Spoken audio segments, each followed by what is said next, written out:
Hey everyone, hope your day is going well. Today I'm going to be playing Pokemon Yellow with Fearow. This is a run that I have wanted to redo for a really long time, especially since I re-ranked Pidgeotto, or Pidgeot I mean, really recently. I always mess that one up just because its name is shorter. I feel like the name should get longer as it evolves, but it doesn't. So yeah, I recently re-ranked Pidgeot in this video, and I actually played that run just before my wedding. My wife is very kind to put up with me. I got a time of 53 minutes and 11 seconds, 6 resets at level 68, with a game time of 3 hours and 22 minutes. And this result is so much better than my former Pidgeot stream, which was on the channel. And it seems like Fearow should be able to beat this time. After all, when I did Fearow versus Pidgeot a long time ago, this video is like 2 years old now, Fearow did emerge as the victor.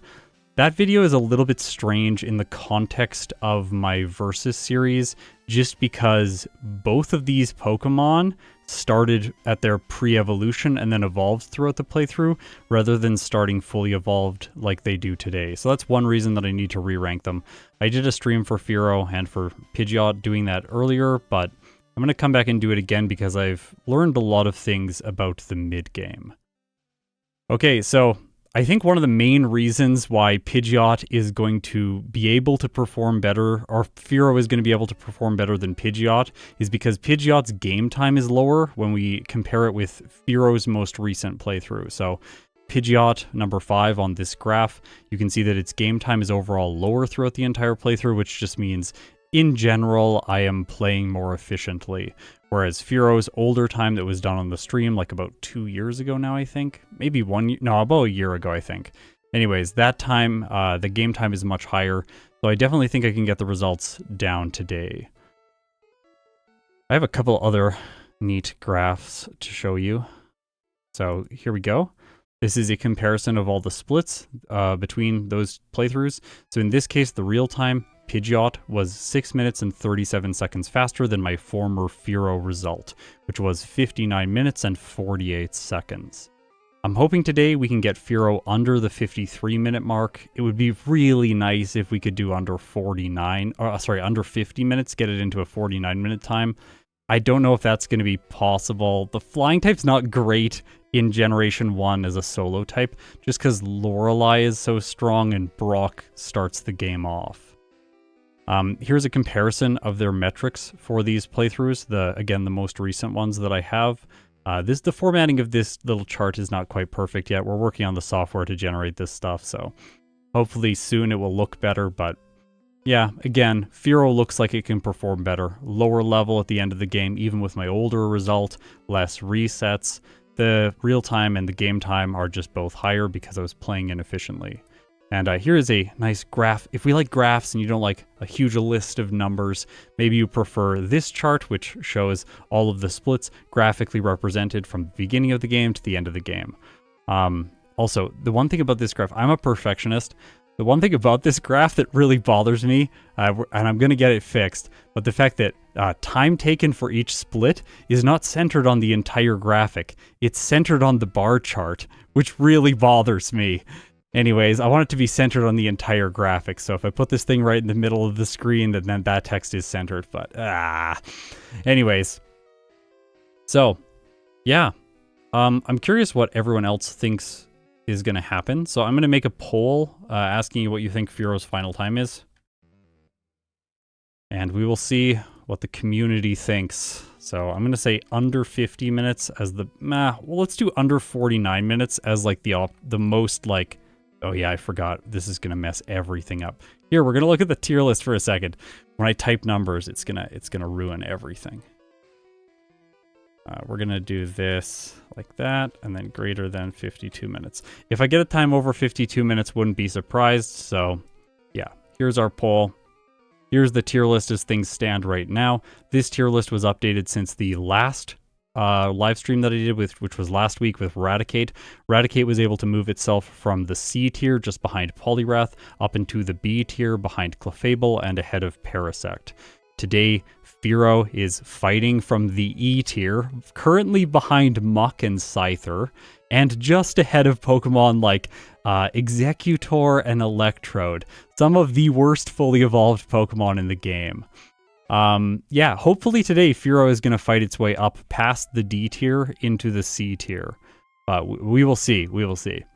And yes, some of the Pokemon that were previously on this chart are gone. We are changing a whole bunch of the stuff we're doing behind the scenes to make things a little bit easier. So, yeah, University Magikarp's gone. Surfing Pikachu should be gone as well.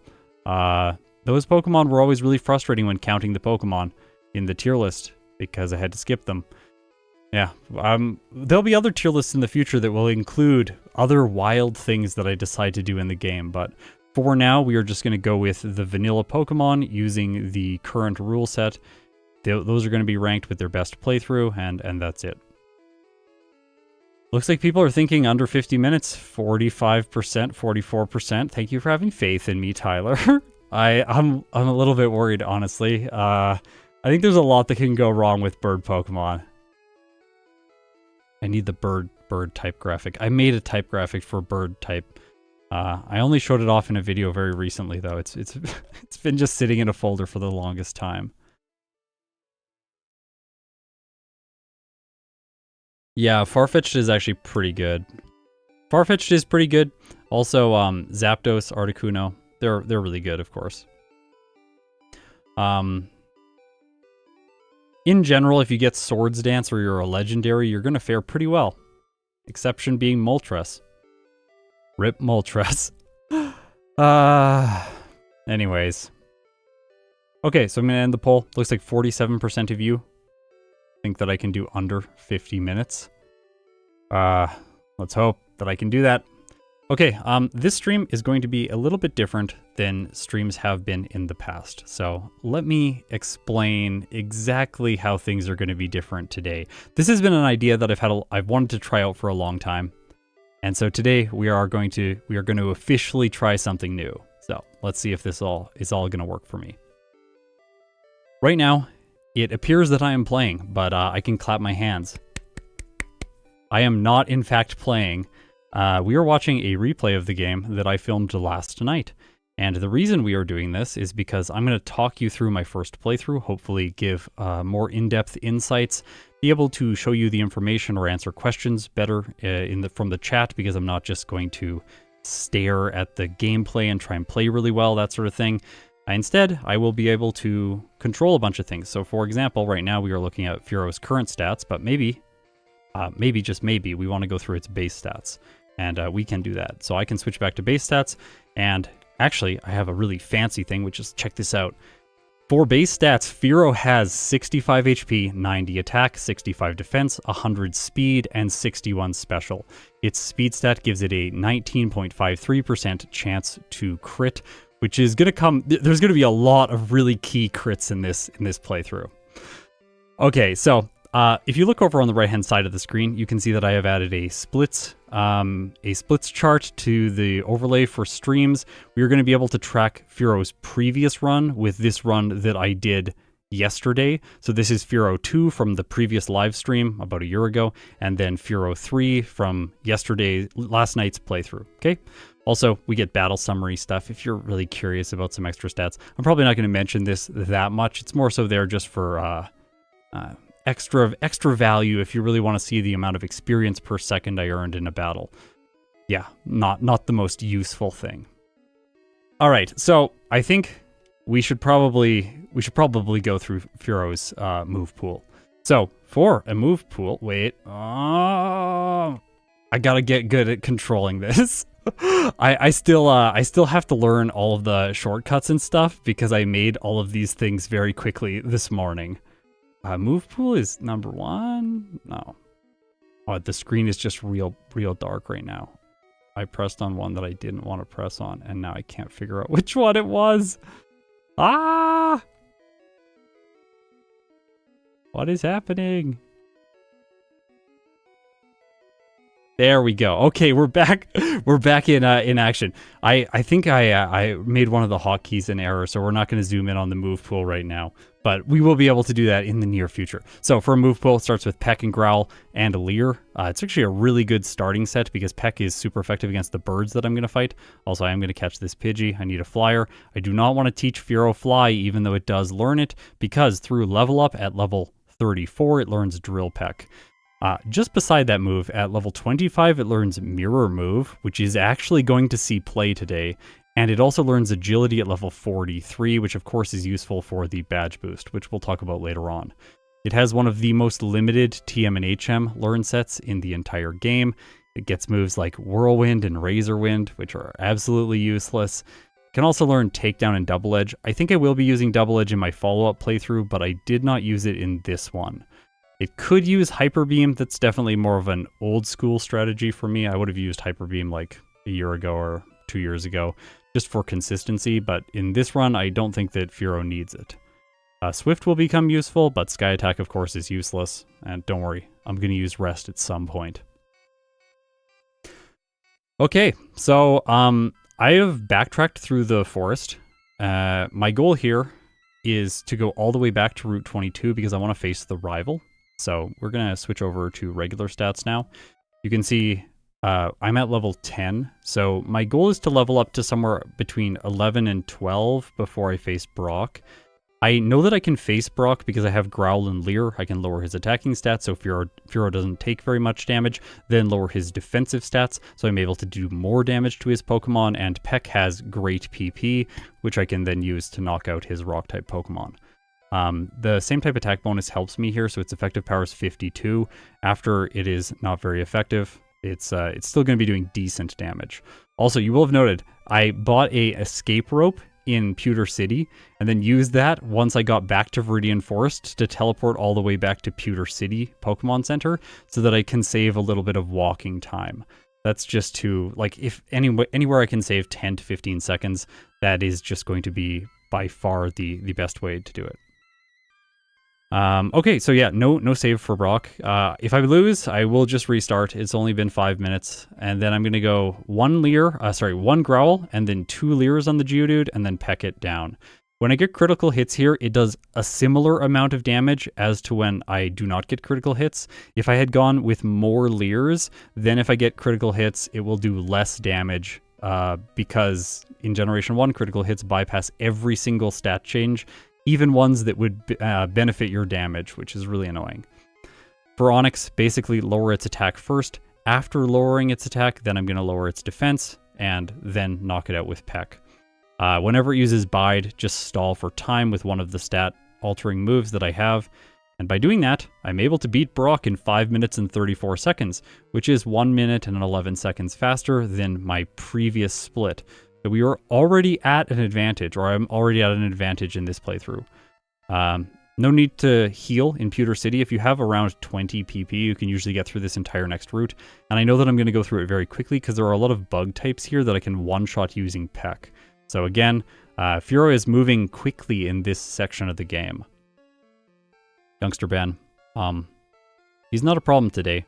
I have a 2-hit with Peck on both of his Pokemon, and the Ekans does not outspeed me. If you're using a really slow Pokemon, the Ekans can be extremely problematic. Specifically with Parasect. He was a nightmare when we did our Parasect race. You need to pre-record certain explanations to play and save your voice. Yeah, just like, I need like a soundboard that's just like, I can like click a button and it just like explains the crit rate mechanic or something like that, or like explain the, badge boost glitch. Like for the next 5 minutes, listen to this pre-recorded segment of me explaining how the badge boost glitch works. Okay, so I went through there. I believe I fought the second bug catcher, and the reason I did that was because like we fought 3 bug catchers on that route instead of just 2 in the last, because I can knock out the bugs so quickly using Peck, I might as well. And now that I've leveled up a bit, I have Fury Attack. I always mix up Fury Attack and Fury Cutter for some reason. Fury Attack. Fearow gets it at level 15.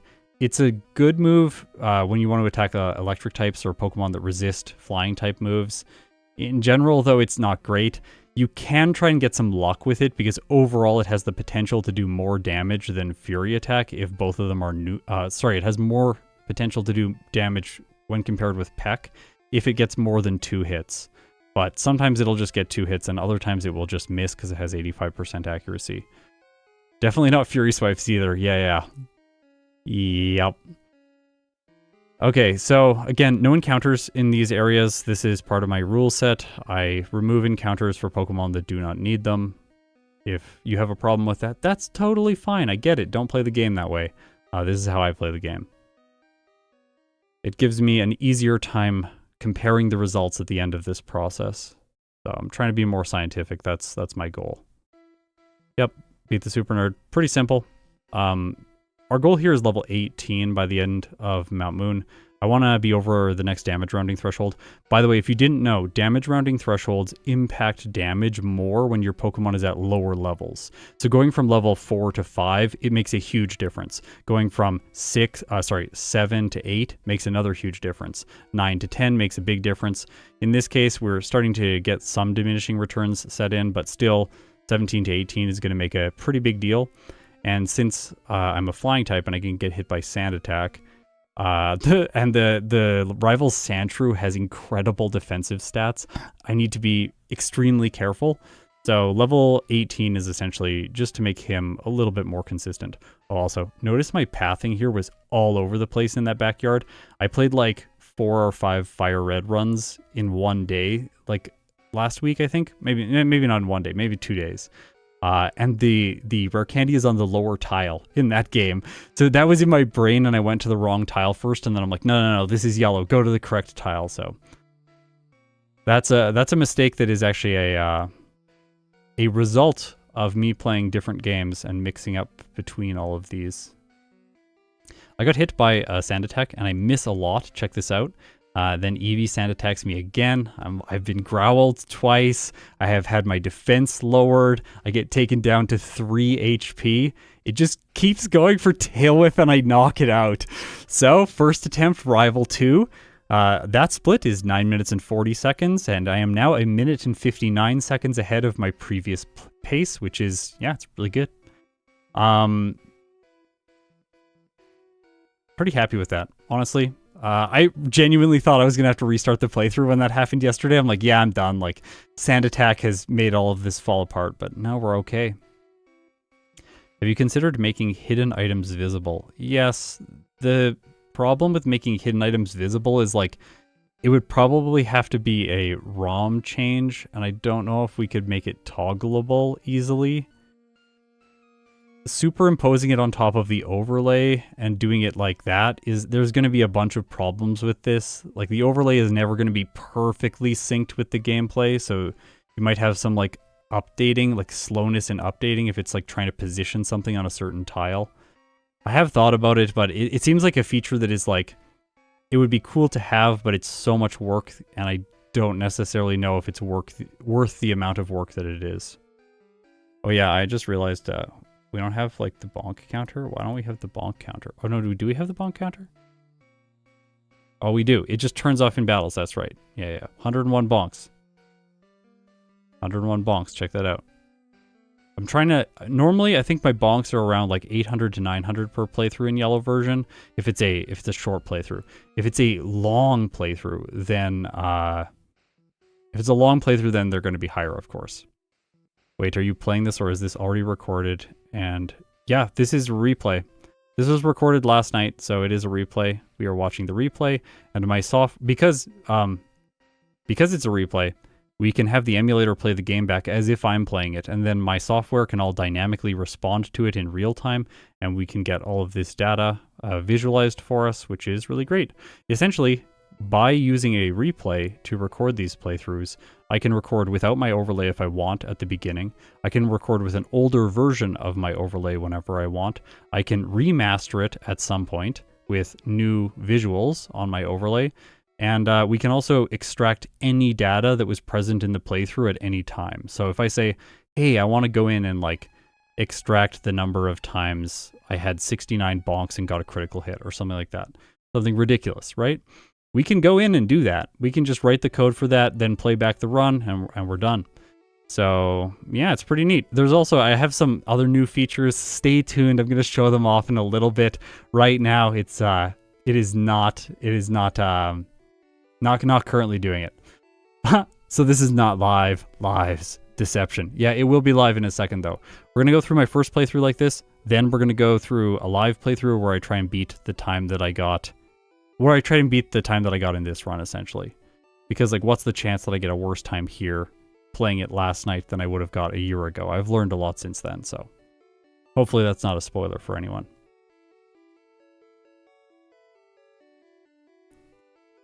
Okay, so when we face Misty, I'm going to show off a new piece of tech. I'm going to hopefully remember what the hotkey is here. Don't want to forget it. I think I remember. I'm realizing this is there and I can just move this over to the side so that I can see things better. Actually, that's not going to work. There is no screen over there. Okay, Misty. Check this out. I think this is it. No, this is not it. Oh, it's this. Haha! Now you can see my game, but you can also see the damage ranges for this battle. I do not have good damage ranges. It takes me a long time to knock out with Peck 4 turns on the Starmie, and that is if she doesn't set up any of her defensive boosts. So in general, it's not great for Fearow. Also, these are her damage ranges. Oh, they're gone now. Sorry. I can go back to them, but it's going to mess other things up. So we will make our way away from that screen for now. So yeah, we'll be able to do that for any battle, see damage ranges, because again, the router is recording what I am playing while I'm playing it, and it's doing all of these calculations in real time so that we can see we can visualize that data and see it. I have been thinking, what if Ash would have just caught a Spearow and evolved? Or evolved to Butterfly? What? Butterfree. Yeah, before Brock. I know. Butterfree before Brock. Then Ash's main Pokemon would have been Butterfree. Yeah. That's what happened to me as a kid. Scott AI is coming closer to completion. It is indeed. I do also want to say thank you to everyone who supports the channel financially through the YouTube memberships or through Patreon. I really appreciate it. If you want to help me develop more of these tools, then please consider supporting, because we are going into the next phase of development. There's still a lot to do.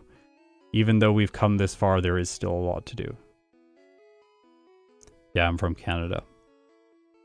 Okay, unfortunately here we have to pick up Rest, which requires one optional battle against this sailor. We need it later in the game just to be able to survive long enough. And I am going to teach Mirror Move here in the place of Leer. It is incredibly important to teach Mirror Move in the place of Leer and not Growl. If you teach Mirror Move in the place of Growl, your whole run is going to be extremely painful in a little bit. But if you teach it in the place of Leer, everything is going to be fine. We need Fury Attack for neutral damage against Surge, and we want to have Peck. Obviously, because it's super effective, and it's generally our go-to move. It's like a one-turn move. We don't get locked into RNG. There's no chance of missing, a whole bunch of things like that. You will have noticed there, the Ponyta burnt me. That was, like, the most frustrating thing. I have to walk all the way back to the Vermilion City Pokemon Center to heal. That means my waypoint is set here, so I can't use Diglett's Cave to dig back to Cerulean City, which is typically my goal. So I'm losing a lot of time, like just from that one burn. You might wonder, why didn't you just use the full restore from the tunnel to heal it? I used that full restore before, I think, the Raticate guy or Sandy, so that I didn't have to backtrack to Cerulean City to heal. So I'm like, I got like, the fact that Fearow was forced into using the full restore earlier means that I could not heal the burn from Ponyta. You can buy burn heals earlier on, but that's generally not a good move because the burn there is so unlikely. But yeah, anyways, pretty frustrating. So we'll see if that puts me behind here. For Rival 3, actually, still 1 minute and 53 seconds ahead, but you could see at Misty I was 2 minutes and 9 seconds ahead, so my advantage was starting to build. It's like slowly I was gaining more and more advantage over my older playthrough, but in this case we lost some time because I had a major inefficiency. I'll always teach Dig before Always teach dig before cut so that cut is at the top of your move slot. Then you will not accidentally use dig when you're in a tunnel like Victory Road and lose a lot of time by doing that. It also makes spamming things, because you have to cut a lot more trees, it makes spamming things faster. Okay, I'm going to make a critical mistake here against Surge. I will show you. First turn I go for Mirror Move. This is objectively a mistake because Fearow outspeeds, so it just fails, and then I growl on the next turn, and then Thunderbolt hits me. By the way, that is a guaranteed one hit, so there's no way for me to survive that. If it uses Thunderbolt, I lose. But this battle is so fast in general, it doesn't matter. So what I need to do, Fury Attack first turn. Then, when it uses a normal move, use Mirror Move, and you could see there, I reflected back Mega Kick, knocking Surge's Raichu out. In the case that I won that battle, the total time it took was 6.6 seconds. That's why it doesn't make sense to do Surge after Celadon City. We are going to waste way more time backtracking through the middle of the map. It's about 45 seconds of walk time. It's just going to waste way more time than trying him now. Also, I made another mistake there. I went to Diglett's Cave because that is my typical muscle memory thing to do. Dug out of the cave and then went back to the Vermilion City Pokemon Center. And then I have to walk back to Cerulean City in shame. Overall, just not the best. Also, I think I forgot the... No, I remember the bike. Okay, I forgot the bike in another playthrough recently. That was one that I'm filming for an upcoming run. A Pokemon that can't really damage Fearow. Okay, Wrapping Lass. She's pretty simple. Peck. Guaranteed one hits on all of her Pokemon. No chance of being paralyzed unless I get a Generation 1 miss. And I don't in this case. Zealous Pawn. Well, thanks for... I think you sent me emails, too, about Lapras and stuff. Thank you for those emails. I'm really excited to show people that in the next yellow version re-ranking video. Anyways, what I wanted to say... what was it? Oh, gosh, my brain just deleted everything. Oh, yeah, you said yes. I love the Mirror Move. Don't worry, Mirror Move's not done yet. There are more places where Mirror Move can be useful. There are two specific fights where I think Mirror Move is the best choice for Fearow, which is absolutely hilarious.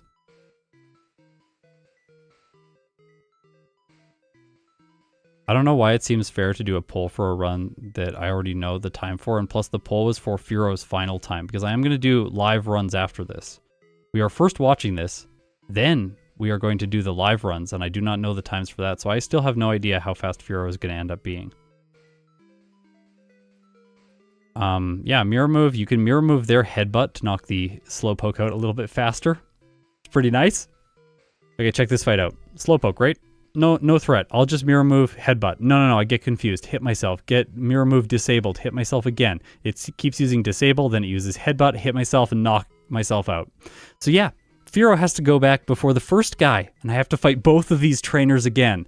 Another significant setback. It felt like, until Misty, everything was going really well. And then all of a sudden, random stuff is just making me fall apart.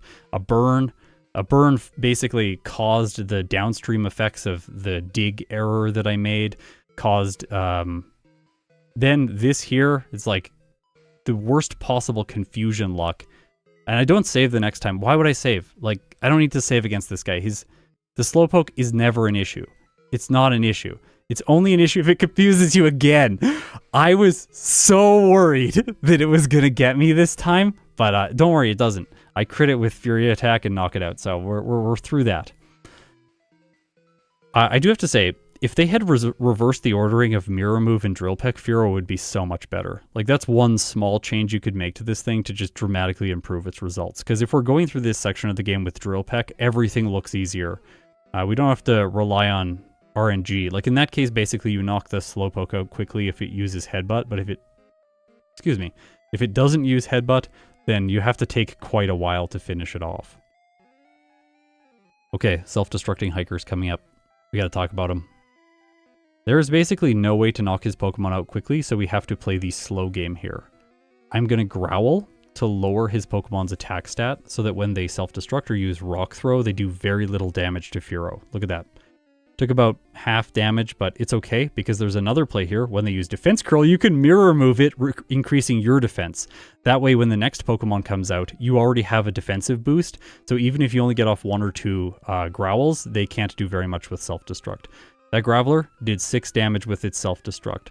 Honestly, yeah, it's really good. I'm very happy with that. I forgot the mirror move initially because I was just like, just spam growl. And then after it used like 1 or 2 defense curls, I was like, oh yeah, I should just mirror move that. That makes way more sense.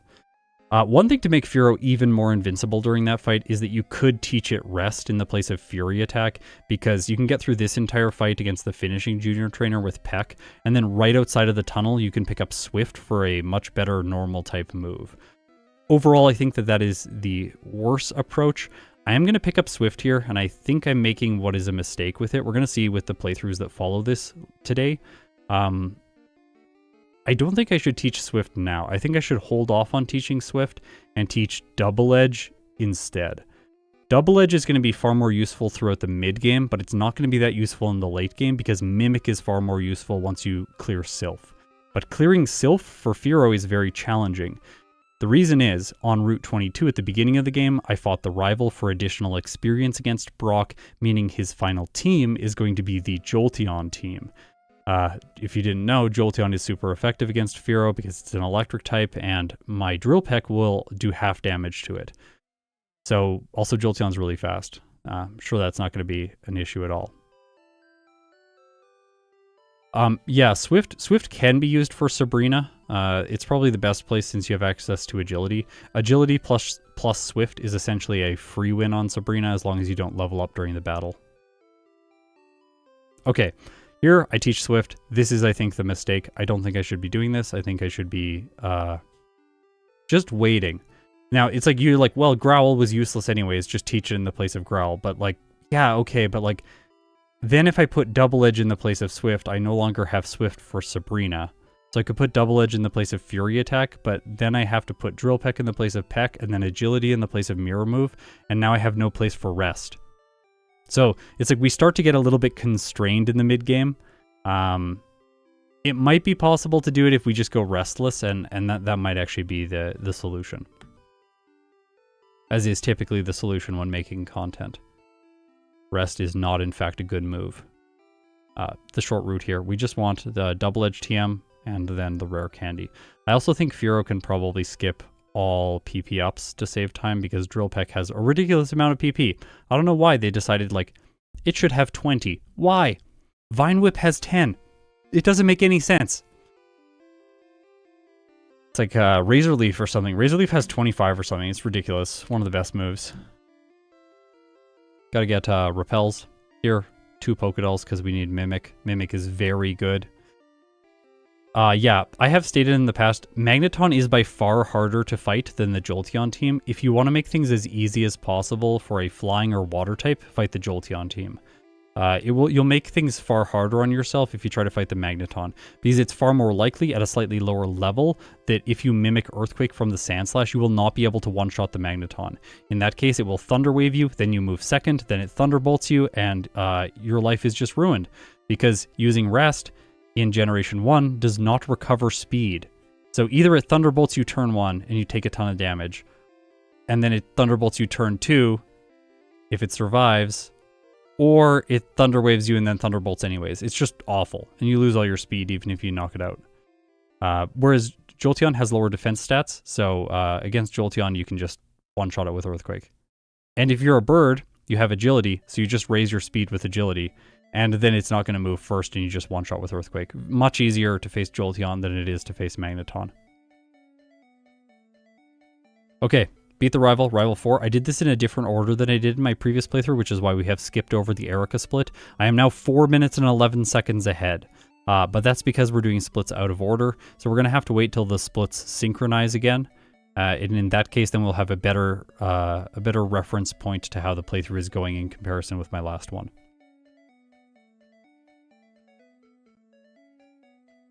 Agility and Wrap. Yeah. That, I think Doduo used that.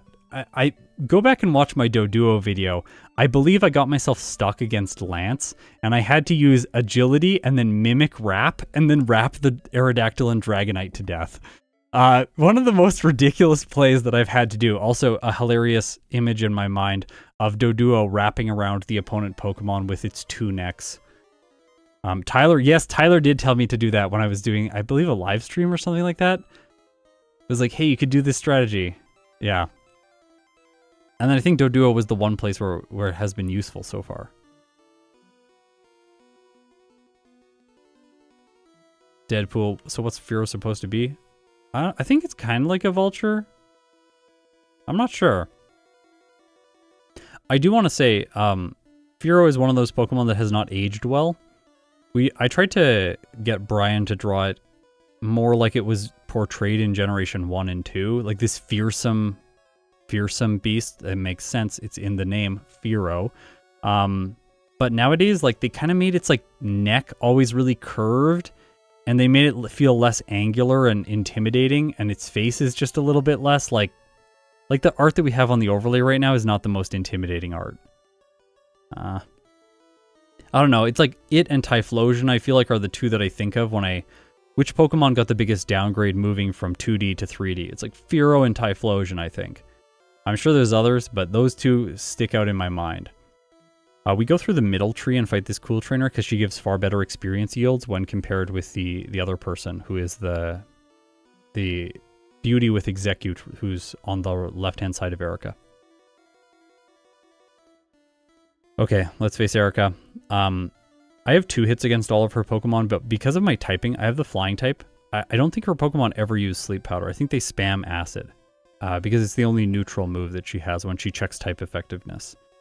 Because of that, it's basically going to be a free fight, and we can just get experience here. So, splits have, again, not synchronized, so we have to wait until the Koga split or the next one that's going to be in the same order. Okay, now Cycling Road. Typically in my runs, I do Tower, then Cycling Road into the Safari Zone, then I dig back to Celadon City, fight Erica, then dig back to Celadon City, and either fly to Koga or go to Silph, depending on the Pokemon at that point. On Cycling Road this time, I'm going to fight this guy because he has fighting types. Typically, I will fight the Biker or Cue Ball. I don't remember what he is. Slightly to the left of here, he has 2 Wheezing and 1 Coughing. Their experience yields are absolutely amazing, but the problem with that is that I'm not doing very well against poison types, and I also have no healing items, as we are seeing right here as I desperately check for them.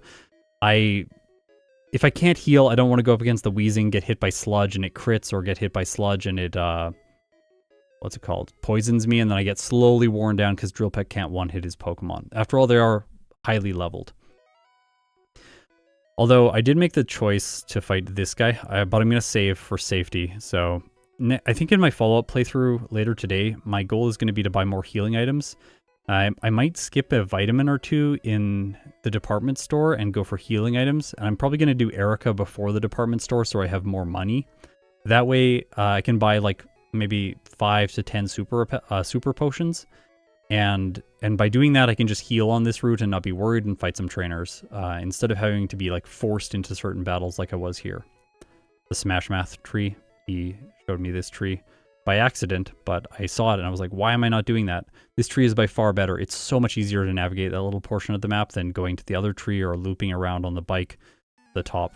I don't need Carbos, so I'm going to skip the Carbos that is up there because Fearow's real fast. It has 92 speed right now. We don't even have Koga's speed boost from his badge.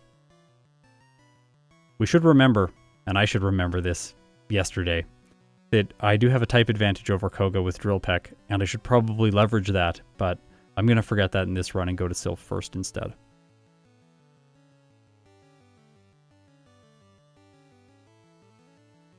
So many flying types lost so much expressiveness in the 3D transition. Wingull. Oh yeah, that's true. That is true.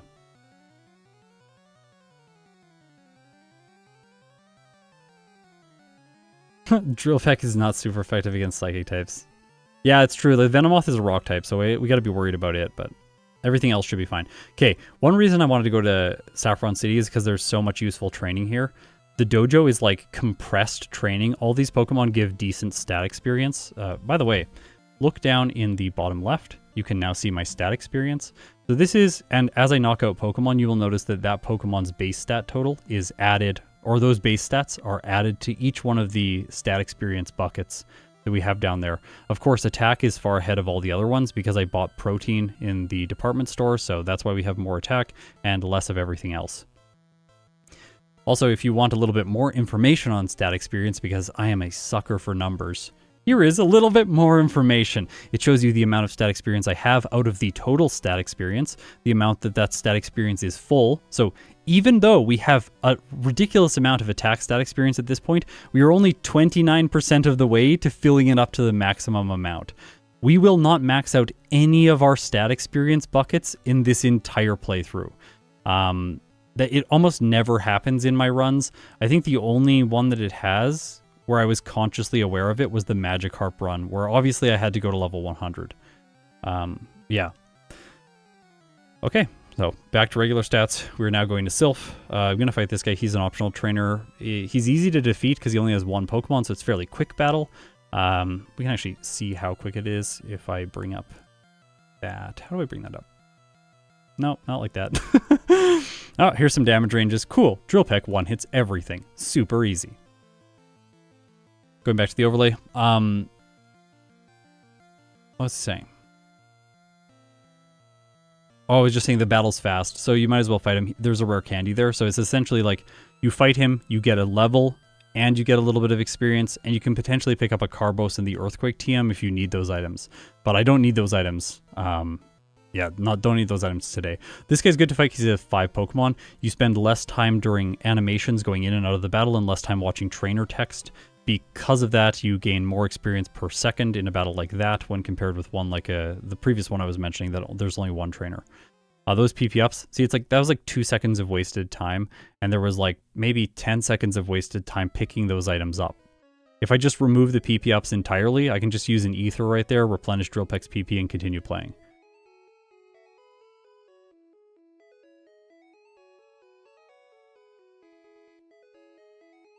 Okay, Arbok guy, he's mandatory because we had to go through here and grab the card key.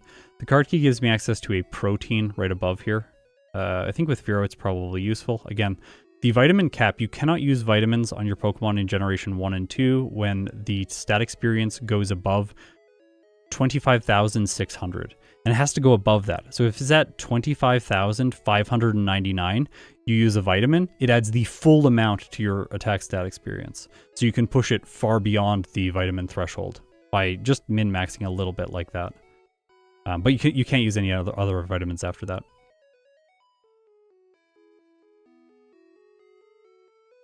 Yeah, everyone in chat, go and subscribe to Snowy right now. Like,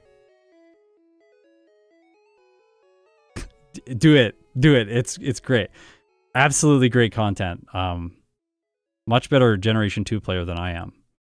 Okay. Okay. This is going to be... So, I knew the rival was going to be hard. I'm level 41. Typically, I like fighting the rival around level 40 for fully evolved Pokemon. I know Mirror Move is not useful anymore, so we're going to say goodbye to it. We've had our fun with it. And then I'm going to go in here with Rest, hoping that was going to be enough. But unfortunately, the damage ranges here are just not very good. You can see them here. So we have 2 hits, or 3 hit essentially on the Sandslash, 38% chance to 2-hit it. And then we have a 2-hit on the Ninetales, a 29% chance, and a 2-hit on the Jolteon. So yeah, when it crits, that's that for us. Honestly, not great. Here, I was like, I should probably do something else. I was thinking maybe the damage rounding threshold over 43 is going to give me what I need. I was considering teaching Double Edge in the place of Fury Attack, but then I knew if I learn Double Edge in the place of Fury Attack, now I can't unlearn anything when I start to learn Agility at 43. And I want to put Agility on my set for the late game so that I can badge boost. That's going to be the thing that lets Fearow complete the game at an overall lower level than it otherwise would be able to with just raw damage. Yeah, so I go back up here, I get the Carbos. I will note the Jolteon's speed is 115. My speed is 110. So Fearow, while it is fast, it's not yet outspeeding. This is another reason I mentioned just a little bit earlier, the fact that I should be thinking of my type effectiveness against Koga. If I had thought of that, I would have beat Koga, would get his badge boost, which is a 12.5% boost, and then my speed stat would be far in excess of what Jolteon's is, and I would be able to attack it first turn. If I can then survive one Thunder Shock, notably the Jolteon can also use Double Kick, which doesn't do that much damage, because it basically sees that Double Kick is super effective against my normal type, but it has no idea that I have the Flying type, which also resists Double Kick. So if it uses Double Kick, I'll probably survive and get 2 hits in if I outspeed.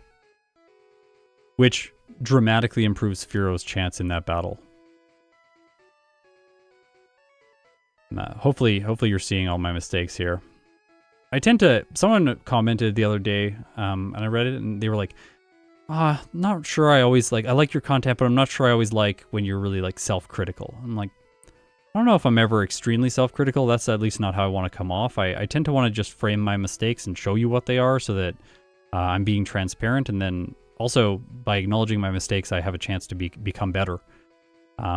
If I constantly just hide my mistakes, then I'm not going to get better at playing the game, and that doesn't make any sense to me. So I'd rather like have people challenge my ideas. I would like to challenge other people's ideas, and hopefully together then we can make the community just play these games better. That's the goal. Got hit by a sand attack, really frustrating. And I have like no health left over because I was trying to badge boost to 2-hit the cloister, so I can't survive its Aurora Beam.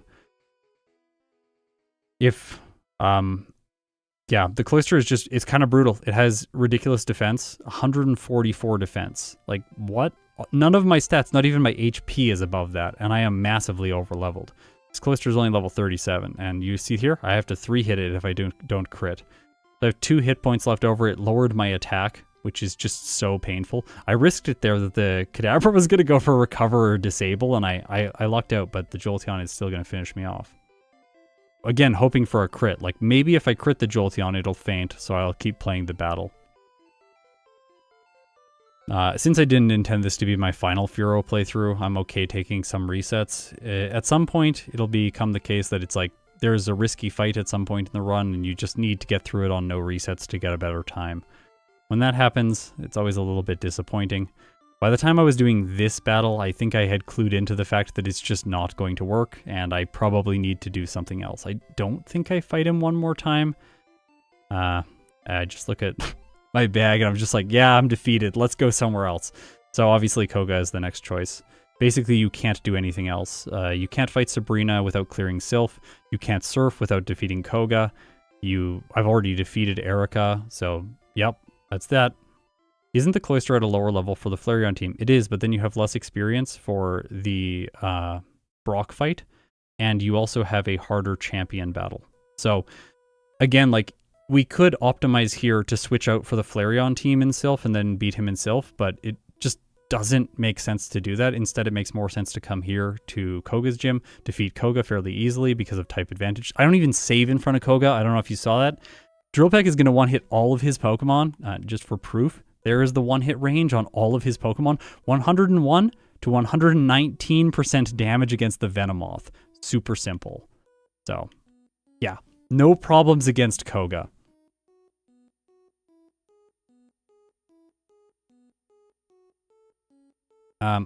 Defeating Erica first is nice, because then you can just go to the Warden Candy and grab this before then using Surf.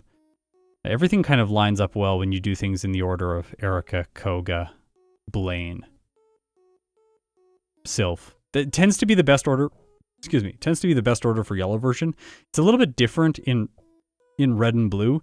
In red and blue, Koga is trash, and he's really bad, like extremely bad. He's also quite bad in fire red and leaf green. Both of the Koga battles in those two games are easier than the Koga battle in yellow. The Koga battle in yellow is ridiculously hard. It's by far one of the most difficult gym leaders in the whole series that I'm playing so far. I would say it's on the level of like Crash or Wake from Generation 4. Nothing really in Generation 2. All the gym leaders are easy in that game. Yeah, our bonks, we're at like 600 bonks almost. Almost 600 bonks. That's pretty good. We're 41 minutes of time. We haven't had a split for a while. I feel like it's been an age since I compared this time to the former Fearow run. But we are going to get 2 rare candies here. Now that is one thing that Fearow could leverage, using its rare candies a little bit earlier. Although Lorelei is the main reason that I want to hold off on that, because I want to be a ridiculously high level to face her. Yeah. So I decided to face Blaine next. I figured that I could luck through Blaine utilizing agility and drill peck and possibly a critical hit here and there, since I am supposed to crit 1 in 5 times. If I'm able to defeat Blaine, then I get a special boost, which will make my Fearow hold up significantly better against the rival's Cloister. And with the speed boost, I'm already going to be moving first against the Jolteon. I hope everyone's seeing why I said earlier that Double Edge is likely better in this situation. If I put Double Edge in Swift's place for the rival battle, then the Jolteon is probably a one-hit. No, not Hyper Beam. Hyper Beam is always the slowest choice. Hyper Beam is only useful if you want to be consistent. But yeah, Blaine's good. He's really good. The Arcanine sometimes will just spam Reflect endlessly and not do anything. Sometimes he'll miss a lot with Fire Blast or Takedown. Other times the Ninetales will use Tail Whip, and then the Rapidash uses Growl, and then the Arcanine spams Reflect. Sometimes he loses. Sometimes just because he wants to. Other times he does really good things like using Takedown, taking me to 3 hit points, but I beat him. That Blaine split is 5 minutes and 11 seconds ahead of my previous run, but we're still out of sync because Rival 5 and Sabrina need to happen, so by the time I defeat Giovanni, these 2 runs will have synced up. That tends to be the synchronization point, and if you've noticed in my Versus videos, a lot of the time I wait to describe splits. I describe splits fairly consistently from Brock, Misty, and Surge, then sometimes Erica, and then the next point I usually touch base with the splits is Giovanni. And then for dramatic purposes, Lance. So let's see how the rival goes now. There's not really anything else to do other than defeat the rival and take on Sabrina, because you have to defeat 7 gym leaders to get into Blaine's gym. Also, the Ninetales knows Roar, so it's kind of useless other than burning me with Ember, which is a possibility. So I figured there I can just attack it, or just set up agility against it to boost my speed and then go up against the Jolteon. In this case, it goes for double kick like I was mentioning before, and I defeat it, so that's that. Bad Koga split, bad Rival 5 split. These 2 are both behind, but again, we're out of sync, so.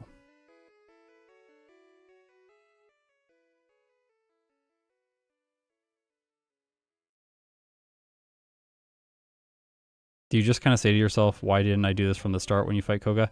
No, it wasn't that. Like my internal dialogue when I did that was I flew back to Celadon City, and then right after flying to Celadon City, I walked to the east.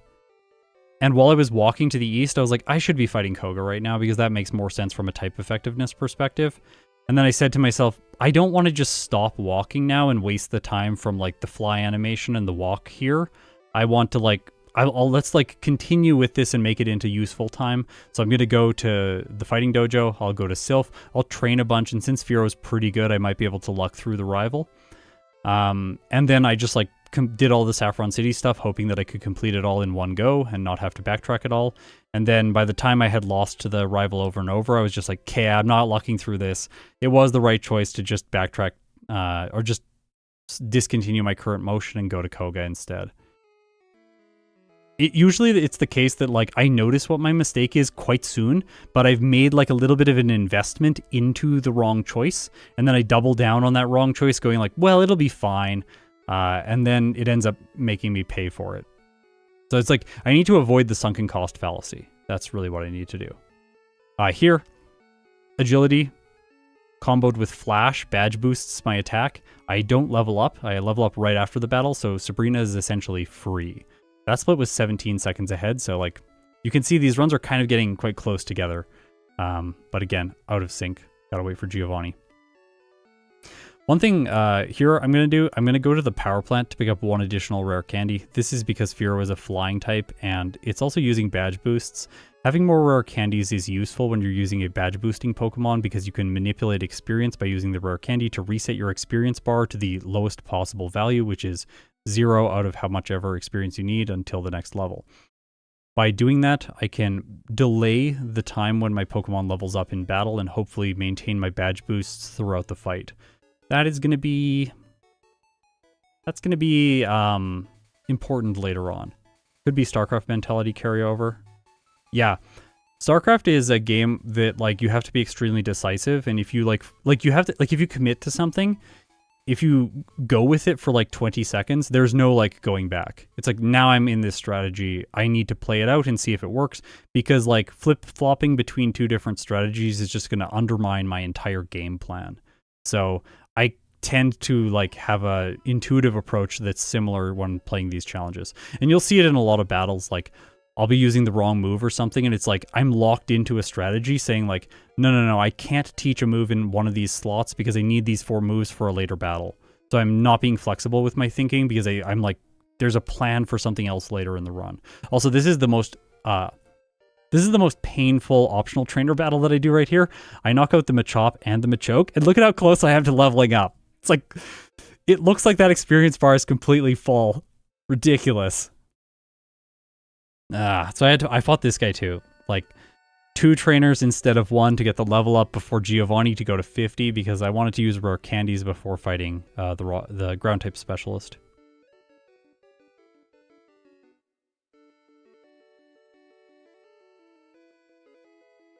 So yeah, here I am. I think I use rare candies here. Pretty sure. Yeah, Mimic. Mimic is really good for Giovanni.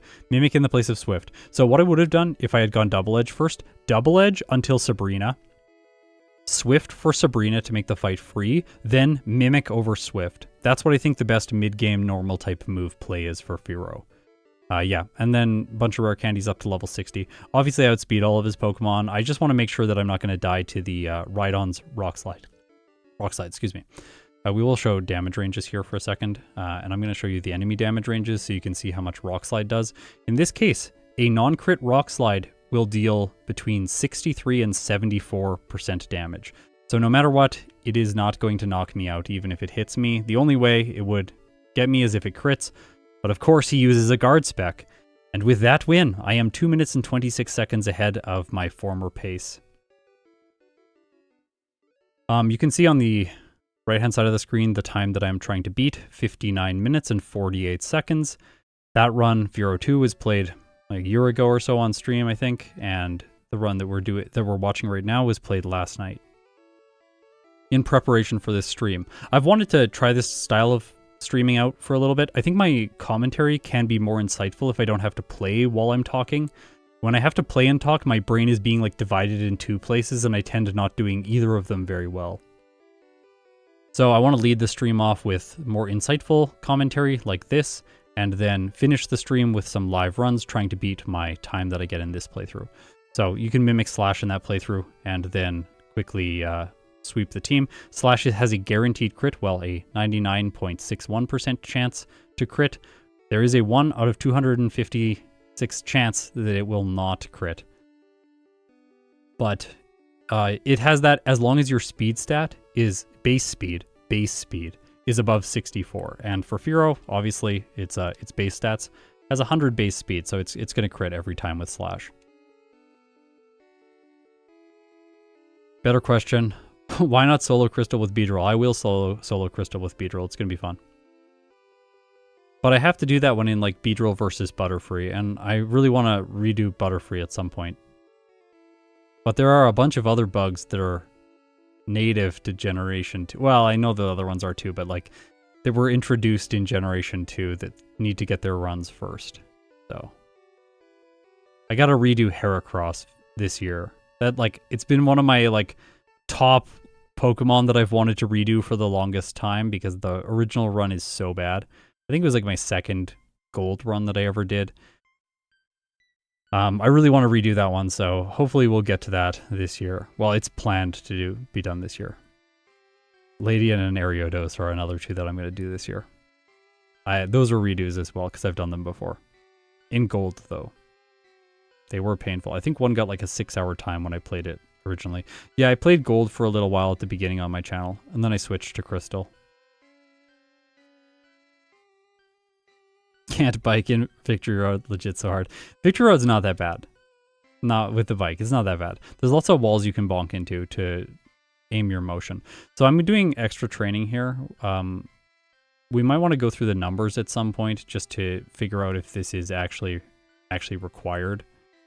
After all, remember, it is recording my root file while I play, and I can show that to you, just so you know. So here is what it looks like on part of my screen right now as I'm playing. It's showing the damage ranges on the like right-hand side of this window, and it's also showing all of the events that are happening on the left-hand, like the column list. So whenever something occurs, it records it down there. Like I used a full restore, I picked up a full restore, I fought a trainer, I used a vitamin, that sort of thing, and it's calculating my Pokemon's current stats with all of that information. Like there you can see it added the black belt trainer and then updated all these damage ranges to show us. I'm fighting him specifically so I can level up to 63 over the next damage rounding threshold before Lorelei. So yeah, with him out of the way, you can see I did it. I got to 63, so... Yeah, we have arrived at the Elite Four. Time, currently, 52 minutes. Things are going very well. We're going to go to the splits for a second, if I can get us there with a hotkey. Apparently, I cannot. No, I can't, apparently. We'll see them after Lorelei anyway, so here we go. Lorelei. This is one of the hardest fights for flying types. Damage ranges here are not great, but I crit the Dugong. I didn't want to do that. I wanted it to heal with rest so I could set up with agility and two-shot the Cloister. But I got lucky and crit the Cloister, and I was able to do it. So here I can mimic Amnesia, then set up with this to boost my special so that the Lapras won't knock me out. And I can use rest to heal. The Slowbro is not very good. Sometimes it'll just spam a bunch of Amnesia and withdraw and do absolutely nothing, and you can just set up for free. And other times like this, it just seems determined to knock me out. And it keeps going for moves like Psychic and Surf and stuff like what are you doing? What are you doing? Use Amnesia like that. Come on. And it, by the way, it doesn't know when it maxes its stats, so it just keeps using Amnesia even though it's going to fail like it is right now. So you can see here I crit. I probably didn't get the knockout because I crit there, which is really frustrating. And then Lapras, I just need to not lose, and I don't, so that's Lorelei. Ta-da! I am 2 minutes and 9 seconds ahead of my former pace, so things are looking good. Okay, Bruno, going to be a free win because we can mimic Dig from the Onyx and knock everything else out with Drill Peck. Sorry, I think I just I don't know, I zoned out or something for a second. Who is this trainer? Anyways, he's bad. He's a hiker. Just knock him out with Dig and stuff like that. Drill Peck, it's good. The person they put in this room in his place starting in Generation 3 is actually pretty good. Especially in the League rematches, as I have been finding out recently filming a bunch of this year's Fire Red content. By the way, I've finished filming all of the Fire Red videos until October.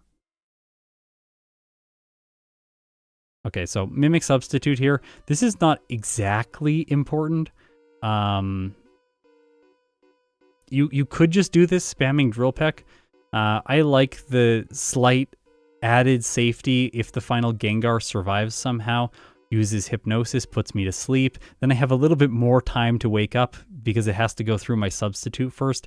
And it also can't confuse me, but I just crit her final Pokemon and knock it out, so simple. By the way, it would have been a 2-hit if I didn't crit. My maximum damage range with a non-crit Drill Peck is 99%, so ridiculous. 2 minutes and 8 seconds ahead at this point. Time for Lance. Lance is kind of sketchy, but there's a strategy here that helps. You have to be very specific with it. I'm going to read my notes after this playthrough so that we can know exactly what we're supposed to do. I'm mimicking Hyper Beam here to have a very powerful normal type move. Then I can use Drill Peck for the Dragonairs and Hyper Beam for the Aerodactyl and the Dragonite. What I should have done here to be more safe would be Drill Peck first on the Aerodactyl, then Hyper Beam, so that if it survives like that, I don't have to recharge. But in this case, when it goes for Fly, I know I'm not going to be able to attack it, so I can just go for Agility, badge boosting me. And I really hoped that that was going to one-hit, but it doesn't. The Dragonite survives, so he gets me. Pretty frustrating. I'm going to use one rare candy here to manipulate my experience so that I will not level up before the Dragonite, losing my badge boosts. Because if I had my badge boosts, I would have one-hit the Dragonite.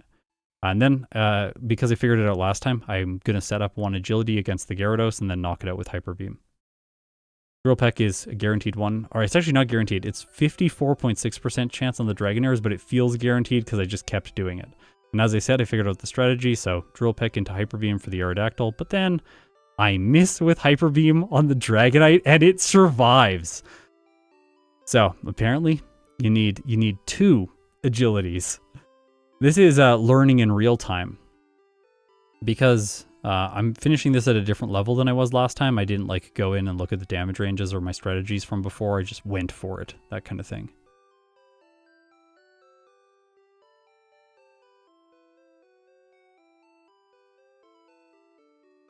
I feel like you're talking faster than usual today. Your recorded vids, I watch at 1.5 times speed, and today I hardly notice a difference. Well, I'm talking faster because it's live and I don't have to do anything. I'm literally just sitting here watching it like you. When I'm streaming, my brain just freezes up because I have to actually execute the game. And so then my thought process slows down because my brain is buffering two different things at the same time. I can talk a lot faster when I have something pre-recorded like this. Also, ridiculous Aerodactyl crit. I could not believe that last night. Like, I was like, okay, I know what the strat is. 2 agilities, then I'm going to one-hit everything. We can drill peck the Aerodactyl just so that we knock it out with the following Hyper Beam. It's all going to be okay. And then everything fell apart. Aerodactyl crits me, then the Gyarados gets me down to red health. So basically, the Aerodactyl needs to Gen 1 miss. Like, or it has to miss with Fly, I guess. Or I have to get a lucky critical hit with Hyper Beam, which is what ends up giving me the win against Lance. I am now only 8 seconds ahead of my former Fearow run. Genuinely awful. No, the talking is not performance anxiety when streaming. It's definitely not performance anxiety. It is 100% like cognitive load. Talking slower during my produced videos is likely perfectionism, not performance anxiety. I am trying to make sure that every word gets articulated very clearly so that people can hear me and understand exactly what I'm going to say, especially in a video if it's going to be viewed by like 200,000 people. So it tends to be the case that I'm like trying to relax my perfectionism for my fully produced videos.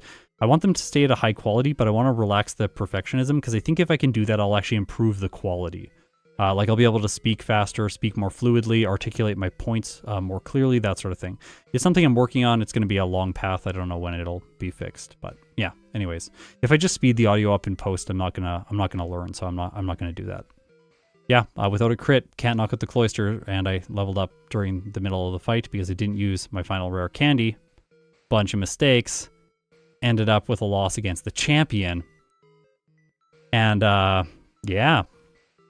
Things are not looking so good. So setting up against the Sandslash is decent because it can't use its most powerful move, which is Earthquake. Of course, it has an effective power of 0, but it can use Slash, and Sandslash's base speed is 65. I know this because I'm getting acquainted with Sandslash right now. Because it has base 65 speed, it gets a crit every time it uses Slash. Because of that, if it uses Slash consistently, it's going to be really awful to set up against. But if it doesn't use Slash, I basically get a free setup because Fury Swipes and Poison Sting are awful. Poison does no damage if you knock the opponent's Pokemon out in Generation 1. It only deals damage after your move if the opponent doesn't faint. So in this case, I can just keep going, knock the Cloyster out in 2 hits after my badge boosts, then one-shot the Ninetales with Earthquake, and of course one-shot the Jolteon with Earthquake, and clock in with a time of 59 minutes and 47 seconds. 1 second faster than my previous playthrough. I genuinely lost my mind when this happened. I could not believe it. I thought that a year of experience, even if I did a really sloppy, slow, messy playthrough, I would come back and I would be able to stomp my former result. Get like 5 minutes, 4 minutes off the time. But no, I come back and do basically the exact same time. Yeah, so obviously this was a sloppy playthrough. This was not clean. There is a lot of improvements that can be made, so let's do them. So this is where we're going to switch over to the actual live portion of the video. And I'm going to play the game and hopefully get a better time with Fearow in one run. I would really not like to do 2 or 3 Fearow playthroughs today if I can avoid it. First of all, though, I want to go through my notes from this run because I think it's important for us to just get a sense for what I was thinking last night when I finished this run. I've started doing this. I think it's going to be like a kind of go-to strategy for me in the future for making these videos. Normally what I do is I finish the first playthrough, I sort all the files, and then I'm kind of done with it, and I'll review the footage in a little bit of time once I've had some time to think about it, reflect, and then I can like approach it with fresh eyes, that kind of thing. Maybe talk to some other people about the Pokemon, see what ideas they come up with, and then incorporate whatever I think is going to make it have the best time. In this case, well, with this process, sometimes what I lose out on is the fact that I had thoughts right in the moment that were like, I could solve this by just doing this one easy thing. And I forget those things. So in this case, I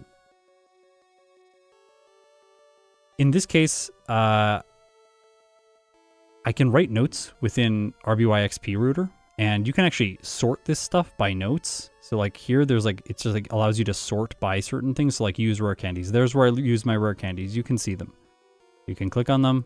Then you can go to that spot in the route and see what I was doing right before that, and look at the damage ranges for this fight and see, oh, there's the damage ranges. Cool. This is what happens when I mimic Earthquake. It two-shots the Rhydon, and I can't get one hit. Super simple, right?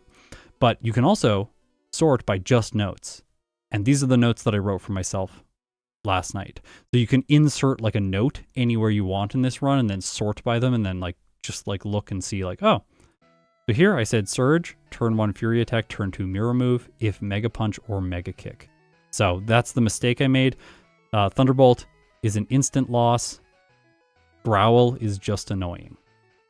Teach Double Edge right away. Use it for mid-game speed. And by speed I mean momentum in the playthrough. Not for literal speed, like this stat. Erica before Department is probably better. And I think with this note, I put this before Erica. Because here, if this is doing her after, in the order that I did it yesterday, after Pokemon Tower, but if I put her before, so I can just move this where I want it to go, like if we put it up here, right after the department store, my damage ranges against Erica aren't that bad. 3 hit the Tangela, 2 hit everything else, with Peck. I don't need to level up for Drill Peck for this fight. Remember, she's probably going to just be spamming Acid, and it does about 15 to 20% damage every time I get hit by that move. So I'm going to survive, I'm going to be fine. And then I'll get the money from Erica as well as the experience. Okay, back to just notes. Sabrina is free, keep Swift for later. Mentioned that in this playthrough. Okay, so here's some specific notes. Only 1 agility, almost Oko on first 4. First 4 Pokemon, that's what I mean there. 2 hit KO Rhydon. It cannot KO without a crit. So I remembered that from last night. In this case, what I mean here, wait, we gotta go to the battle. Battle. Okay, here's the battle. So if we look at the damage ranges in the battle, this is with 1 setup of agility. If I remove the agility setup, then look at my damage ranges against the Nidos. They become significantly less consistent. But if I set up once with agility, then the Nidos are both 1 hits. I have like an 85.6% on against the Persian. I'm going to outspeed it. Like, it could hit for Slash, which would be really annoying, and it's going to crit doing 34 to 40% damage. If that happens, the Rhydon will... it might knock me out. There's a chance I'll survive if it gets the lower end of its damage range. So that's like the worst case scenario, but the Persian could also go for Screech or Double Team or Fury Swipes. It could miss its attack. I think this is a good enough chance rather than chancing a second Sand attack by setting up with agility on the Dugtrio twice. So it's like, you want to mimic Earthquake, that's 1 turn. Set up agility, that's 2 turns. It has 2 chances to roll for Sand attack, then just sweep. So don't go overboard on the agility setup on Giovanni. That's one way to throw and lose a good run by just thinking you need more damage when you don't. Drill Peck Hyper Beam is safest against Aerodactyl. Talked about that already. Only 1 agility required to 2-hit KO Aerodactyl, and a 51% chance to Oko Dragonite. 2 agilities is consistent. So let's look at that damage range. Oops, not like this. Look at that damage range. Here. 1 agility, 51% chance to knock the Dragonite out. This 51% chance includes the chance that I have to miss, by the way. Okay. And Drill Peck here, 39 to 46% damage, and Hyper Beam 72 to 85% damage. So these 2 together will always 1-hit the Aerodactyl, even though they're resisted. If I go for 2 agilities, then I have a 90% on the Dragonite. I was thinking about where it might be best to set up here if I want to use Rest. So there is the chance that I could, like, because the Gyarados you don't want to set up on. Like, it can crit with Hydro Pump, which will do tons of damage, or crit with Hyper Beam, which will do a lot. So you could set up later in the battle, but also you have to remember when you're mimicking, so first turn agility so that it does less damage to you because the agility badge boosts. Then after that, it can also go for Leer. If it goes for Leer, that's my second badge boost. I don't need a second agility, I just sweep. We could mimic Ice Beam, I guess, and 2-hit the maybe let's check that. Let's check that. That's a good thought. Ooh. Wait, without setup. Well, without setup, it 2 hits the Aerodactyl. We're going to take an Ice Beam here. We're going to 2 hit this. The chance to crit. I think that's a better play. I thought that my special would be too low, but this seems better. Because I could... One agility is real consistent. Could like agility once against the Gyarados, then 2 hit with Drill Peck, 1 hit this, Mimic Ice Beam. Ice Beam does 28%. I will have more than 50% health. Yeah, this is better. This is better. Who said that? Who said that? I gotta record you in the notes so that when I make the re-ranking video, because this playthrough, whichever playthrough is the best time I get with it, it will be in the video. Zealous Pawn. Oh, you're gonna be like heavily featured then.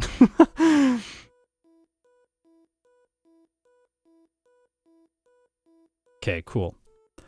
There's a question here. No, I'm not gonna mimic rap. Mimicking rap is a last case scenario. If nothing else works, to go for that. Scott, are you still using GameHook to access game data even though it's not available? Yeah. Everything still functions on my side of things. It just can't be downloaded anymore. And there's no one developing it actively, so it's locked in the state that it was in when I last downloaded it.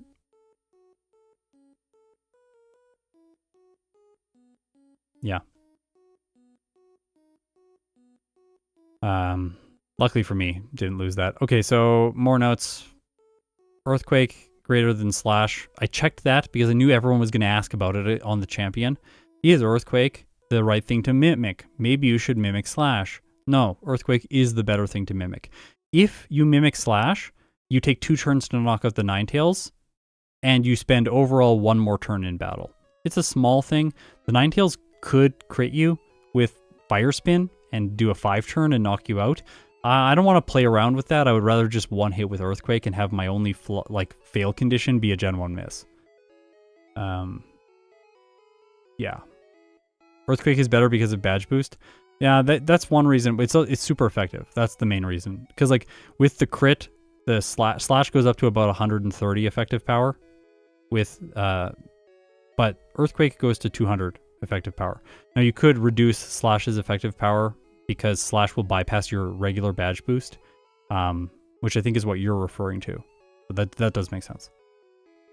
But yeah, anyways, let's just look at the damage ranges so you know, like, education. This is about education, right? Here's Earthquake. There's how much it does. 1 hits the Ninetales, 1 hits the Jolteon. Super easy. 169% damage. Really nice. That's my minimum damage range.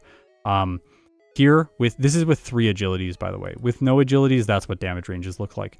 Even with no agilities, Earthquake 1 hits the Ninetales and 1 hits the Jolteon. Well, like you could fail in the Ninetales, but like, what's the chance of that? 4%.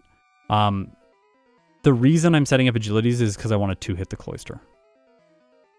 And to do that, I need 3 to get a 96.6% chance to 2-hit the Cloyster. Okay. Then, with 3 agilities, I 2-hit the Sandslash, 1 hit Alakazam, 1 hit Executor, 2 hit Cloyster, and 1 hit both of these. And finally, just notes, there's one more. Yeah, Cloyster's max non-crit damage is 45% with Ice Beam. So ensure that Fearow has more than 50% HP when proceeding past Executor. Because Executor is kind of useless. It has Stomp and Barrage as its damage dealing moves, and it likes to use Hypnosis when you're not asleep. So you can tend to just heal on it. And yes, I didn't show the damage ranges with Slash. So Slash is like this. That's the damage ranges for Slash. So it takes it 2 hits the Cloyster, but then it 2 hits the Ninetales, and it has a small % chance to fail on the Jolteon. And Slash does always crit, yes.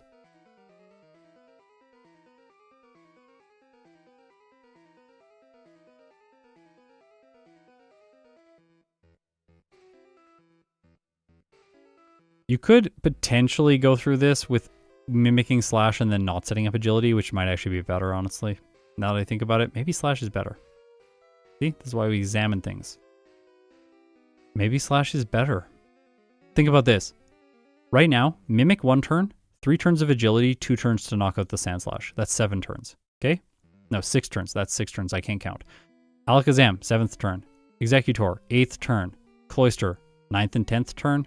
Ninetales would be 11th turn, and Jolteon would be 12th turn. That's mimicking Earthquake. Okay? Mimicking Slash. Mimic Slash, 2 hit the Sandslash, 3 turns.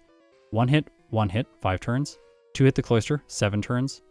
2 hit the Ninetales, 9 turns. 1 hit the Jolteon, 10 turns. Less turns. Less turns with Slash. More turns with Earthquake. But potential to lose late in the fight if Ninetales gets lucky. But the Ninetales moveset is trash. Let's be real with that. I think the riskiest thing here is the Confuse Ray. Honestly, I might just go back and use Earthquake because of the Confuse Ray. I think that's actually too scary. I don't want to get confused against the Ninetales and lose because of that, honestly. I don't know. I don't know. Okay, Tyler says, back to my question. Do you think you could pull off more streams with your voice and schedule? Turn the question back on you. I posted a question yesterday as a poll, which was like, do you want me to stream more than once a week? It was like 30% of people said yes. I think 15% said no, and the remainder of people were just indifferent. So that's what you think as an audience. I appreciate that. I can, like, potentially I can stream. I think right now my max should be 2 a week. 3 a week is going to be taxing my voice just a little bit more than I would like to if I want to be producing as many videos as we are producing behind the scenes right now. Right now we're like digging in and actually doing production on like 2 to 3 videos a week. Plus this stream that I'm doing, which I did like pre-production for this last night and then this morning. So adding one more stream takes about another day of the week out of the schedule for me, for my voice at least. So yeah, I definitely like streaming. I really enjoy streaming. So yeah. Okay, here's my plan for Fearow. Let's talk about it. So right now, with my time that was 1 second faster, Fearow is stuck right now in the E tier. It did not improve its results with yesterday's playthrough. So unfortunately, I'm gonna do another one. Hopefully we're gonna get it into at least the D tier, but hopefully C tier. I really want this thing to pass Pidgeot because it should be better than Pidgeot. Okay, so the plan. We got to get a little bit risky in the early game against Brock, Misty, and Surge. They're not like really great odds against those battles, but in order to get the best possible time, we don't want to be doing any backtracking there or ridiculous lengthy training against wild Pokemon. That just doesn't make any sense. Then, once we get to the mid-game, we're going to be fighting Erica right away, going to the department store, then Pokemon Tower. After that, do a little bit of training, maybe on Cycling Road, maybe in the Fighting Dojo. After that, fight Koga. Then go to Mansion to get the rare candies, as well as Carbos and vitamins and stuff like that. And at that point, we're probably ready to go back. Maybe fight Blaine, which is going to be probably the riskiest fight of the playthrough if we do it in that order. Or go and fight the rival in Silph. Also, going to be using Double Edge through the mid-game with Swift for Sabrina, and then Mimic for the late game. Final moveset, Drill Peck, Mimic, Rest, and Agility. Yeah. What if you did a half-produced video? I really like this live review and pre-recorded videos. Then second live attempts. And also hear all our awesome and terrible ideas. Yeah, maybe. That's why I'm doing this. I want to try new stuff out and see if people like it. If people like this style of video, then I can do more of these as well. I could also do like a half-produced video where it's like, I like stream it like this, then do the second playthrough, then like make the video unlisted, produce the second half with the second playthrough, do like official voiceover for that, and then just like add that onto the first one that I talked about live while it was being played, something like that. You should be able to cut rest completely. Not against Lorelei. I think you forget Lorelei and my strat for Lorelei. We can go through the damage ranges on Lorelei because sometimes people need convincing, but Lorelei's pretty brutal without rest. So with just 3 setups with agility, I'm going to 2-hit the Lapras. I cannot 1-hit the Lapras. Very annoying. Its Blizzard does 51 to 60% damage to me. So the Dugong is probably going to hit me once on turn 1, unless I get really lucky with a double rest. Rest turn 1, rest turn 2. So I'm going to take like 30% damage from its first attack. Then from there, Cloyster is going to hit me, doing another 30 to 40% damage. And at that point, the Lapras will knock me out. So without rest, I'm hoping for a Blizzard miss. And that just doesn't feel like the correct choice.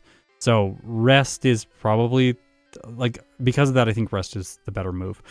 Granted, I do think that, I don't know if you can see the run summary. You can't see the run summary. Apologies. Should probably make it so that you can see that in the next stream.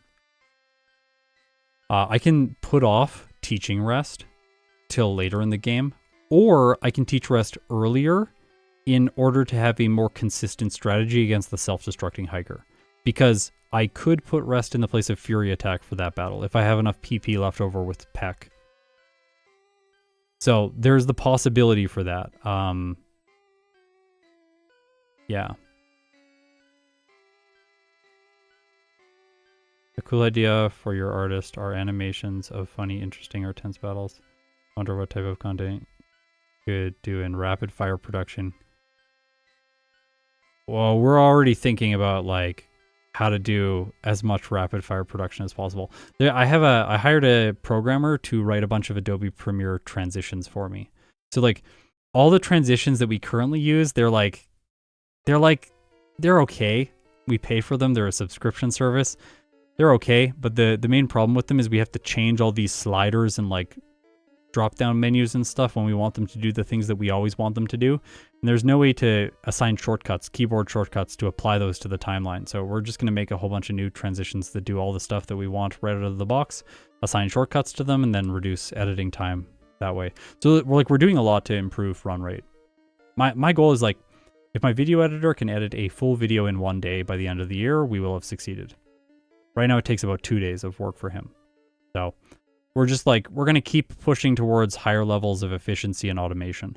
It'll improve both the quality because there'll be less human errors, and it will also mean that I cannot take 54 years to complete Pokemon Platinum with every species. Okay, I'm going to take a 5-minute break. Then we are going to get back into this with the remainder of Fearow. Hopefully I'm only going to have to do 1 run. We're going to get a better time. I'll see you in a second.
Okay, I'm back.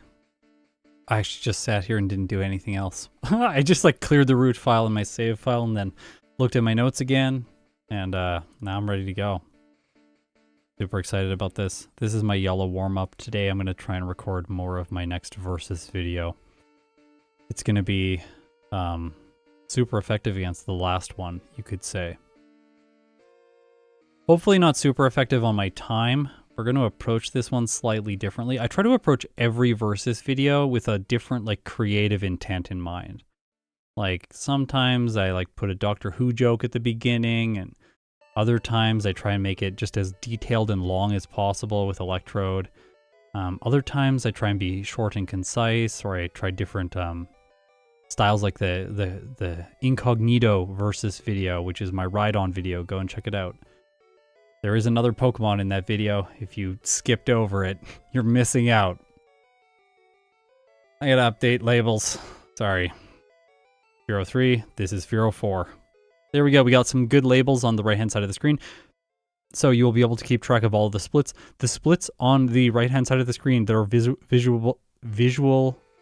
that are visible in the second column are the splits that we just saw in the previous video. So those are no longer the old ones from years ago.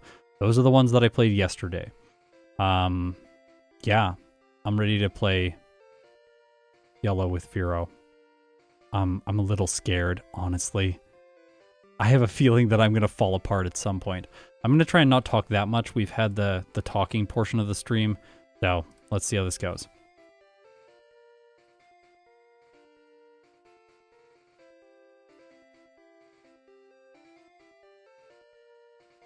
Orchestral excerpt didn't fail my... That sounds fun. Orchestral excerpt exam? Oh, that's like playing them. That's less fun. I thought it was like identifying them or something. That'd be fun. I have a strange sense of fun, actually. I play Pokemon over and over and over again. It's like, why don't you play a different game? Like, mix things up a little bit, you know? Like, try something new. It's like, that is anxiety-inducing. I just want to play Yellow over and over again. If I could play Yellow with one Pokemon for the entire year, I would be so happy. And then make like a 4-hour video on it, and that'd be just like my yearly contribution to the community. That'd be nice, but no. Capitalism forces me not to do that. Also, if I did that, I would never finish the Pokedexes in any of these games, and that would make me very disappointed. So, also from a creative, artistic perspective, I want to speed up my progress because we got to get through all the games I'm playing. Like, if I can finish off all 4 first generations of the series in like 10 years, I'll probably be happy with myself. But that would mean I would need a 4x improvement on my... Or no, probably more, because that's just Platinum. For just Platinum, I would need a 4 times improvement on my current run rate. But yeah. With everything, it's probably like 10 times. I need to go 10 times faster than I'm currently going. So... I need to both speedrun the game and speedrun the production of the videos. And don't worry, I'm going to do it. You'll notice here that I'm buying less items than I normally buy. It's because I want to buy a escape rope in Pewter City. If you noticed in the first playthrough, I did not buy the escape rope in Pewter, or I had to sell potions to buy the escape rope in Pewter City because bug catchers really do not give very much money when you defeat them. Just make videos at 4 times speed. Yeah, don't worry, I'll just press the button to speed my brain up. And my mouth. Actually, I feel like the mouth is the slowest part of the production process. Like, genuinely, I feel when I'm talking sometimes that my mouth is moving like 4 times slower than my thoughts. I'm just like, how is this thing? And then I'm thinking about something, and then I mess up what I'm currently saying because I'm thinking about the next thing. It's like really frustrating. I flub so many lines that way. I'm like thinking about the next thing, and then I'm the next battle or the next turn or something, and then I just like say it. I'm like, no, I need to describe the first thing and do it with good diction and all of that. Okay, here's Pidgey. This is forced by the software so that we get this encounter. The level is not forced, so it can be either 4, 6, or 8, but the Pidgey is forced. Now, after that, I've caught the Pidgey, the software turns off encounters in the forest, so we're not going to get any more.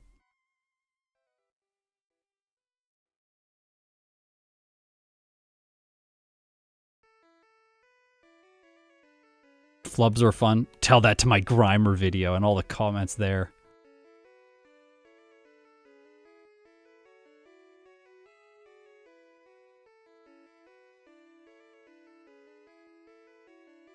Okay, heal here. We need this to be our waypoint.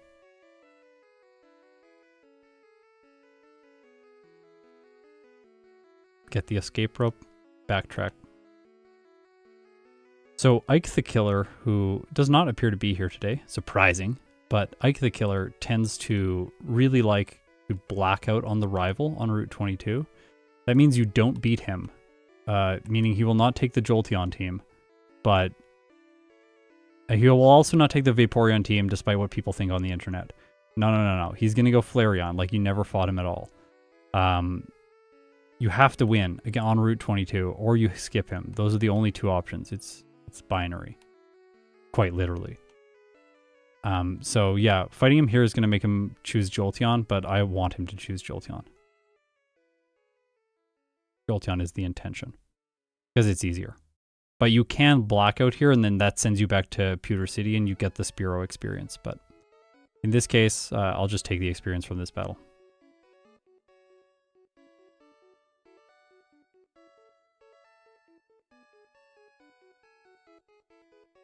Escape rope has to be used in a cave area, so I think this is the best option. I don't think you can escape rope out of the place where you go into the league, but if you could, that would be better. Someone's going to tell me that I can, and then I'm going to be like, oh, I got to go back and optimize that. Save like 5 seconds. Okay, let's beat this guy. Fearow, since it has Leer, does not need full PP to face Brock, so I do not need to go back to the Pokemon Center. 29 is going to be more than enough. And I'll level up going into the Onix, which is perfect. We are, of course, not going to save, like I said before. No reason to save. If I lose to Brock, we restart. He's early on. He's early enough into the playthrough that we can take a risk here. But Misty is going to be too far. On her, we'll just take the reset. Not a great Geodude, honestly. Also Growl first so that we lose less health.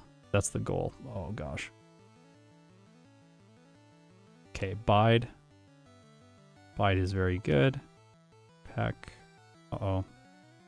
Uh-oh. Too many binds. Could we get another Bide, please? I'd like to lower its defense. No. Ridiculous. Bide. Thank you. Now we're doing a lot. We got him!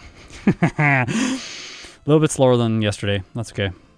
It's by no means a bad split. Like, pretty consistent compared to the 2 runs. And this was back-to-back playthroughs, so I have not lost to Brock. I don't need this heal. I have not lost to Brock. Shouldn't have talked. Should have thought about what I was doing next. Because we still have tons of Peck PP, and at level 15 we're going to get Fury Attack. So we can probably make it through this entire section of the game without a heal until Cerulean City. We might not want to push it that far if we're going to fight people in Mount Moon. If I use 4 PP here, I'll be 10, then I'll use 6 for the rest of the route, so I'll have 4 left for Mount Moon. Yeah, I'll probably heal. I think I'm going to heal. Yeah, I'm going to heal. Even though I get Fury Attack, I want to fight the Bug Catcher and the last for extra experience to ensure that I get to 18 for the rival on Route 22. Again, like I said, the next section of the game is a little bit unpredictable, or I'm taking a slightly risky route. I don't want to add any extra risk to that. Like, de-risk where I can, and then add risk. It's like 5 seconds to heal. It's fine. Running out of PP is going to waste more time. And Fury Attack likes to miss. When you have moves that like to miss, healing is the safer play. If you have moves that all have 100% accuracy, then you can just forge on. This guy gives really good experience, so I fight him.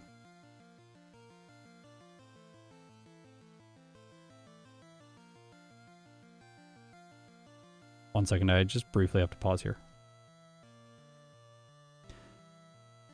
One of my softwares was not configured properly. By the way, that does pause the emulator as well, so that game time is not incrementing. It's synchronized between the 2 softwares.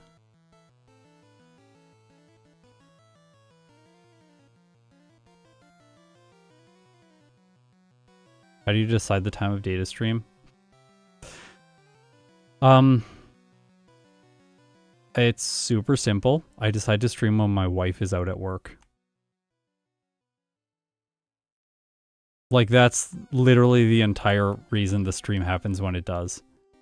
I know the house is going to be super quiet.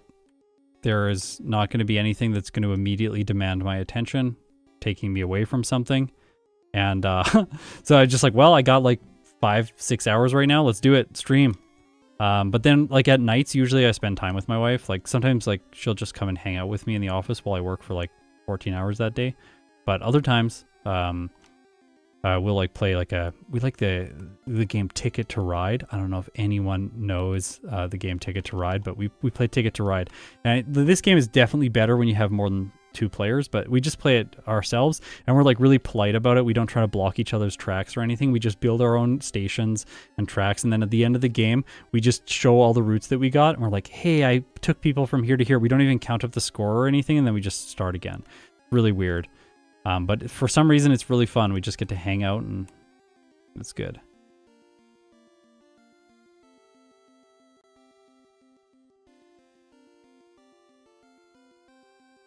Ah!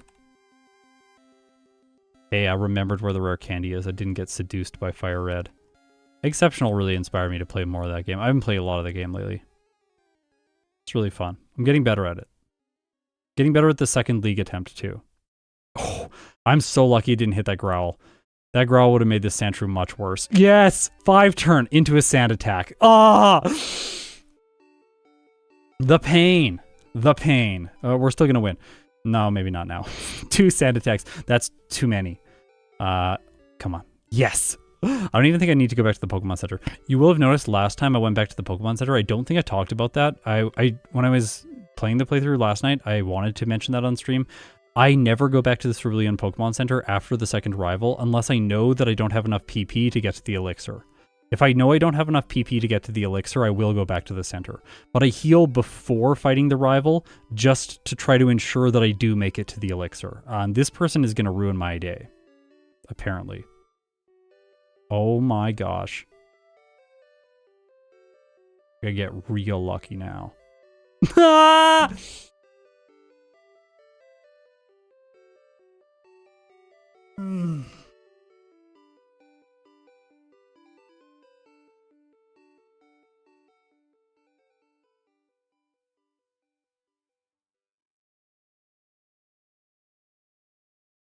Okay. So, here we go. Next run. Let's do this. So I gotta reset the routing software so we're tracking everything.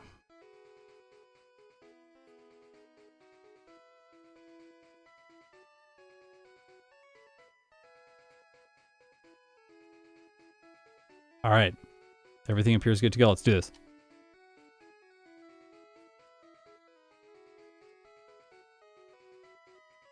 Well, we get to test Brock again, so it's not that bad. That happens sometimes. The people on Nugget Bridge can always end a route if you can't one-shot the Pidgeys. One-shotting the Pidgeys is, like, very, very, very important. Yeah, Keen Eye would be amazing. Keen Eye is, like, my favorite ability ever. Or Compound Eyes. Two of my I just love both of them. Like, anything that makes my moves hit more consistently is good.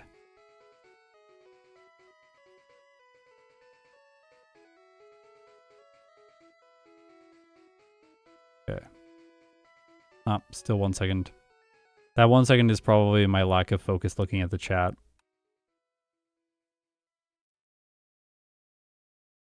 Because last night I just sat down and played by myself.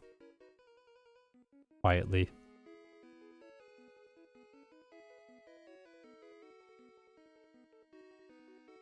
No. You want to get to Oka at 104. That's like the perfect run. So today it was like 105, 106 was going to be my best because of the offset from the rival, but I always choose the second tile there because that guy usually walks away from it in either direction. I'm going to get 3 antidotes instead of the potion this time.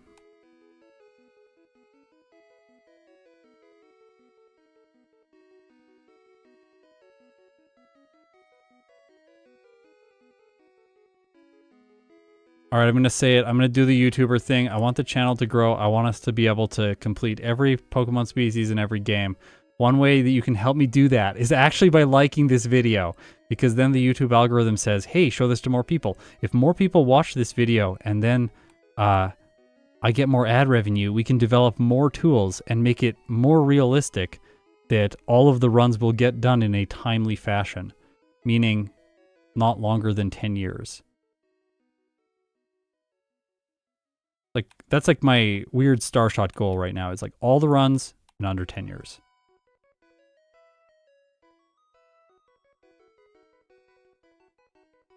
We'll see. And if anyone's worried about what comes next, don't worry. Like, the problem is not that there is too little stuff. The problem is there is too much stuff. Because there's like, this is just within the current format. There are like other cool formats that would be fun to play. Sold out to Daddy Capitalism. I know, right? No. Daddy Capitalism is a tool. Gotta use Daddy Capitalism to become a Pokemon master. Okay, here we go.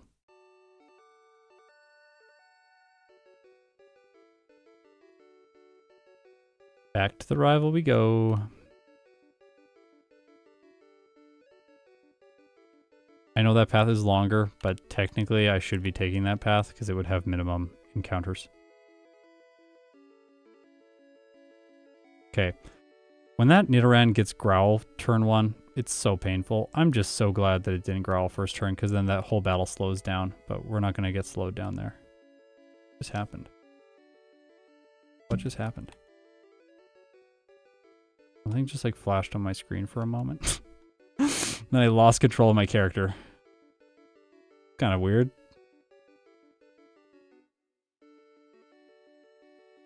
Alright, I missed Growl again. Sweet. More of that, please. Yes, this is perfect. Love it. 96 bonks. Oh my gosh, the thing flashed on my screen again. What's going on?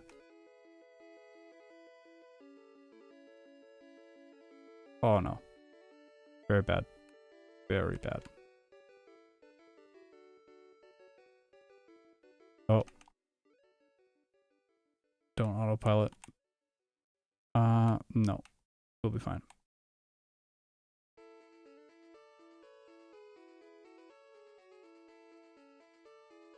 The bonk counter is there only in the overworld. It goes away for battles because we need that space for the reflect counter. And maybe I could program it so that it doesn't show up with Pokemon that aren't going to use reflect, or it doesn't go away for Pokemon that aren't going to use reflect, but I have not thought to do that yet. There'd have to be a toggle checkbox to say, hey, I'm not going to use reflect, just show the bonks all the time. And that's, I can do that in like 5 minutes, but that has not been priority. Okay, just less binds. Please, can we have less binds? Oh my gosh. Yes, bide. This is amazing. Going for bide really early on is... Oh, and then I crit. See, now I do a lot of damage. Now if it bides, I can just attack into it. Win. Much better. We actually got a lower time on Brock this time. So good.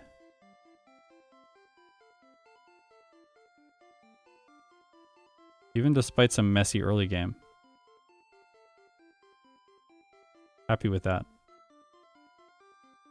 Very good. Even with 4 seconds of bonks, I know. Running into the wall. We are going to have to do this.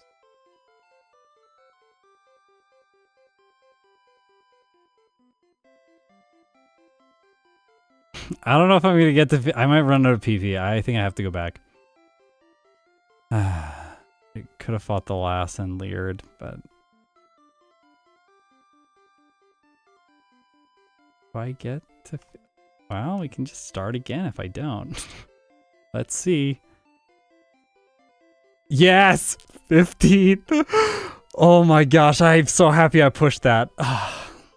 Gosh, that was close. So if I had ran out of PP, then I would have had to struggle against the Metapod and the run would have been dead.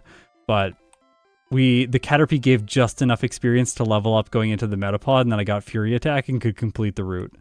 That's optimized. Yeah, planned, exactly.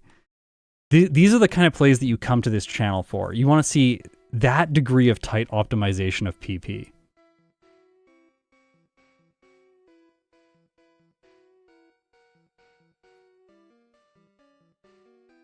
Ledges up bonk counters because it plays the bonk sound.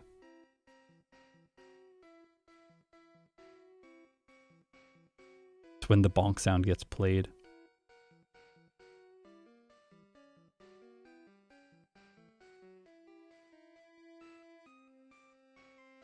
Scott optimizing his PP all over the stream. Yeah.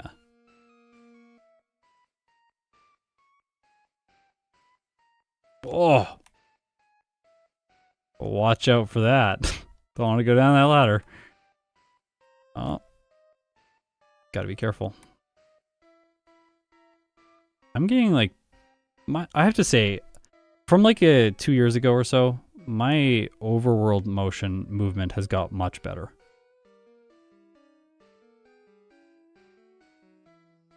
Like, a lot better. Yes! More optimization. You see that crit? The perfect crit. I planned it. That was RNG optimization, actually. The fact that I had my PP so well optimized earlier on led me right to these amazing Fury attacks. Look at it. Look at this. Look at it. Look at this. That... I was on the perfect frame. Perfect frame RNG to get all these crits. Oh my gosh, another one.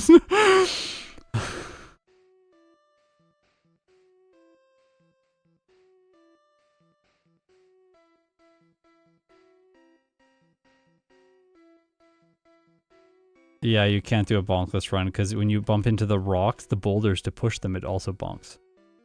You have to bonk to push. It's the only way. Okay, please, please, please, sand attack. Please, just scratch me.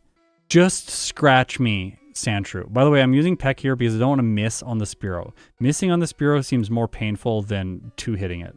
Okay, it missed sand attack. Very good. No! Hate this thing. Thing is like... Oh my gosh. I gotta make a cut. You know that movie Mouse Hunt? As a kid, I loved this movie. I think it's a bad movie objectively. I don't know. Like, I haven't seen it since I've been growing up, but as a kid, this was like the greatest movie of all time. Okay, that was really close. I just thought it was so funny. And in the movie, the mouse like terrorizes them and they basically destroy the entire house.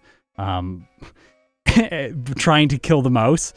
I feel like Sandshrew. I need to do a cut of that entire movie where every time the mouse is on screen, it's just Sandshrew.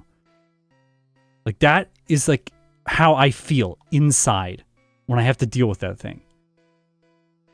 I'm like, like, there's this moment that they put like the shotgun in the floor. Another great Fury attack, by the way. They put the shotgun in the floor and there's like some like bomb under there and they're just like, do it. The whole floor gets vaporized. As a kid, that was like my favorite thing.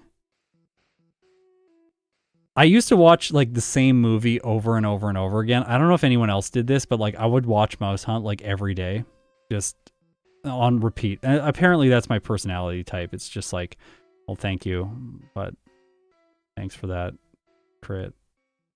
Come on, please, please. Okay, we did it. We didn't lose to the hard trainers on this route, so we're gonna be okay. We did have to use some potions, which is annoying, but we're okay. Another one, because I thought it was also so funny, was Mrs. Doubtfire. I watched that movie like, I don't know, way too many times. Every day after school, 1 year, I came home, I put it on, and I watched it. I haven't seen that movie in forever now, but like when I was like 10, it was like every day, gotta watch it. I don't know why. Okay. That sucks. We really wanted to, yeah, to tackle a few times, lower its defense, and then get a long Fury attack, just like that. That, once again, wow. Okay. I'm liking that. That was a lot faster than last time. Every day for a year? Yeah, seriously, like every day for a year. Yeah, good. Play red. Yeah, I know. Not getting Charmander and Squirtle is painful. Although when you play Fire Red, then it gets better because you can just catch Pidgey and Rattata on Route 1, and those are your HM users for the rest of the run. It's really easy. Fire Red is like, I think Fire Red is the game that everyone thinks is difficult, but it's actually not that hard. Like in this series, it's probably the second easiest. I think the easiest game is Crystal. Then I think Fire Red is next. Then probably Platinum next, and then Yellow, and then after yellow, emerald. I think emerald is the hardest in the series. And I put, like, yellow is like again, all these games are objectively not that hard.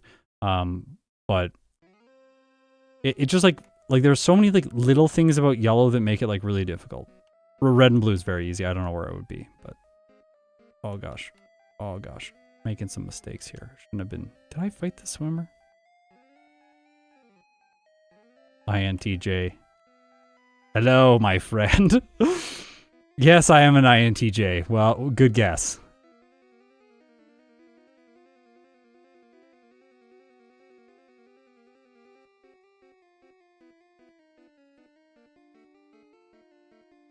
Fight that guy first. Ensure that I get to level 23 before Misty.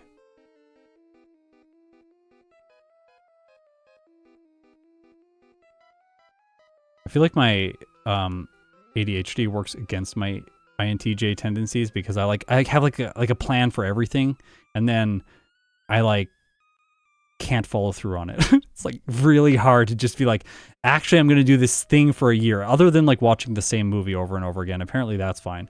If I really like something, I can do it every day. If I don't like it, it's so hard to stay consistent. Okay, Misty, not a problem. Oh my gosh, look at how close we are to yesterday's time. It's ridiculous. Apparently I'm INFJ. Oh, interesting. My wife is INFJ.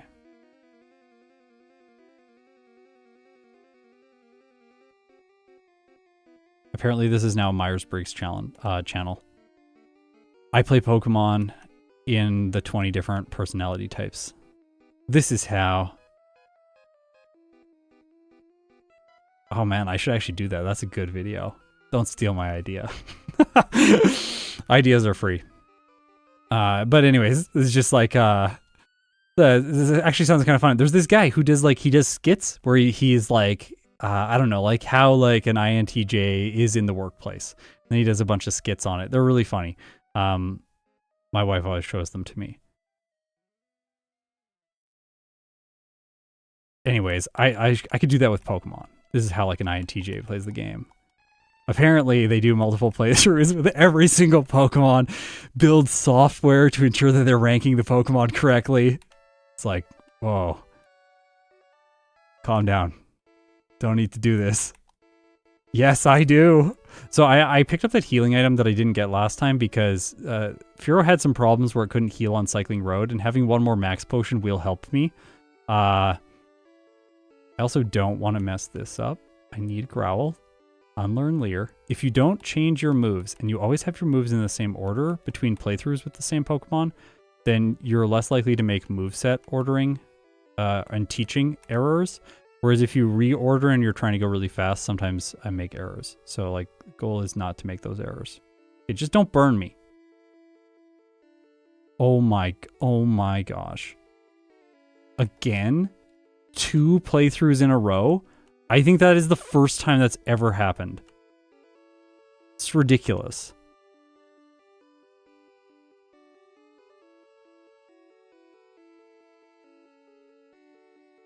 Let's go. You potioned the Fearow. That's also really rare. It's extremely rare to see that. You can also mirror move Slash here if it goes for Slash. Well, it's not useful there, but you can. It knocks it out faster if you mirror move Slash. I didn't talk about that last time. I said it was useful in a couple places, mostly Surge and then the self-destructing hiker, but it's also useful there because you can 2-hit the Sandshrew if it slashes instead of 3-hit. So you save 1 turn. Come on. Yeah, I shouldn't have said anything about the burn. I jinxed it. You're right.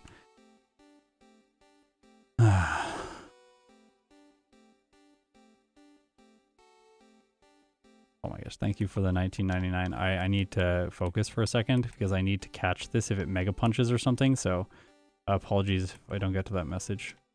But well, hopefully we don't have a reset to Surge. Come on. Can you tell your wife thank you for sharing us with? Oh yeah, I will tell her that. I'll tell her that.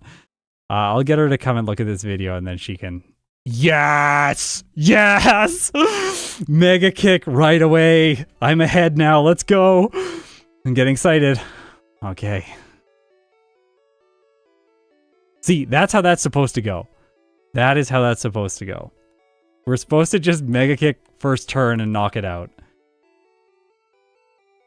Second turn, not first turn. Don't mirror move first turn. See, now I can dig back Cerulean City. This is how I wanted things to go last time. So we are going to gain more of an advantage here now as well, because there was some fumbles in the last run.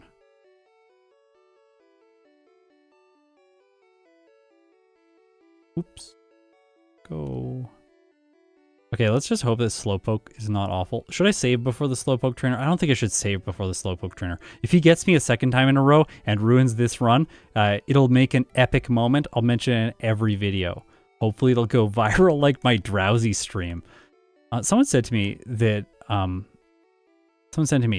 like YouTube was promoting the Drowsy stream in like to them every day. They're like, I want to watch your stuff, but like for some reason they just keep telling me to watch this Drowsy stream. I don't know why that happens, but the Drowsy stream is my most watched stream of all time. It has like 300,000 views or something. It's because I had to restart the run because I Gen 1 missed against a Bellsprout, and then it wrapped me endlessly after stun sporing. So I guess the true pain that was that run ended up benefiting me. Yes, mirror move. Just for style. Okay, let's have another stylish win against this Slowpoke. I should have not talked about the Drowsy stream right now. That was a mistake. I made a mistake. I'm sorry, game. I've learned from my mistakes. Just let me win here. Okay, thank you. But yeah, they should watch the Flareon stream, but then no one would know which one to watch. So that's fundamentally problematic. It's like asking the question, what type is Venomoth? Like you can't decide. It's all the types. It's just far too cool. Oh no. I think I got hurt. So I need to heal. Okay, let's hope this works. Sometimes this can fail. This is not a foolproof strategy, but it does work. Let's go. Come on. Yes. Yes. So little damage. It's so satisfying seeing that. Let's go. Mirror move. Growl. Also, this is the silliest thing ever. Like, can we just like pause for a moment and reflect on how silly this is? We wait for the opponent's Pokemon to just destroy them. Like 3 damage. We wait for the opponent's Pokemon to destroy themselves. All right, we did it. Ah, it's a great fight. Definitely one of my favorite. Whenever we can use weird moves to do something like that, I get really excited. So it's one of my favorite fights. The mirror move tech is so cool. I know. It's great. Yeah, you gotta be careful in that fight because yeah, you can mirror move self-destruct, and of course mirror moving self-destruct is not the choice. I guess it would get the same type attack bonus, but you would lose the fight. If I changed my rule set a little bit, then I could potentially win that way. I've thought about doing that, like making it so that I am allowed to self-destruct or use explosion on the final Pokemon in battle, but I don't necessarily know if it's going to make the videos better, and I don't know. It's like I'd have to add it after the fact, then we have to go back and do Pokemon again like Weezing. Maybe at some point we'll do like the self-destruct challenge and we'll see what happens if those Pokemon are allowed to use it. That is what we'll do. Like I said, there are so many videos that I want to make. There's just no time. When you do 5 playthroughs with every Pokemon for a versus video.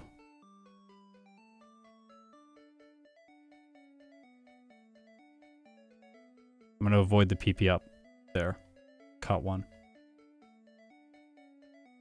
But I need this valid tone agreement. It's super weird. Okay, Peter, I'm ready. I'm ready for whatever's super weird. Yeah, the rock tunnel exit tile is not a door. I know. It's a ladder. It is very weird. Yep. That. Sorry. I want the escape. No.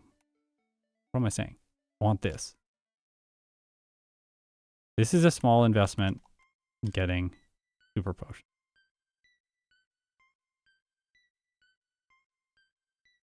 Go to the side there once so he doesn't walk towards you. Saves a little bit of time. 5 playthroughs, you mean 13, right? Yeah. Yeah. So, a long time ago, I had a video editor. Or not a video editor, a script editor. So I'd write all my scripts, then I'd send them to the script editor. Script editor would review them, send them back to me with a bunch of changes. Little fixes here and there, that kind of thing, you know? Normal stuff. Wasting time. Doing stuff like this. Dropping useless items that you shouldn't pick up in the first place. I'd send the scripts to this guy. He'd edit them, send them back to me, so we fix grammar and stuff like that. The stuff that I'm naturally very bad at. And then I'd make the video. There'd be 20 things wrong still, because apparently it's impossible to actually get rid of all the errors in a creative work. But then I made Golem versus Machamp, and I did like 4 playthroughs. And I remember he sent me a message. I remember this. I think about this often. He sent me a message and he said, maybe don't do that. He sent me a message saying, maybe this is a precedent you don't want to set. If you do 2 playthroughs for this Pokemon, aren't you going to have to do 2 playthroughs for every other Pokemon? And yeah, I proceeded to ignore his advice for the next like 2.5 years. And here we are.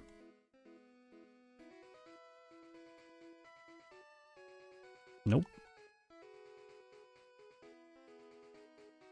For a while I was considering Carbos there to move first against the Jolteon and Silph, but that's unnecessary.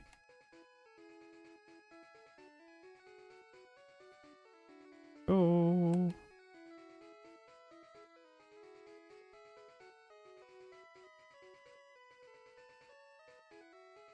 Imagine if I taught Fearow Fly. Okay. This is where things get better than last run. Check this out. So here in the last time I played this, I did not have double edge for this fight, which overall slowed down my progress because I had to use Swift, and I think that I don't have a one-hit with Swift. Oh no, there was a small amount of input delay there, and it messed me up. I used Peck on the Fearow. I was about to say that I'm going to one-hit everything, and yes, I am going to one-hit everything after I use the right moves. See? You just one-hit everything with double edge. And then when I reorder my bag, I will just heal.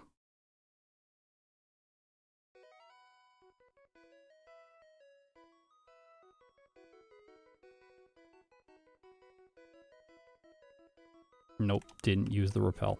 This sometimes happens when I'm trying to do too many things. I don't think I need to save here because they can't paralyze me with Lick because I'm a normal type. I remembered that today. Normally I'm like, they can paralyze and confuse you, and then everyone in the chat is just like, actually, Scott, you're playing with a normal type. They're a ghost type. You know that you're immune to their attacks? Oh, yeah. Sorry about that. I come from Generation 1 where Nightshade can hit normal types. Yeah, double edge does feel good when it's one-hitting stuff. Stop! Terrifying. I want it to confuse me. More playthroughs than Magneton? How many did I do with Magneton? Like 7? It was like 7 with Magneton. Wait, when I said 5 playthroughs for a versus video, I was referring to individual Pokemon.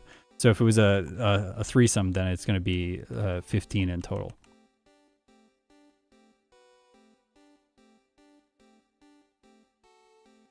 Okay. Let's go.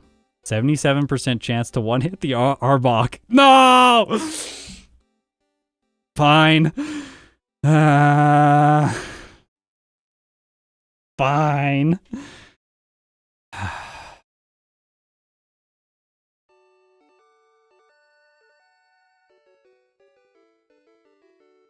Nah. Scott phrasing. Go. Yep. I made the decision, so we're doing it.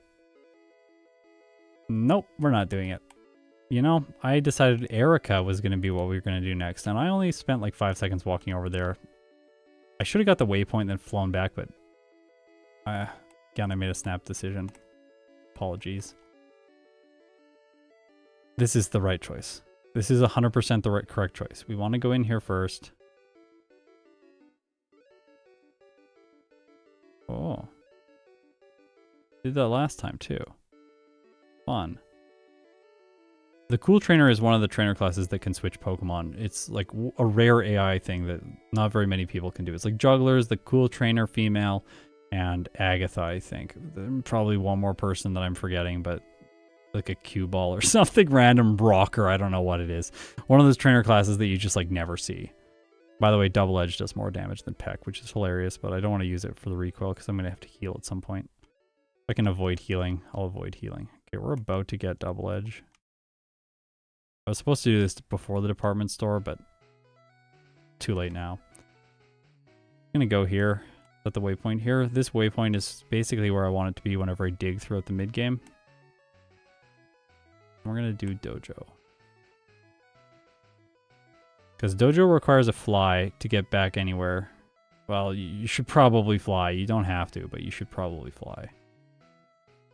Okay, Mirror Move is useless now, so we'll get rid of it. We'll keep Peck because Peck can be used to finish stuff off. And we can now just drill Peck our way through here and get a whole bunch of experience before Koga. Because then when I fly, I'll fly to Fuchsia City instead of flying to Saffron City. Thanks for tuning in, everyone. I genuinely just want to say, like, I really appreciate the fact that there is a community that loves my stuff and loves solo challenges.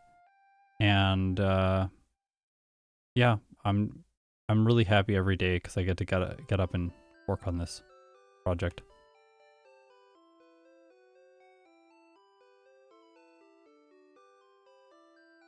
Those are the only 3 ones. Okay. Yeah, and moves like Roar and Whirlwind don't work, so the player can't force them out either. No. Well, actually, yes, because I didn't go south yet. So that is actually perfect, even though I wasn't thinking about it. Because now, going south, I'm at a higher level, which means I can fight trainers that are better for experience. Can probably fight this guy without too many issues. We should have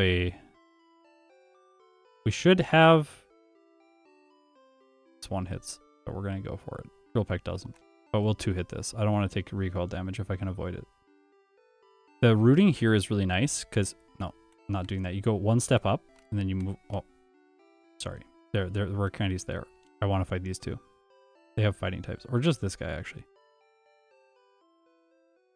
And then I think I'll skip the next. He's pretty good.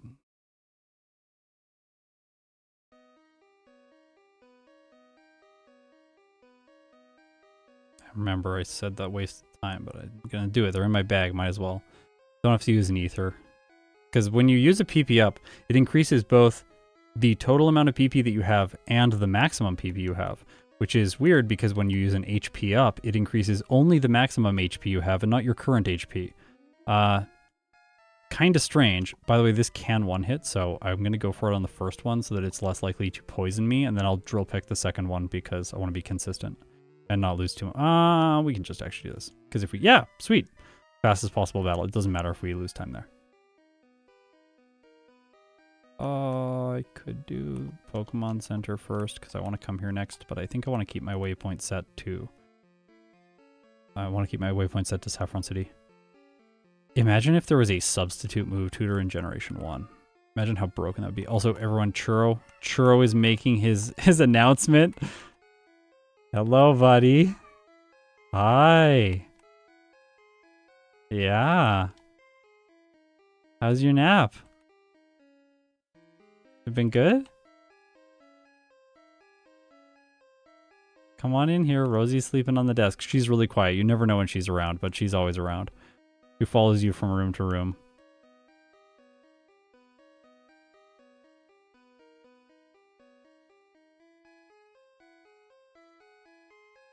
We will talk about HP ups in Generation 2 in a video in the near-ish future. Because there's some fun AI manipulation stuff that Snowy has shown me how to do with them. It's really great stuff. We do need a churro cam. Okay.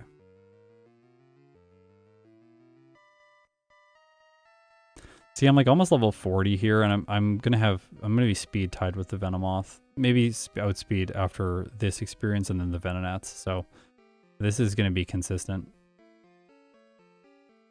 provided I don't like mess up somehow. I'm just saving because like it does have double team, and like I would like to do less runs today if possible, because there's a whole bunch of other channel work that I do want to accomplish. Okay, so we outspeed Venomoth. It's a guaranteed 2-hit. Unless we crit. Okay, cool. Oh my gosh, look at that Koga split. Like, I know that... Wow, look at that Koga split.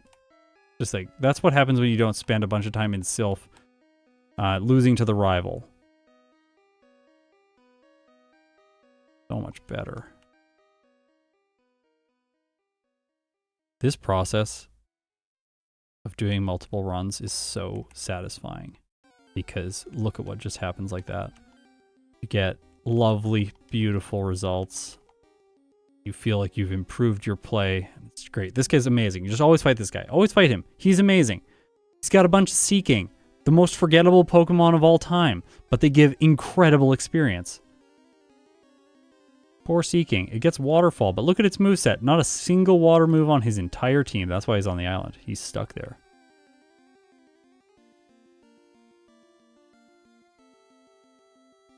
Let's go. Skip the vitamins. Don't want to slow down. Skip the vitamins. Carbo's useless. Oh, hello, Muck. I always run out right when I get to this table. That guy can't catch you, even though he is technically a trainer and he is a spinner. He's the Generation 1 spinner that is broken and doesn't work, because there's so many glitches in this game. Also, his sprite does some of the spookiest stuff in red version. When you run out of repel steps on the wrong tile, he'll like teleport. It's wild. I have footage of it in a few of my runs. Every time it happens, it freaks me out. Do we do Silph now? I think we have the speed boost. I think we can just do Silph now. I don't think Blaine first is going to be safer. I'm going to change the order here. Apologies if this messes everything up. I just want to do extra training. Like, I want to get more experience, because I don't really want to go into Blaine at level 41. That seems like a recipe for disaster. Nope. He's got 4 Pokemon. Yeah, Huntail and Garibus. I forget about those two. Yeah. I know, like, Seal and Dugong are, like, kind of unfortunate cases. Also, Seal is my... If Venomoth is at the top, Seal is at the bottom. I know there's the monkeys. They're the bottom 4. But Seal is the bottom 1. Yeah, I fought him last time. Because last time I went to level 43 to get... What's it called? See, and this is another place where Double Edge is useful. Because, like, Drill Peck does one-hit this. I checked the damage range before I did it. But Double Edge one-hits this. So you don't have to use Drill Peck against it, which won't one-hit. There is Agility in the place of Fury Attack. That move's awful. And Drill Peck one-hits the last 2 Pokemon. Yeah, Seadra is super forgettable. Seadra becomes less forgettable when they introduce Kingdra.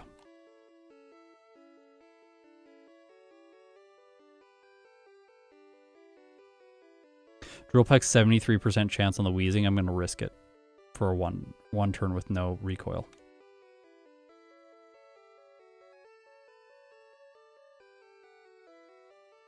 Okay.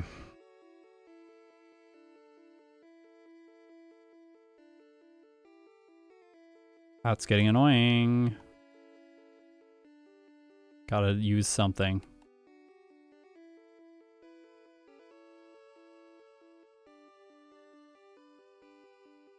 Someone did ask me, my overlay is not automatically displaying which vitamins and like how many vitamins. I've like removed some functionality to like try to reprioritize things a little bit within the software. I'm going to add that back in at some point, but right now I took it out. I made everything manual so I can like show my, I can show like my stat experience if I want to, but I don't have to. And it doesn't automatically bring it up in any instances. All right.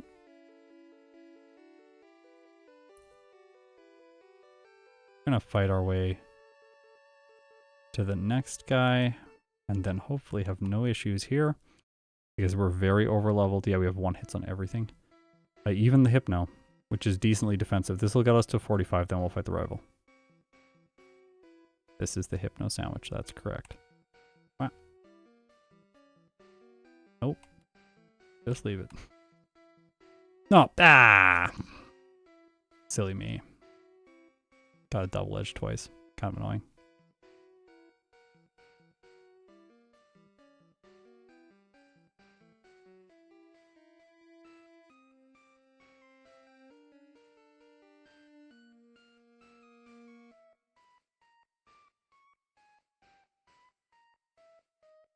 Okay.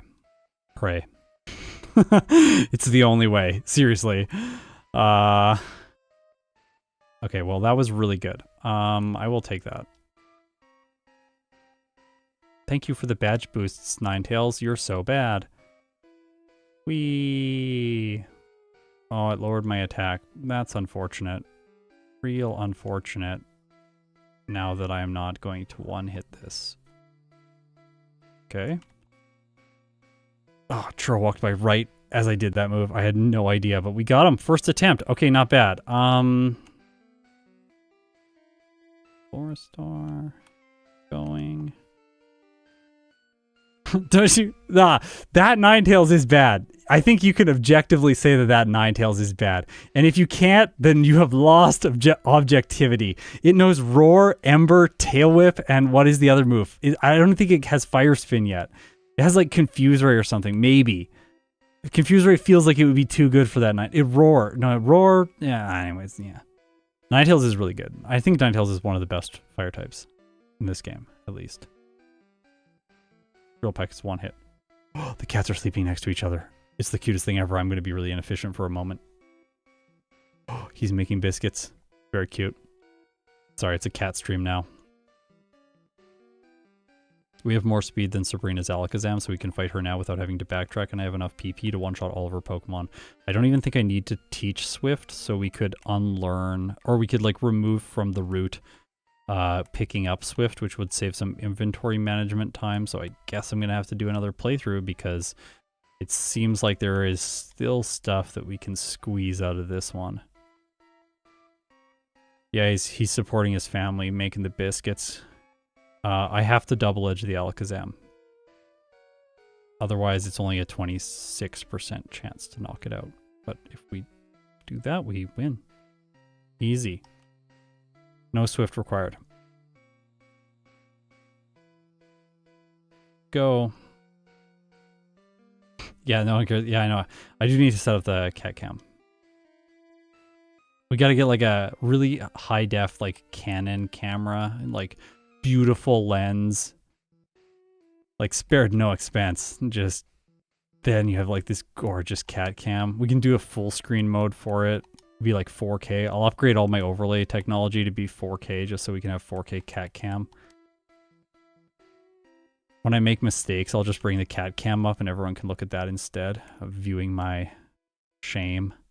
Okay, yeah, this probably is going to be bad. Like, Blaine is typically, like, in most of these playthroughs that are consistent, you get to Blaine, he gives you a reset.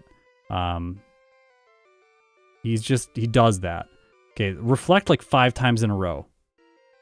Hey! Hey! Yeah! Alright. Not bad. We were 0 resets to this point. Also, that's why I healed in this center, so that we could just teleport back here.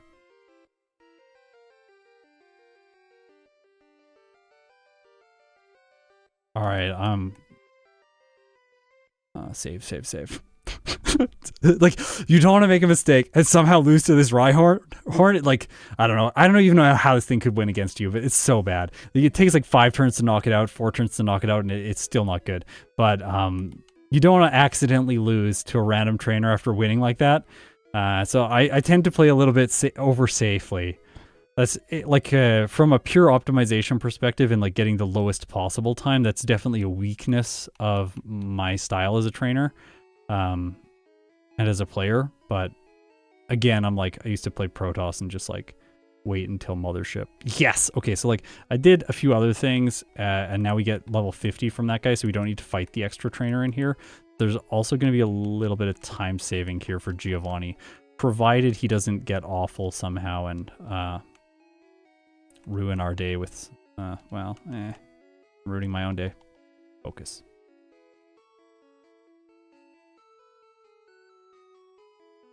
Also, I will have you know, this moveset is approved by Ike the Killer. Ike the Killer approved. No rest. There is no rest. Look at that. I have not taught Fearow rest.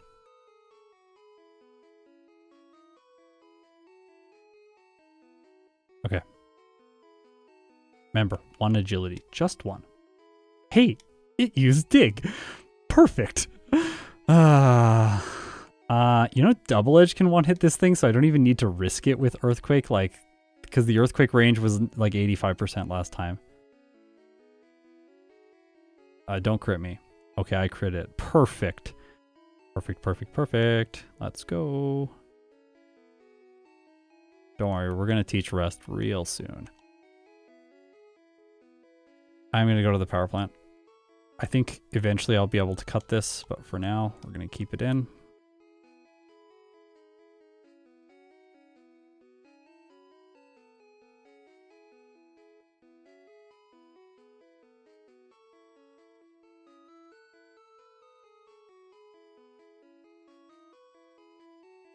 Yeah, Fearow's doing really well.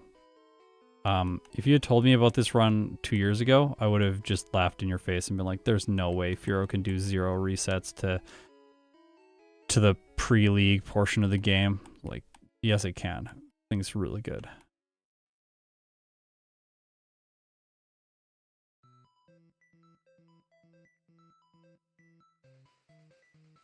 All right, let's go.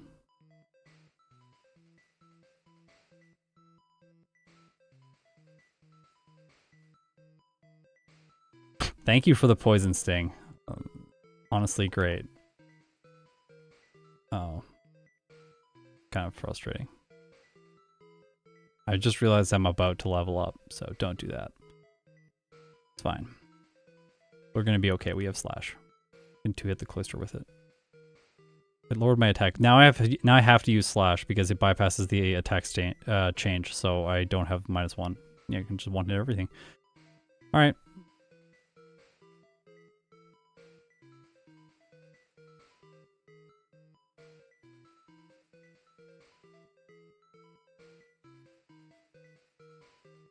Go, come on. Come on. We're making really good time right now. I don't think we're going to do sub 50 in this run, but we're going to get... Oh my gosh. Well, thematically it's a Fearow, but not a great Fearow to run into.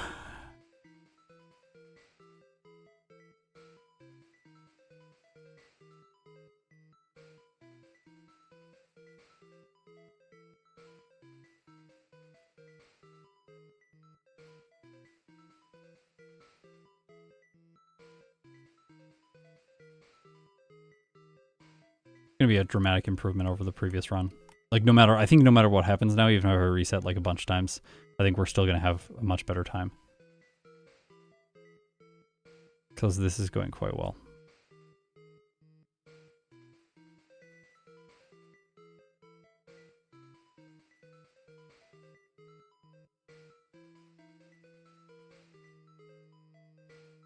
Fight him the first time I'm here rather than the second time. Less backtracking. Thunder is one of those moves I don't think it's ever going to be used in Gen 1. I don't think there's any purpose for it in a solo challenge like this. It's so bad with 30% chance to miss is just terrible. So everyone's like, what if you against Giovanni, what if you mimic Fissure? Like, no. No. It's 30% chance to hit. It's never going to hit.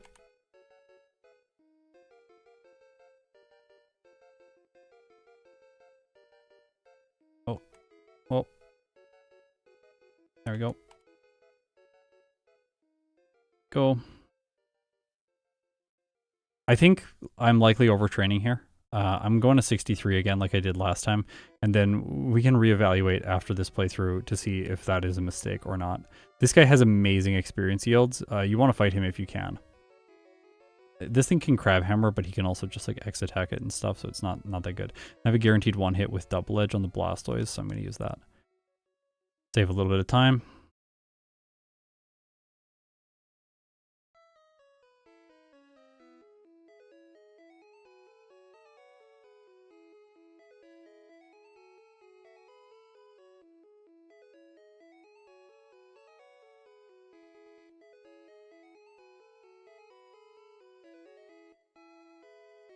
All right, one of the most brutal battles for a flying type.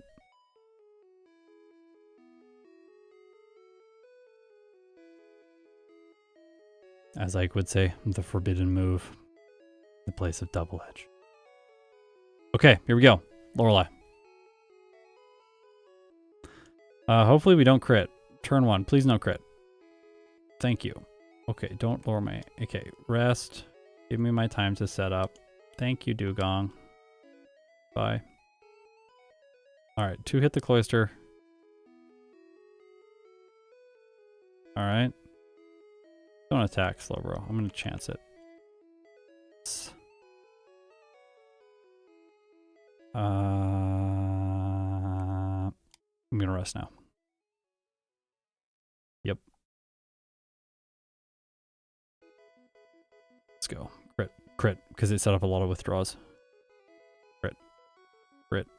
Crit for me, please. Okay, one more rest. Wake up. I can set up one more time. It badge boosts me again. With this amnesia, look at my speed, by the way. I badge boosted it to 999. Okay, we did it. Lorelei's done. Very good.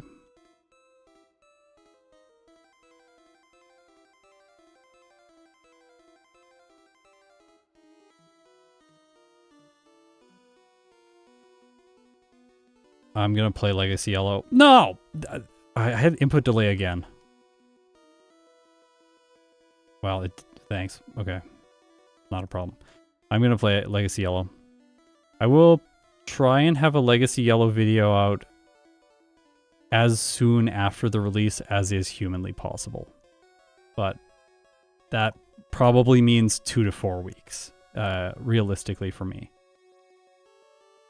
But I am intending to play it.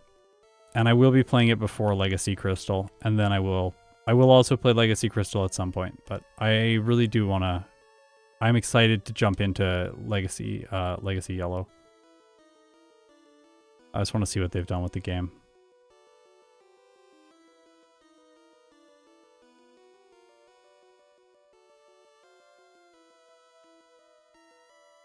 I might... Okay, so see, substitute not needed.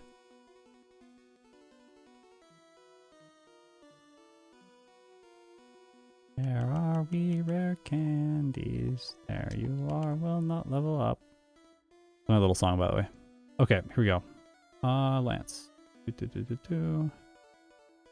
Ability. Okay, well, that's a good first turn. Sweet. Yeah. Thank you, Lance. Oh, I was supposed to do the Ice Beam strat here, but we're doing the other strat, so... It doesn't actually matter, but we are doing the other strat. Wow, I get another agility. Shrug that off and win. Just don't miss. If it misses, be sad. But okay, oh my gosh, we're gonna do no. Okay, well that put me really ahead of the other time.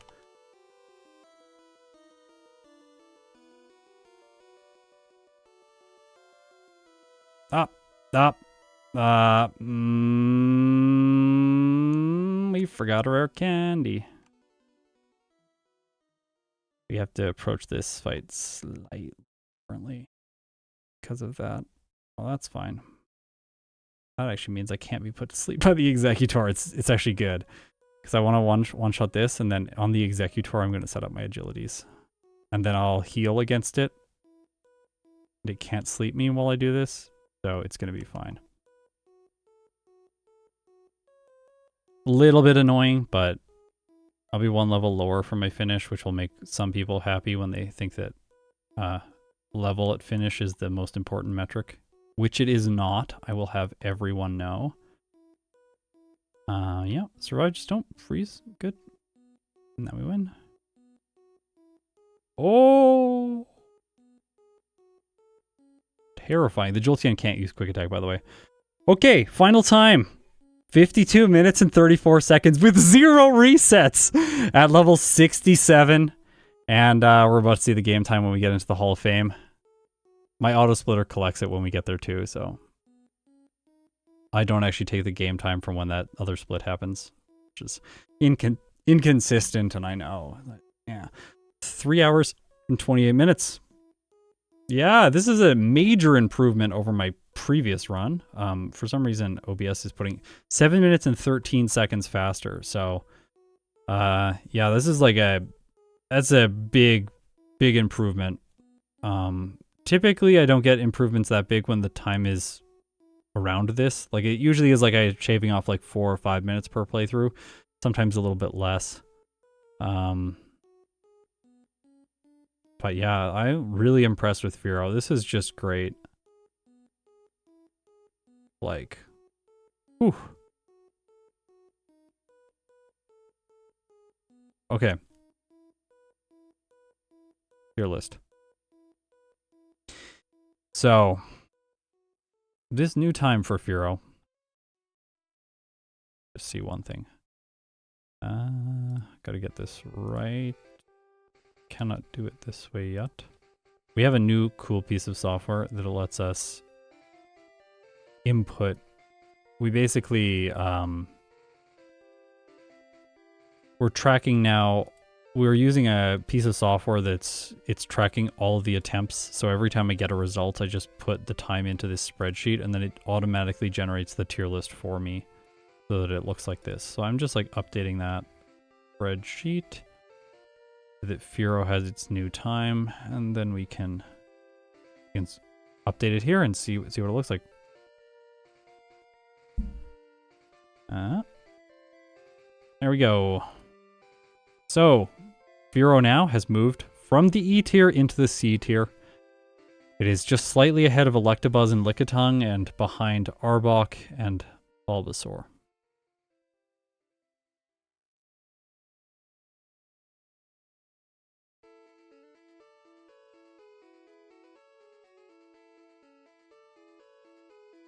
I think Farfetch'd is better than Fearow. I do think that the flying type ranking will end up being Zapdos first, Articuno second. Moltres would probably be third, but I could see with like a lot of work Farfetch'd beating it. Those two are quite close. I think Fearow is just behind Farfetch'd, but I think Dodrio is going to come ahead of Moltres and behind Articuno. But maybe I'm wrong. Charizard is going to be up there. Charizard is going to be really good when I do it. Oh yeah, there's Dragonite. Dragonite's slow growth rate though, and its moveset isn't great at the beginning of the game. I don't think Dragonite's going to do as well as people think it will. Like, I think Dragonite's kind of destined for a similar performance to like Tentacruel, maybe. Maybe I'm wrong. Dodrio, I think it's going to be quite good.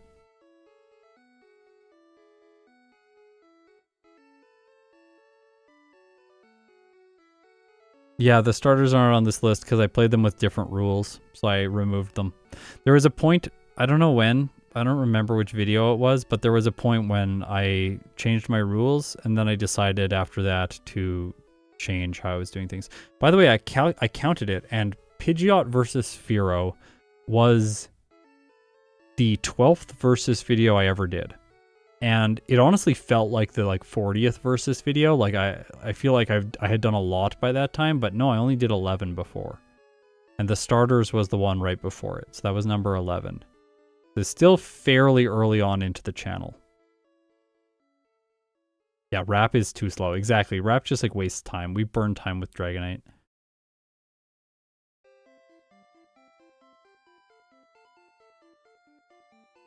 Yeah, this weekend is yellow. This weekend and next weekend are yellow.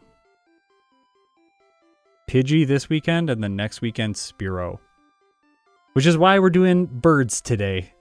That is why the bird theme over the next little bit. And then we are going to go to the next Versus video. The weekend after that will be another yellow video, and it's a Versus video. And it's gonna be super effective against the last Versus video. And it can't do very much to a Pokemon like Fearow. Okay. Another hint for which the next Versus video is gonna be is it's not gonna release on Saturday. It's gonna release on Sunday. Okay. Let me clean this up. Gotta put this in. Fearow 4, so that is my 4th Fearow run that I have done starting fully evolved. Did 2 this stream, did 2 last stream. Oh, I mean, it's like, there's this like painful moment right now, and I have this every time I play Pokemon where like I would really like to play another Fearow run, but I really know that playing another Fearow run is not in my best interest as like a content creator and a business owner. Like, I should actually go and review videos and like move things along in terms of production, rather than sit here for another hour and do one more run. So, yeah.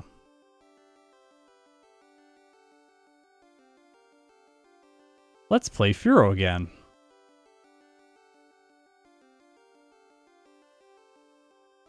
Yeah, there's no Machop line. Machamp was played with an old rule set. I did a stream, but it wasn't I didn't want to rank it without making a video. Then the results became old, so now they're not useful anymore. Okay, so we gotta update. Fearow 4, Fearow 5. This is gonna be number 5. This will be the last one, no matter how disappointing it is. For some reason that 1 second. Okay, there we go. Loaded in the splits from this last run we did. Pressed the wrong button, highlighted something that I shouldn't have highlighted. This has been happening all day, apparently. Splits. That's like what? F4? No. F3? Yep. It's moveset. There we go. See, I can highlight things. I can highlight the stats. I can take away the stats highlight. Check this out. I can highlight the HP. I can highlight the attack, the defense, the speed, special, and you would never guess it, but I can also highlight the crit rate. Yeah. Okay. One more.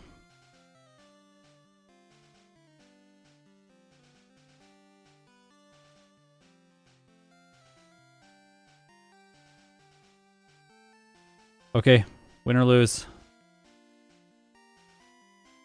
Win or lose, this is going to be the result for Fearow. Alright, let's go. Yeah, we're going to cut Swift out this time. Play essentially the same route. Yeah, we can also highlight the moveset. I can also highlight the splits as well as the battle summary. I'm trying to level up things again. I feel like over the last year, really 2023, I feel like my content, we were working on a bunch of stuff, and I don't know, I feel like I was less focused on making stuff better every week. And I think a lot of stuff did get better, but in like more subtle ways. I'm trying to make things better in obvious ways now. Like, oh, when you stream, like the stream was just higher quality. You talked about more interesting things and gave us more insight into the Pokemon because you had already done a run in advance and knew some things about it. Hey, we're 1 second faster. Or no, we're the same as last time, so we're 1 second slower than the previous run, but that's fine. Let's go.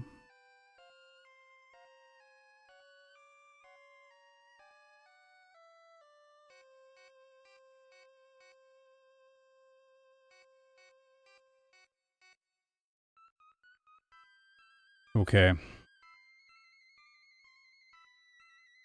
What if Brock wins? What if Brock wins? What if Misty wins? What if Surge wins? If that happens in this playthrough, I'm gonna be so disappointed. What if the map wins and I path the wrong way everywhere?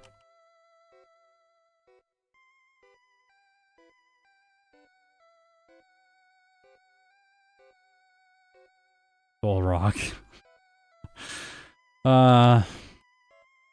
I have filmed the first playthrough for Soul Rock. But it is not the next versus video. But it is a versus video. So if you've made it this far in the stream, you get to know that Lunatone versus Soul Rock is coming up in the near future, relatively near future on the channel. Also, just a spoiler alert for that video. Turn your ears off for the next 10 seconds if you really want to go in completely blind. Here it is. Lunatone and Soul Rock. If you just say to yourself, what growth rate do they have? My response is slow. Nope, they're fast growth rate Pokemon.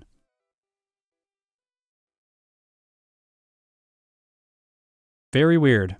I don't know. I find it so strange, but it's awesome. So, pretty cool. Yeah, they're rocks. Like, they can't imagine them growing at all. That's a good point. I like that point. Yeah. Yeah. And they both start with moves that can attack Kyle's Poochyena. Mewtwo, be scared.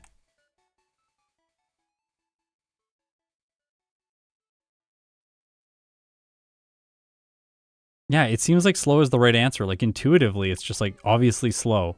Obviously. Look at them. They're slow. But, like, no. Anyways, I thought that was a pretty cool factoid.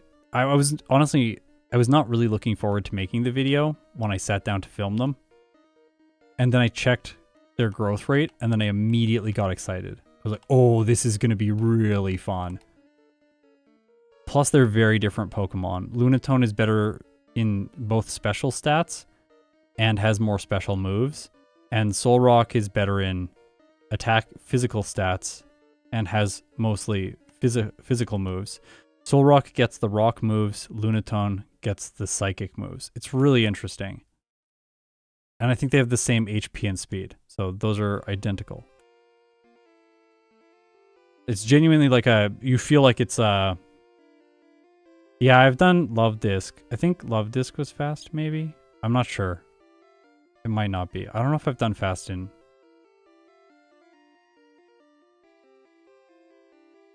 done medium slow. I've done medium fast. I've done fluctuating and erratic. I think I've done everything. Maybe not fast. Unless I'm forgetting a Pokemon that was fast. I could never forget Hariyama. It was definitely fast. Go. Let's go. Regice versus Regirock. Yeah, it does feel like that. I feel like in Gen 3, they really got the design right. Like I think by Gen 3, they had kind of figured out what the game was supposed to be. And they had started to design around that. They like knew like, oh, we need to like have Pokemon that fit these niches and like we can distribute types in this way. And if we're going to like make a Pokemon that's good at this one thing, we should balance it out with like another Pokemon that's like good at the opposite things.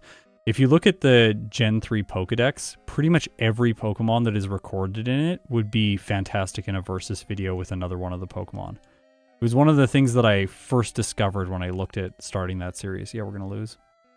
We're going to lose. Well, we're going to get... No. Oh.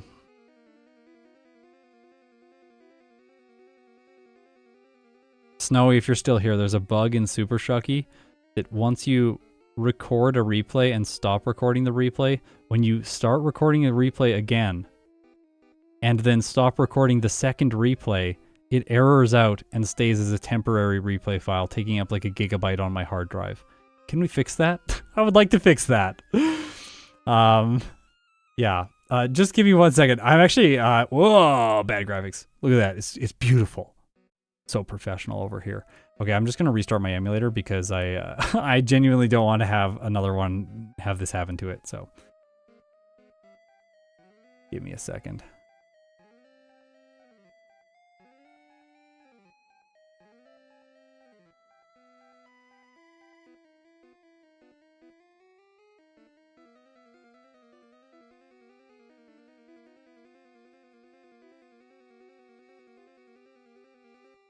Oh, spoilers. That's what looks behind the scenes. By the way, I changed a bunch of stuff, so I will show you because I'm always excited about this stuff. I organized things better in my overlay, the UI. So now it has like overlay controls over on the left side, then Pokemon and run controls in the middle. Then in the right hand side, we have a whole bunch of styling controls, which like toggle on and off different aspects of graphical functionality. So whenever I start a new run, I just press this new run button. It resets the timer and a whole bunch of variables and stuff like that. We should probably bring up the splits too. There's the splits. Okay. Let's get going. Why no content on the StarCraft channel yet? Tyler, content takes time to make. It takes time.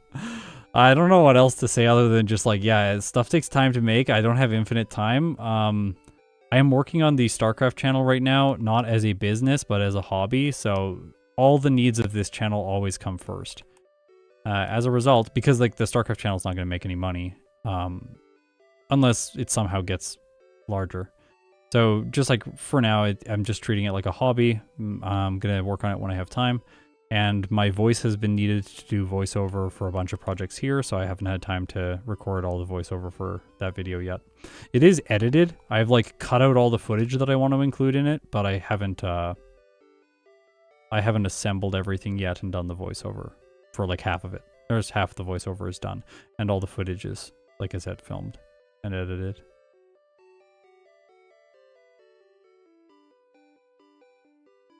All right, go.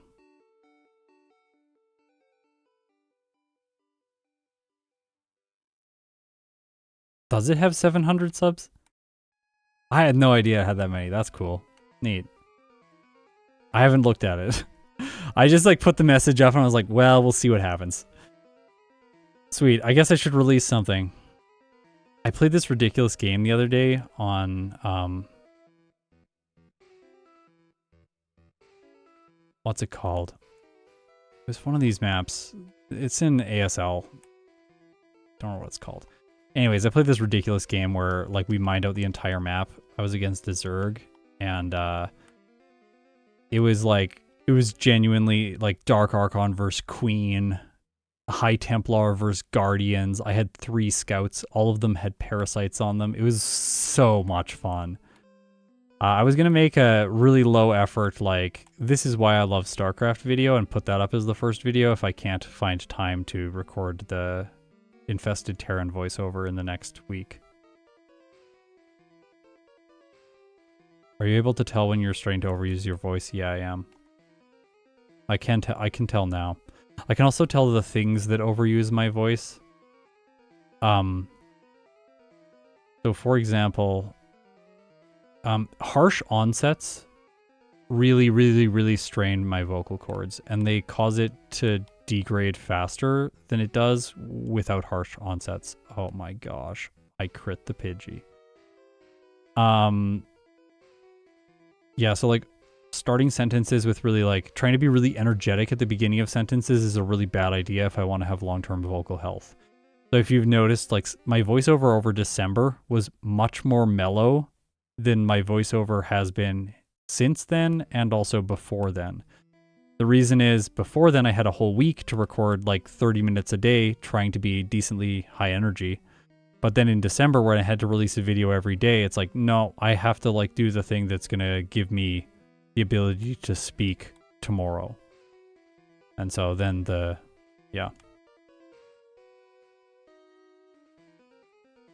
release a Pokemon video on the StarCraft channel, yeah. Really confuse everyone. Harsh onsets is like going like, what's it like? The YouTuber thing where it's just like, so here's my thoughts on this subject. Now let's talk about it. You go like, now let's talk about it. Like I really hit the now. Like I injected a lot of energy into it, which causes the vocal cords to like contract a lot and put a lot of tension into them. And then they get, like, tired faster, essentially. The other thing that tires my voice out is trying to speak too quickly. If I try and speak quickly, like you force yourself to move quicker, then my vocal cords get tired faster. So going a little bit slower. Actually, honestly, I would say the number one thing that improves my vocal health is eating well. When I eat badly and have takeout all the time, my vocal health is so bad. I talk for like 15 minutes and I start to notice symptoms of strain. If I just eat decently well, and like I've essentially eliminated all sugar and alcohol from my diet. I don't eat any or drink any anymore. 0. And since doing that, I've been doing that for about maybe almost a month now. Since doing that, about 5 days after I started that, I sat down and recorded for an hour and a half, finished an entire video in one session without taking any breaks. And my voice felt fine. I could continue talking for the rest of the day and do a bunch of other stuff. And that was when I was like, okay, I really need to like watch my diet. Like that's going to be the most important thing to like keep me on track for my release schedule. And like I said, I want to be a Pokemon master in less than like 10 years. So if we're going to beat the game with all the Pokemon, I need to really, really, really watch this. So that goal is going to go ahead of everything else and we're going to do it.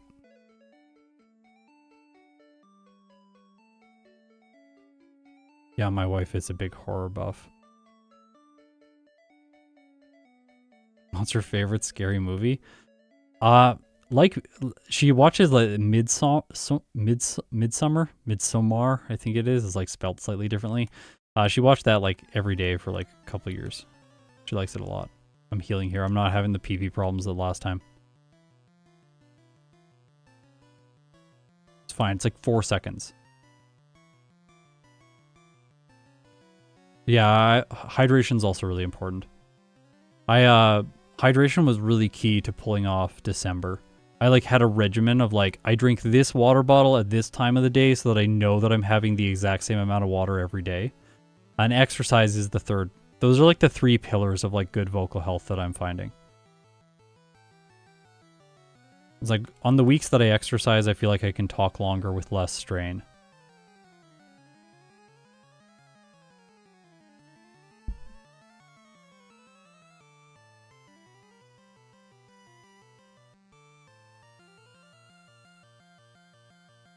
I can skip the center outside of Mount Moon.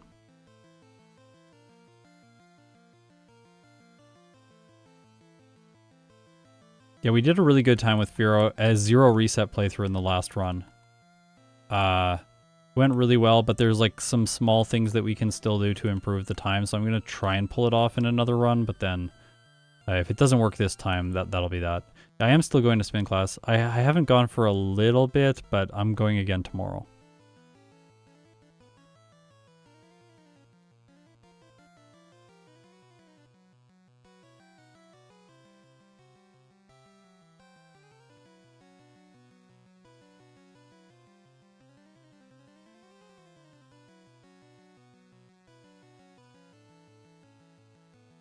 Oh.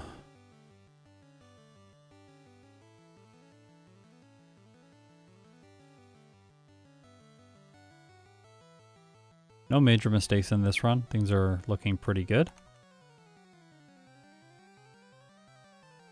The Brock split was not ideal, but it was by no means bad. We've like with the current strategy with Fearow, we are drifting around the same sort of Brock split in every run.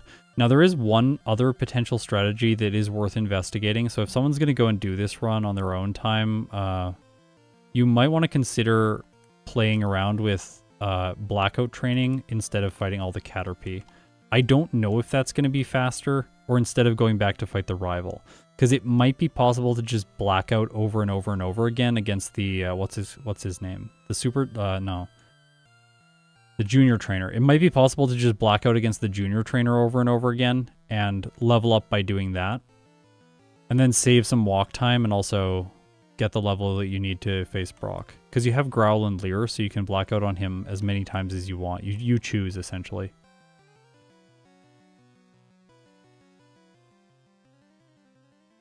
I think fighting the rival is a really good idea, though, if you want to get better damage ranges against the champion, so... I don't think it's always a bad choice, but sometimes a bad choice. Gym Leader Matt also plays in a slightly different format than mine, and it's worth, like, acknowledging that. Because he's running on 3 times speed, so game time becomes a lot more important, I think. Okay, this is annoying. Like, doing anything in game is like having like a larger cost. Well, maybe we're not going to get another run. I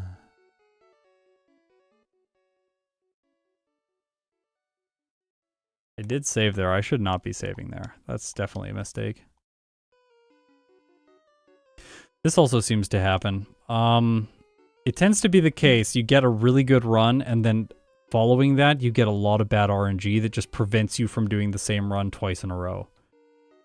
Like, now you have to go up against all of the things that can go wrong, because you get to see what happens when it's all just perfect.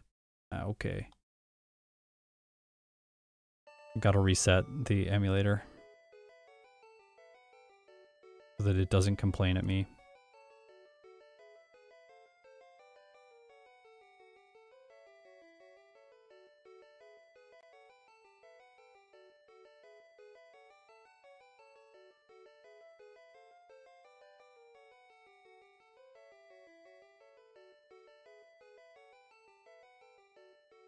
We can try blackout training and see.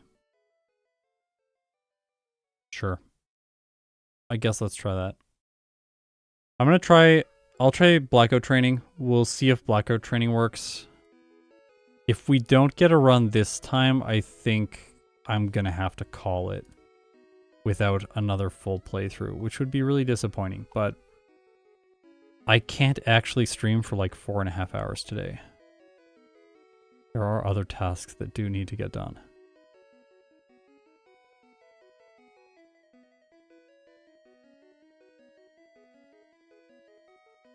Hello, Scott. Just recently found your channel. You have very entertaining content. Well, thank you. I appreciate it. I'm glad you're enjoying it. I could just rewind. I don't tend to do that. I like to, I want to play the run from start to finish and have it as a run rather than going in and like patching stuff and fixing stuff that way. That just feels a little bit like cheating to me.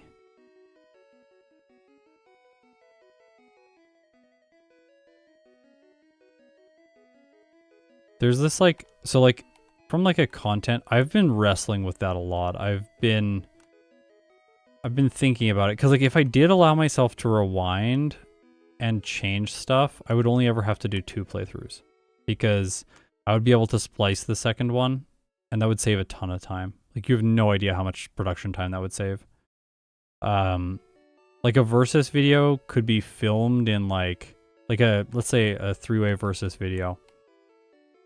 Each Pokemon in yellow is going to take, let's say, 1 hour to film the first run, or maybe a little bit less, maybe a little bit more. Then the second run is going to take like 2 hours if we're doing a bunch of splicing to figure out what the right strategies are. So each Pokemon takes 3 hours. If we have 3 Pokemon, that's 9 hours of filming time, which is roughly 1 day of work. If we do it like a 12-hour day, because there's a lot of setup and stuff like that in between. It's not just constantly playing. So 1 day of work, 12 hours versus video. Great. With the current method, if it's like each Pokemon I need to get the time I want, I'm probably going to do somewhere between 5 to 7 runs with each Pokemon. So that is 5 hours for each Pokemon, which is 15 hours. So for filming, it's probably 20 hours, which is roughly 3.5 days of work. So like, we go from like 3 days of work down to 1 day of work by being able to splice. We might even get it lower than that if I'm really efficient with it. I figure it out. So I've thought about that because that's what, again, that's one way to improve my run rate in terms of like how many of these challenges and videos I'm able to release is just like, well, find a way to produce the videos faster. Like if you can, yeah. The reason I don't like, okay, so if I was doing game time runs where game time is the primary metric, splicing would be fine because it doesn't actually matter. Like You just have to be able, like, you can just reset until you get the luck you need. Then you just splice that in. That's the run that it is. It's fine. That's how game time works. Game time works with splicing. But without game time, with real time, then we start to abstract, because it's like, how long did this run take you to do? This run took me 2 hours to do, but that's because I spliced a bunch, and the final time is now, I don't actually need this. I'm just gonna get it. I'm here. Like, you end up with like this weird, wait a second.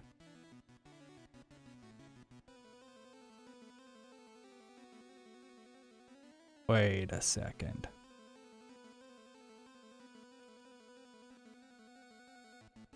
Why don't we just beat him and fight Brock? It'll be a long fight, so growl twice. Can you just like miss, please? Oh, the crit. I'm gonna have to restart, but I want to try now. Making me stop. Bide. Bide. Can you? No. You just bide. Please bide. Ah. Oh. So like the thing about restart the emulator. Bug's really annoying. Anyways, like splicing would help a lot with production time, but the problem with it is that it doesn't put me in the right frame of mind when playing these playthroughs, because I feel like there's a part of the frame of mind is like you get to like, you do this, right? You have to restart over and over against Brock. Once you've done that 20 times trying one strategy, like as a human being, it's wearing you down. You're like, maybe I should just try something else that's going to get me the time I need. My video has to be out in 3 days.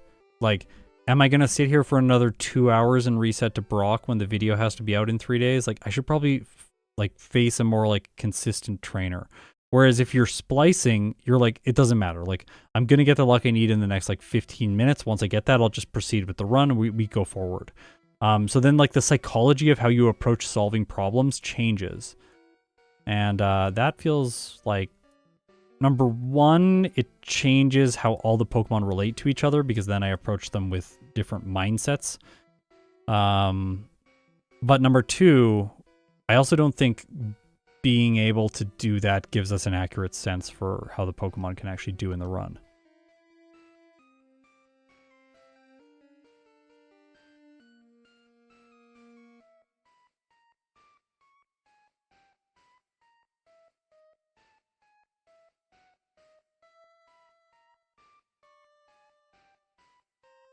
No, I released a Fire Red video recently. This live is new. Obviously, I'm doing it right now. Unless you're watching on the VOD, and then thanks for watching on the VOD. I really appreciate it. It helps support the channel.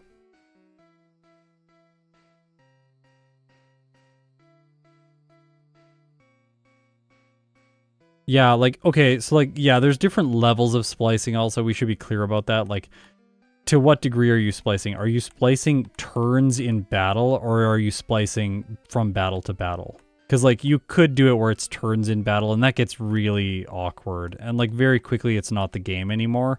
But if you're doing battle to battle, then it's like, okay, I'll just keep doing the rival battle until I get the luck I need, or something like that. So, like, you can't... Like, I would never splice turn to turn, but it would be, like, major battle section to next major battle section.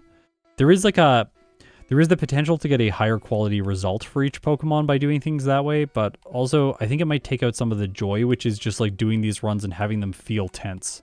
Because it feels tense when like I'm approaching Brock now and we have a new strategy, like I'm going to go in again at level 10 and see what happens. When I'm approaching Brock like that, I'm like stressed. I'm like, I don't know, like we might lose. If we lose, I'm going to have to start again, and that's frustrating. And like, then it makes the payoff of beating Brock just so much better.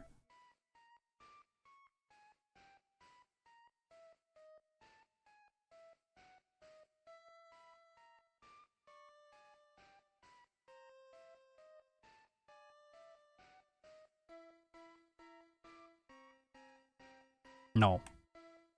Don't go in the grass.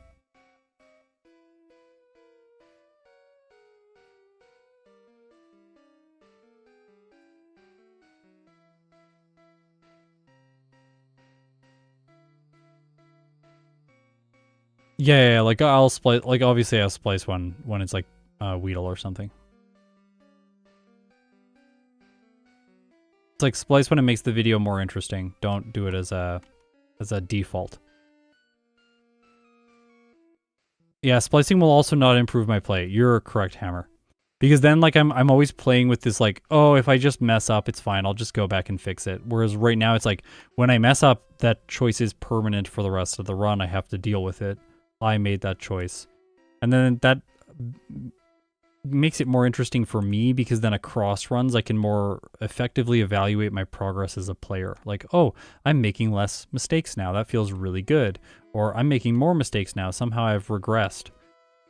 Hopefully that's not going to happen. But that stuff does happen if regression occurs when you stop trying to improve.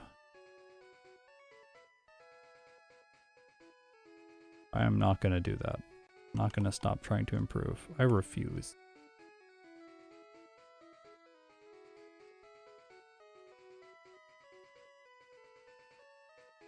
I don't think the second growl did very much to help us survive its damage, so unless I'm going to set up more, I think it makes more sense to just attack. And then I think in this case what we're looking for is a really lucky Onyx, where Onyx just like goes for bide a bunch, like that. Can we have a 3-turn bide, please? Okay, that's fine. Oh, 2 bides in a row. Ideal. Now we're doing decent damage, and we're going to get all the way to +6 and another growl. Wow, this is like the best Onyx ever. Oh my gosh. It's going to crit me with bide. Or bind. Nope. Nope. Come on. Yes. Oh my gosh, this is amazing. That's 1 minute and 15 seconds faster than my previous Brock. Huge improvement right out of the gate. We do have to face the Magneton now, so that's going to change all of our numbers, which is annoying. But I think we can deal with the Magneton as long as we go for the same experience routing in the late game. Just 1 rare candy before the champion so that we don't level up into the Magneton. This is dangerous. Very dangerous. This is very dangerous. That level up there is really lucky. Less dangerous now. I don't think I needed that though, because I can probably outspeed and one-shot all of these Pokemon, so I think I could have just forged on without the heal there. I'm going to use... I should heal at the... I think you can skip this next heal and save like 5 seconds, but... I think I'm too scared. Oh. What? Oh, 65% chance to knock that out. It's not guaranteed. I'm gonna heal.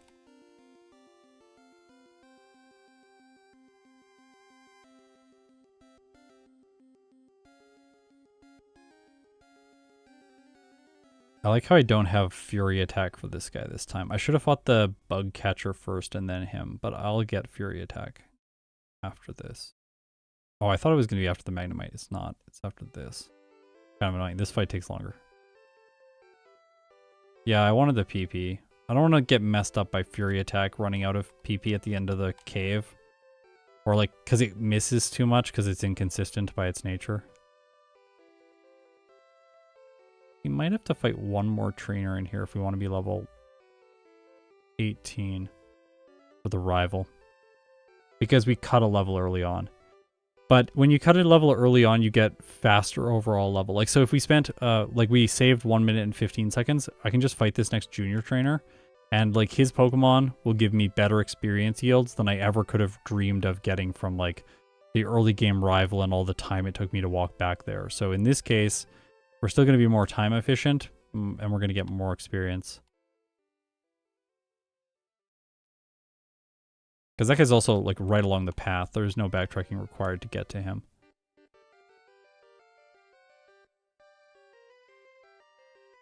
Sometimes this Grimer's really annoying with disable.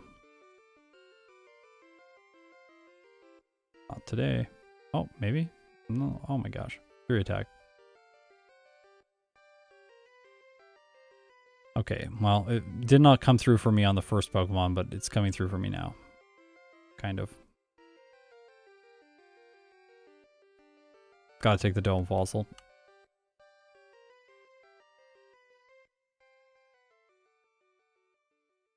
We try to run with Razor Wind? No. Although I do want to do a run like that at some point. I want to do like all the bad moves run, like Constrict, Razor Wind, Sky Attack, stuff like that. Skull Bash. What are other bad moves? Rage.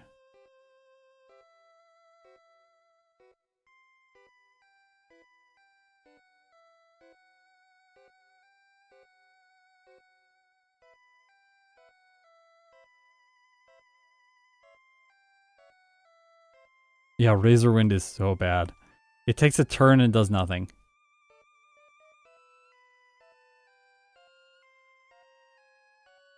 How's my voice training going? It's hard to train it, but I found a bunch of other ways to like improve. Oh no. Found a bunch of other ways to improve what I'm doing. Okay, well, this is bad. This is very bad. Oh, come on. Oh, we're gonna lose again. We're gonna lose. We're gonna lose. Unless we get real lucky. That was really lucky. Nope. That was not. Oh my gosh. What? Okay.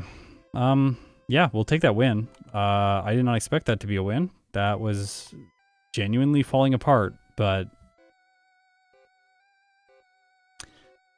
okay. On we go.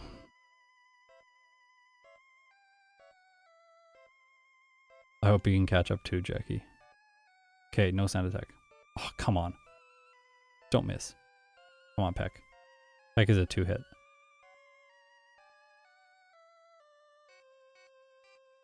You've won because you're good. Yeah, I'm so good. So good. Played that fight excellently. Didn't accidentally misclick on Leer on the Sandshrew. That would never happen. On this channel, mistakes. Oh my gosh. Stop. Stop. Stop. Ah, it's so bad when this happens. The sound attacks do badge boost you, but alright, well, we win.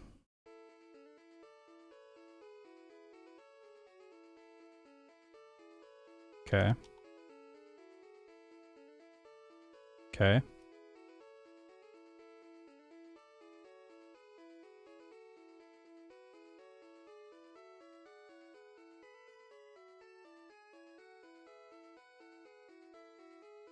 Yeah, I wish Razor Wind was a flying type move. Why didn't they change that? Why didn't they change Mega Punch and Mega Kick into fighting moves? Come on. Alright. Let's hope for... I think the right play here is just Leer it right away. Oh, yes! Oh, the crit. Well, the crit is kind of good, but not as good as just hitting it. Once we have a badge boost. Okay.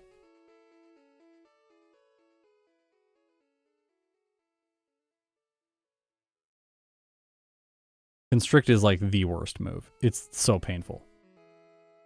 Tangela. My brain was like, you said it wrong. Then I almost said Tangela, but I knew not to do that because the comments have told me. Alright. Alright. I don't have any potions, but... Yeah, like Splash is technically the worst, but like Constrict actually does something. Constrict is like the worst move that is actually a move. Not sure what they were thinking with Constrict. Like, hey, we'll give you this move. It's like completely useless. And it's going to lower speed sometimes. Okay. Thanks, I guess. We're going to put it on Tangela and not give it a grass move. Really, really cruel. See, last time I had to loop around to fight this guy, so a little bit more efficient to right here. Uh-oh. Uh-oh. Hypnosis is extremely bad in this fight, but we're not going to get it. Okay. Constrict is like the worst move that is actually a move. Not sure what they were thinking with Constrict. Like, hey, we'll give you this move. It's like completely useless. And it's going to lower speed sometimes. Okay. Thanks, I guess. We're going to put it on Tangela and not give it a grass move. Really, really cruel. See, last time I had to loop around to fight this guy, so a little bit more efficient to right here. Uh-oh. Uh-oh. Hypnosis is extremely bad in this fight, but we're not going to get it. I'm gonna heal before this one.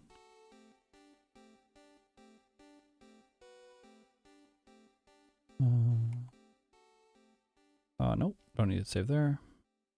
She can be a problem sometimes if you 3-hit and I do 3-hit. I have 35% chance to, oh no.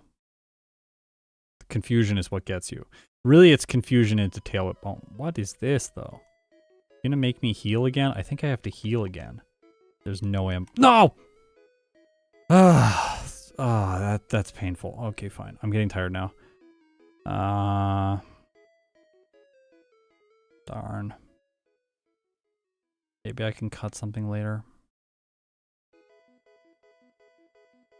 Bonus experience. Yeah. Yeah, it's one way to think about it. You see, when I walk in, I go the other way, and then when I come out, I go the other way because that trainer is no longer active after you beat Misty. So I just made the, like, muscle memory mistake of going like, yeah, like I'm leaving, so take this path. No, don't do that. Okay, that was nice. Right away.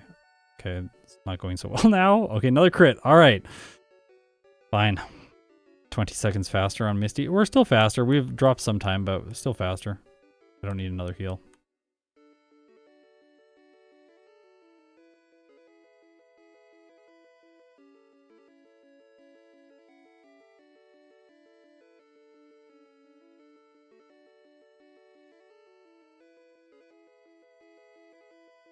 Just in case.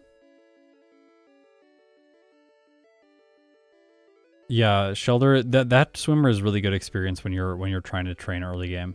I always fight him because yeah, you're right. Like the swimmer does have good AI, so like the Shelter just sits there doing withdraw and it's so bad. There's some runs where you want to fight Rival 2 and Rival 2 is going to be challenging for a reason, and then it makes a lot of sense to fight the swimmer and the junior trainer, I guess she is, at the same time, like before you do anything else. Okay, SSN.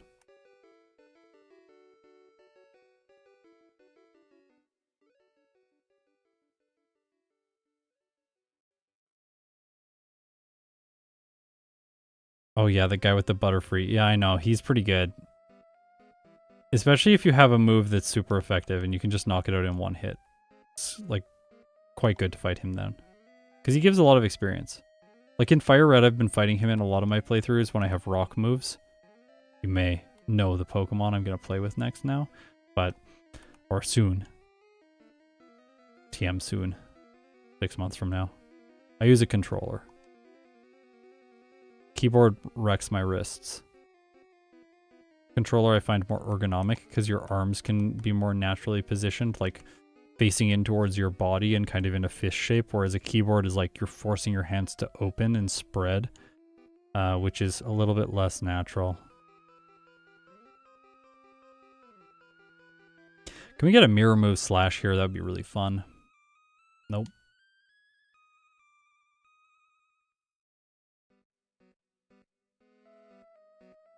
Okay, we gain more time.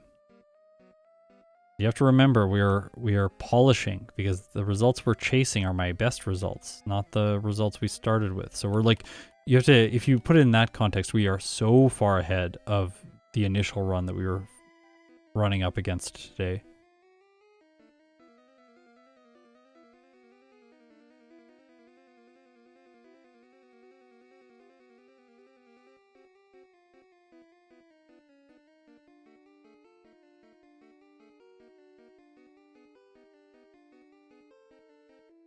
Alright, let's just get a turn 1 Mega Kick against Surge. That would be really nice. Turn 1 Mega Kick, come on. Come on. Nope. Reset to Surge. Thunderbolt is an instant reset, by the way. You cannot survive it. Okay. Not great. Mega Punch. Oh, missed into Thunderbolt. Okay. So quite a bad Surge.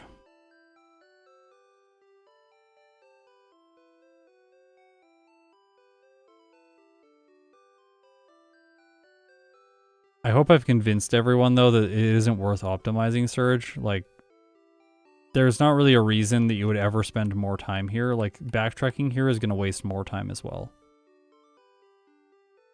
Like, 2 resets there is painful, but like, it's like this is the risk we're taking in these early fights. There's the possibility that those Brock, Misty, and Surge beat. I think we have the best probability of getting by Misty, a little bit lower against Brock, and then quite a bit lower against Surge. But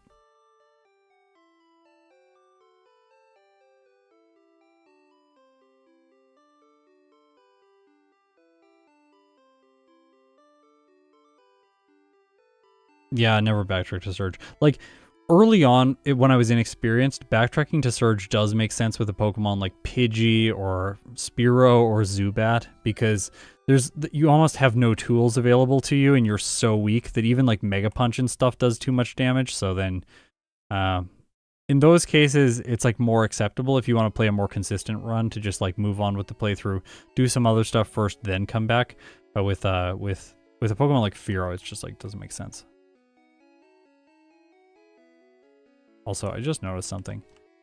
So sorry I have to tell you all about this. Watching this fight, look at the 2 little brown pixels on the side of Fearow's neck. What are those doing out there? They're outside of the outline.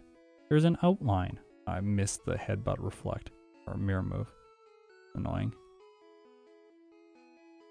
Slowly knock these out. Oh well, crit. Okay, 5-turn crit. Sweet.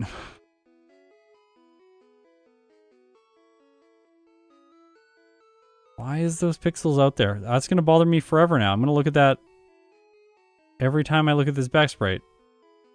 Oh, fine, for style. This is not one of the best back sprites. Yeah, sorry, you have to see this forever now. Yeah, it's not great. There's some beak pixels outside of that, but I think they're trying to do like a shading effect over there. They're trying to make it feel like the beak is like, I don't know, like being caught by the sun, illuminated. The ones on its neck, I don't know what's going on. That's like just weird. All right, self-destructing hiker. Okay, the Geodude self-destructed right away. Apparently, this is going to be the fastest fight that we have had against him. Yes, it is. All 3 of them self-destructed on the first turn. Cool. And we survived with 1 growl. I did not know that, but now we do.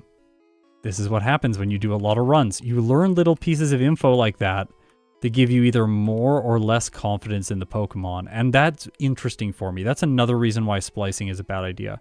Because I actually have more insight into how this Pokemon works now after playing multiple runs. I'm like, oh, there can be a scenario where you just get through the self-destructing hiker in 3 turns. Whereas before there wasn't. We're going to skip Swift, of course. That also lets us stay on the bike, so we're a little bit faster, and we remove dialogue, item space stuff. There's so many benefits to skipping an item.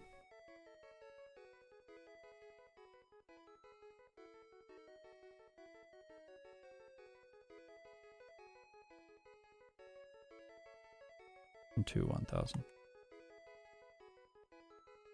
Count seconds there. And then I know when to stop and start looking for it. It's 2 seconds to the elixir, and then 1 second to the next item after getting on the correct row.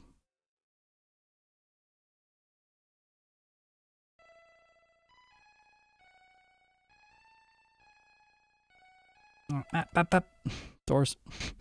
I'm tired. Doors get harder. You know which one has the least bonks? No, I haven't done any bonk data analysis yet, but we should do that soon. Uh-oh. Uh-oh, not Zubat. Please, no. We're okay.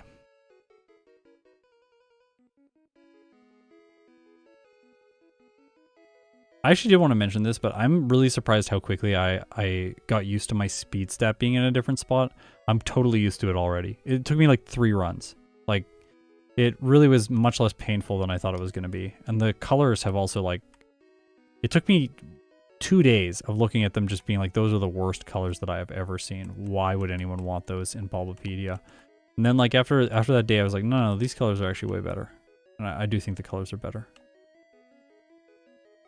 Much happier with them now. We're going to do this first. Get the money. So if we go to Erica's gym first, we get money for the department store, but we get money from these trainers rather than getting money from getting extra items in the hideout. Items in hideout bloats our bag, but it also takes time, walking time, which we can be more efficient with just by doing this. So yeah, all around much better.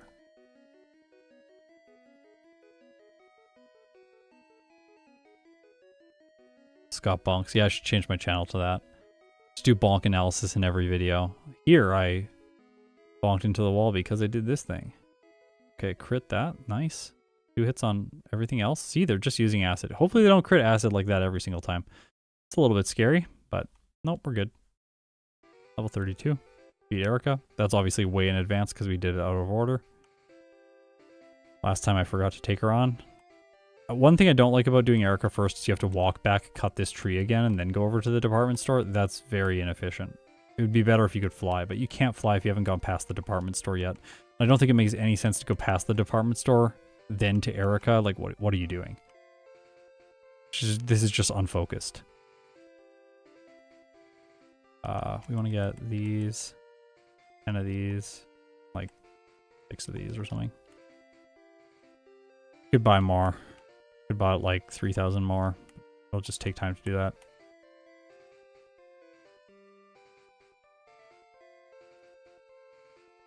I still think protein is the right choice, but I could be convinced otherwise if someone presented me with a good reason why. Like, you survive this damage range if you use calcium, or you get this outspeed slightly faster. I don't think we're going to have any outspeed problems because there's no Jolteon. Jolteon is ridiculously fast when compared with other Pokemon in the mid-game. So we shouldn't have any speed problems this run. Yeah.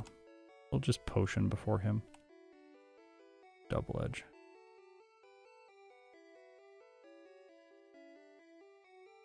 Okay, hopefully this time we don't have input delay, which I swear was input delay, and we can just one-hit all of these Pokemon. I'm also at a higher level this time. Oh, gosh! Did it again. Fine.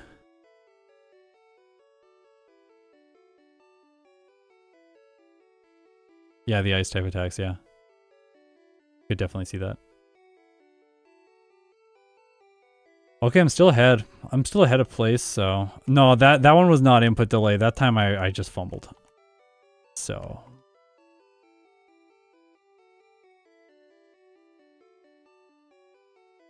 I was pressing A just a little bit too long. These are guaranteed, by the way. I think the ones on the upper floor might be guaranteed now that I've hit level 33. But I think I might have been level 32 last time. And if I was level 32 last time, then I'm under a damage rounding threshold, which is like the reason the Ghastly survived on a sliver. So we might save a little bit. There's consistency gains here if that's the case. Yeah, this is guaranteed one hit now. So doing Erica first improves this just slightly. Another thing that we learned from doing another run, right? Like, depth of knowledge. I love, like, this is the thing I love about this game. Like, it's so beautiful. Like, I played this when I was a kid, and I was like 7 years old, and I had no idea what I was doing, and I still had a wonderful time, because it was about collecting awesome creatures, and I loved the idea of, like, having a bunch of pets that follow me around, and we go around and take over the world with them, essentially. I'm essentially Team Rocket. But it was a great fantasy to be involved in, and just get to enjoy. And then now that I've grown up, there's so much more depth to this game, and you can just keep pushing and learning other tiny little things about it, which is so, so cool.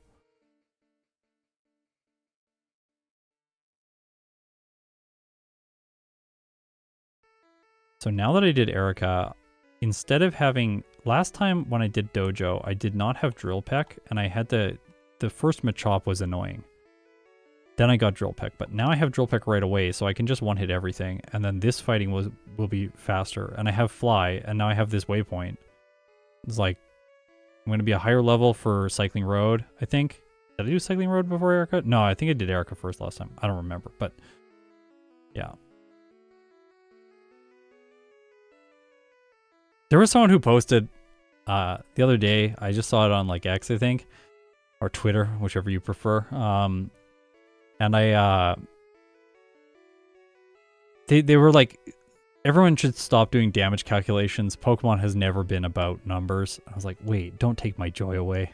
It's like my entire viewership, I feel like over here is like, we are here because we like the numbers. Yeah.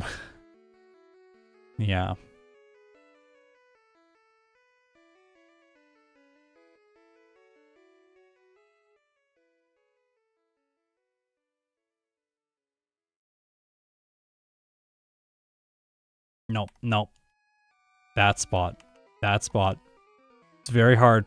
It's very hard. I'm always really bad at figuring out which row I should be on when I start moving left. And then I always bonk. And then I'm always a little bit frustrated with it. Yeah, have they seen the catch rate formula? Have they realized the damage rounding thresholds exist? These are the beautiful things about this game. And crits like that. No, I talked to this guy again. Yeah, I don't want to be on this tile. No, you just want to be on this tile? This tile, yeah. Fight this guy.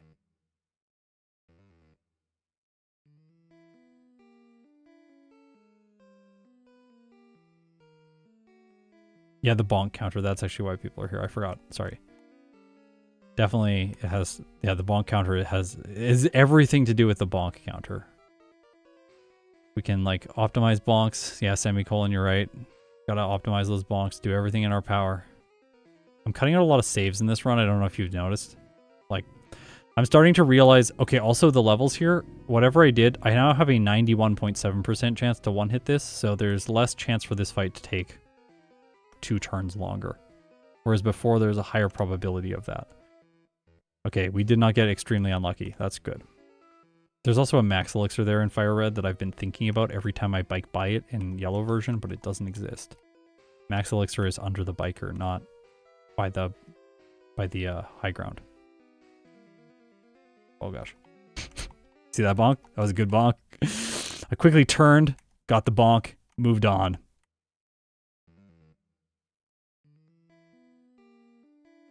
We should separate the metrics of bonks into bike bonks and walking bonks, so we can see just how inefficient I am with the bike. Let's go. Pretty good bike there. Not bad. Right into the door. Ah, love it when it fits like that. Okay. Don't use the protein on Squirtle.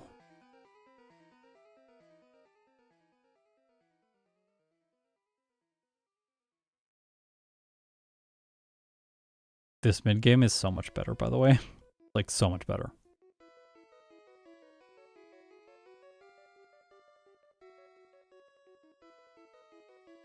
Since last night, since the run I did last night, like, I feel like this is night and day. Fearow feels smooth now. Like, there was the small speed bump of Surge, but that's really all he ever is. If you're weak to him, he can be a speed bump. Other than that, he's just useless.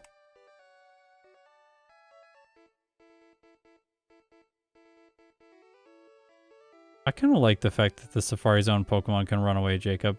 I feel like it makes them just like whenever you're in there as a kid, at least, I was always terrified. Like, just like, what if I run into a rare thing and it runs away? Oh, gosh. Let's go, Koga. Can we crit the Venomoth? Have only a 4-turn battle? That would be sweet. Oh.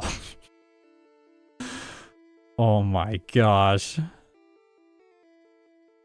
There is a range, by the way, without a crit where Fearow does knock it out. We just didn't get it.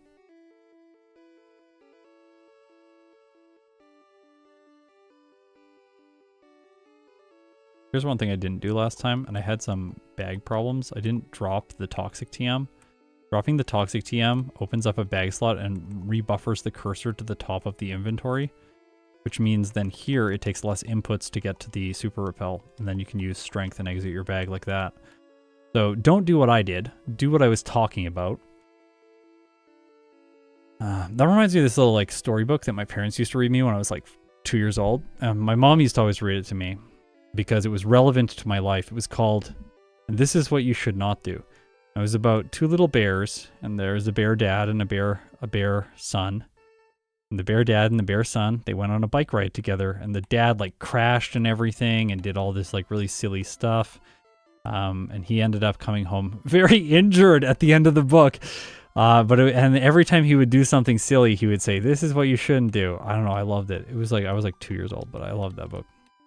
One of the best books out there. If anyone else had this book, it's amazing. Stop with it. Stop, Mux. Stop. Oh no. The Raticades are kind of scary sometimes. I'm fast though. When you're fast, you can just run away, even if they do show up. Okay. Yeah. Yeah, the dad bear, a lot of bonks. A lot of bonks. Especially when riding the bike. Like, the bike did not speed him up, it slowed him down. Which is the case in Generation 2. Fight me about it, Snowy. Come on. I'll have a debate. Online debate. We'll do, does the bike slow you down in Generation 2?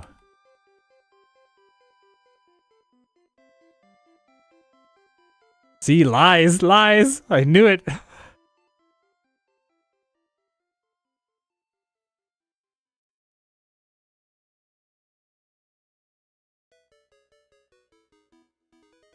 It does depend on how good you are. It also depends if you're a robot. If you're a robot and you have like extremely fast reaction time, the bike is obviously faster. But I think for mere mortals, the bike is a time loss or a time break even.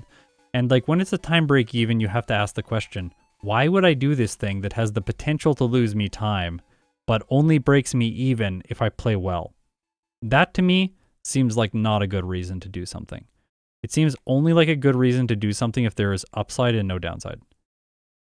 If there is no upside and only downside, then we should not do it. Yeah, just play well. That's right. Just get good. Get good. Like, come on. Don't worry. I'm working on it. I'm working on it. It's been like 3.5 years.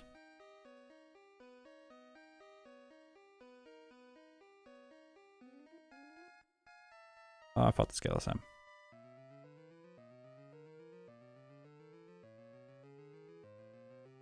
When I don't plan it, I don't like to remove trainers.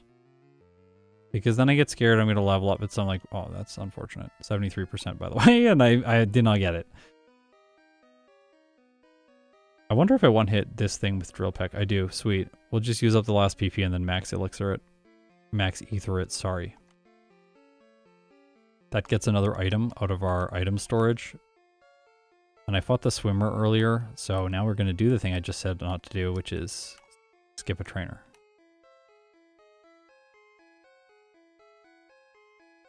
Oh.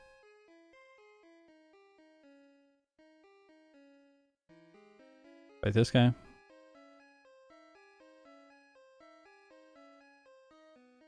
Yeah, we can just get rid of that comment. Huge fan. If you wanna comment something, don't just put a bunch of periods.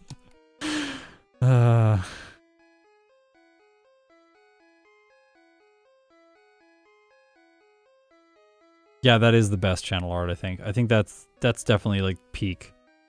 So good.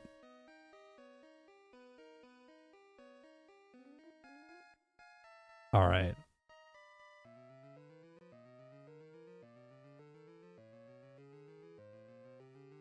And there we go, 45. I don't need to fight the one guy that I accidentally fought last time. This scientist, we will just avoid him. And we will battle the rival. Pray. Oh, this fight's so scary. This has got to be one of the scariest fights in the game. Okay, come on. Give me... Oh no, this is very bad. Crit. Okay.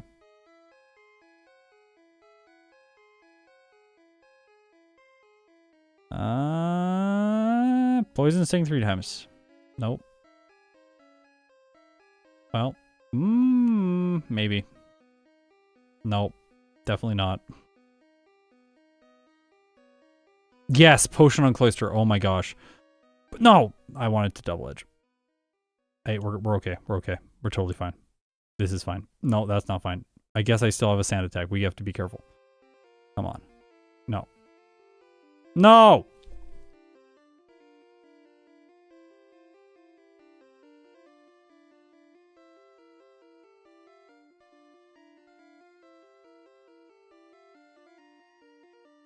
This is why you don't fight Magneton. I hope that everyone recognizes why the rival in the early game is the easier play.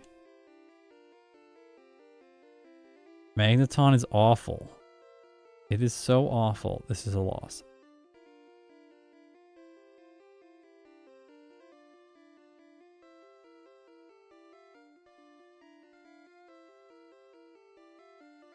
Pain.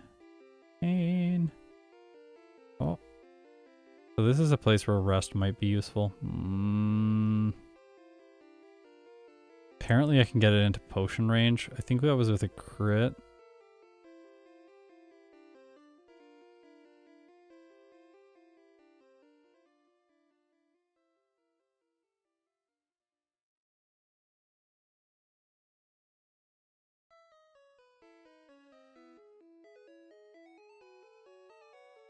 This run's dead. Dead. We tried, but it's dead.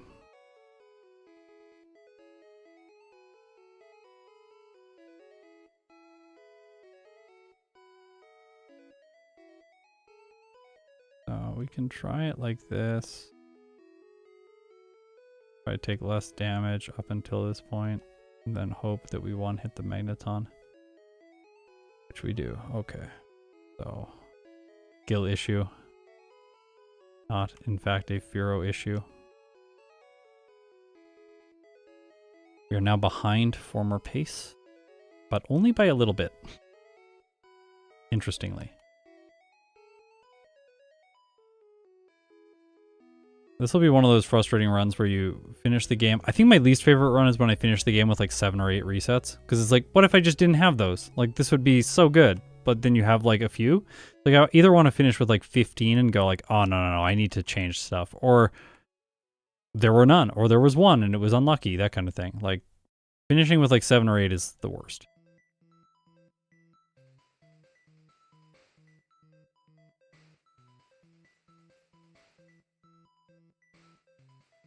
So like definitely the right choice there is you want to agility once. Then you want to two-hit everything. We might even be able to just double edge like a bunch of stuff and then drill pick the Flareon. I'll have to check it out after. This run is, yeah, it's quite dead. We're going to keep going. I want to finish the game. We'll just see how this went. The end. But I do think we're going to get a slower time.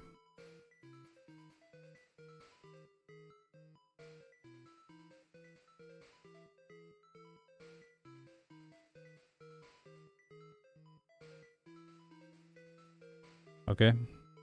Obviously no problems there. Lost 4 more seconds.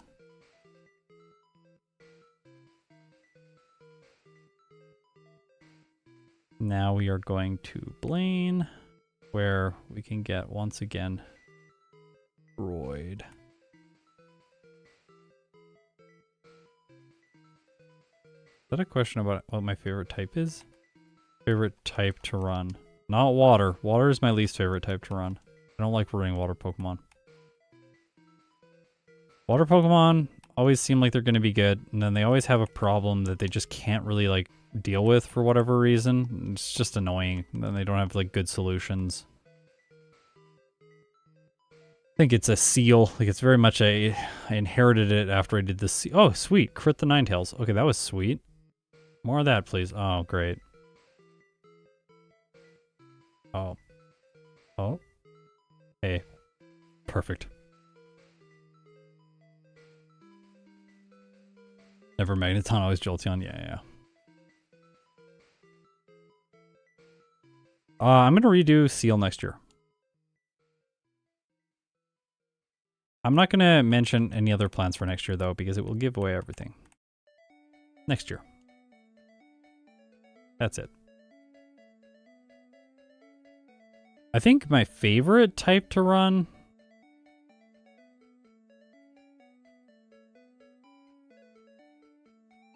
Oh, that's a hard question. Get excited about... In Gen 3 fighting type, in Emerald, I really like running fighting types because they're ridiculously good.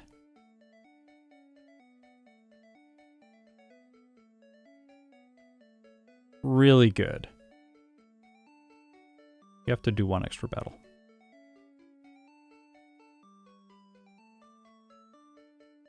Yeah, fighting is fun to run in Gen 3. In Gen 2, like water is very good in Gen 2. They tend to not need hidden power. A lot better than in Gen 1.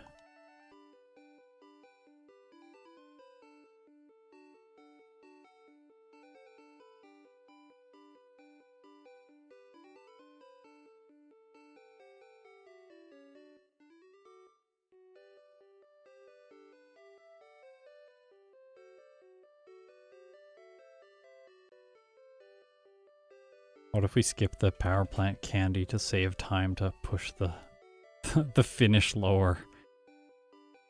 Just want agility. Mimic fails when it goes underground. It's annoying.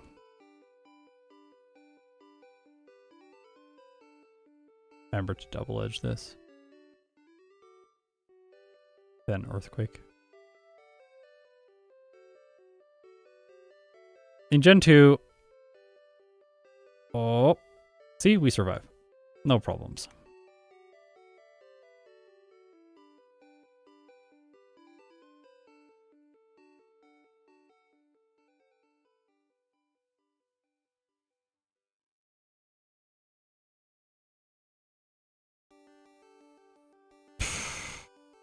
Come on, NPC man. I don't always do that. There. The repel. I do not rank on average time, no. I rank on best time.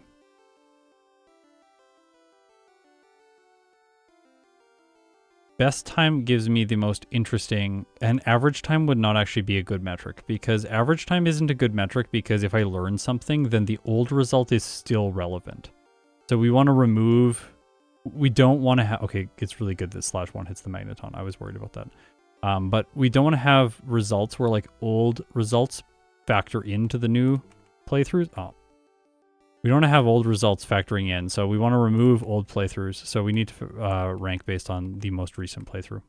The only way you can rank on average time accurately is if you figure out what you think is objectively the best strategy for the Pokemon to use. Then you play that run like 10, 15 times. Then take the average of those playthroughs, and you will have a very good sense for where the Pokemon kind of like trends. But I don't think that that's unrealistic for me if my goal is to play every game with every Pokemon. There's not enough time to do that.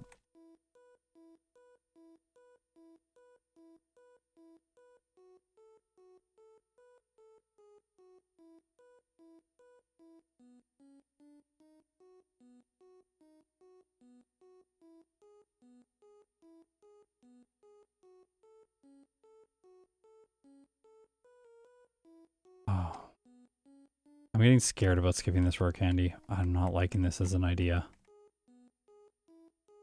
Because if we can't rare candy before Lance, what if we level up into the Magneton? Leveling up into the Magneton or the Dragonite is like a death sentence. Really don't want that to be the case.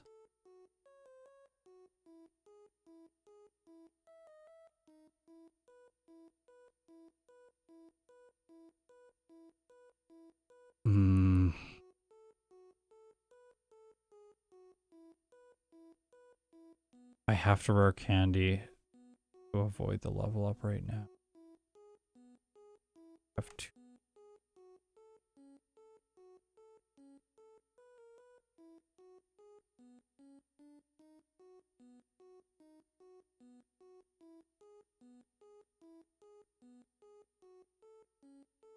fumbling here for a second.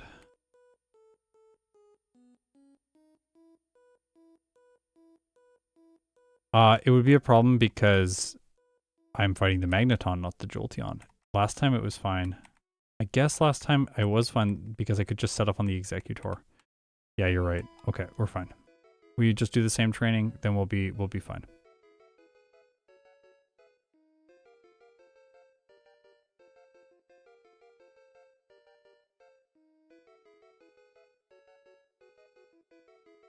No, we'll do the same training as last time, which is this guy. Because we need to go a little bit over the level up to get the same experience that we had last time.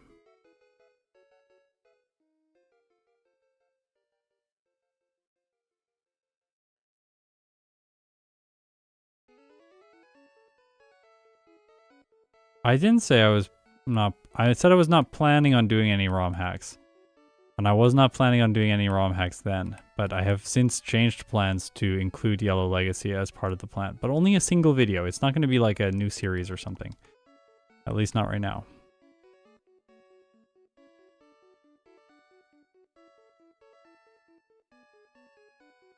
Imagine teaching Rust to Squirtle. The pain.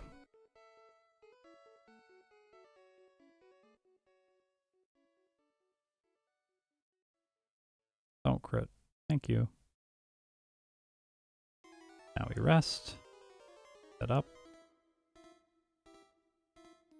Yes, super potion. Perfect. If we could get a super potion on the cloister, that would be really good. Oh. Okay. Risk. Amnesia. Okay. Oh. Yes. It's on. Oh, it lowered my special. That's actually... Oh, no, that's really bad. It's really bad. We're gonna heal. I keep doing... okay. This is stressful. I have no words. Slowbro is stressful sometimes. Yeah, can you just like set up like that a bunch? And give me a crit or something. That, but it'll do.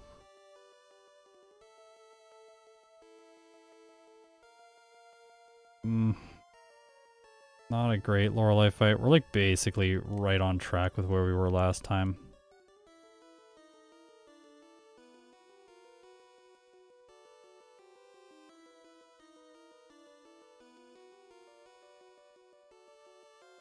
I love the dig against my flying type. It's amazing. Wasting time. Didn't save though because I'm pushing. Can skip the save against Agatha too. She hasn't been a problem before.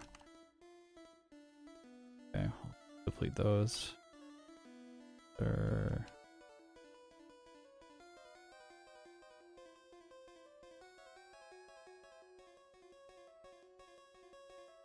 Just because I skipped the save. I don't wanna like mess it up now.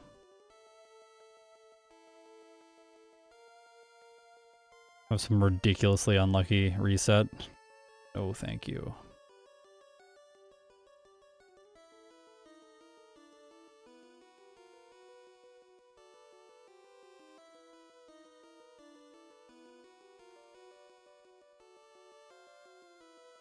All right.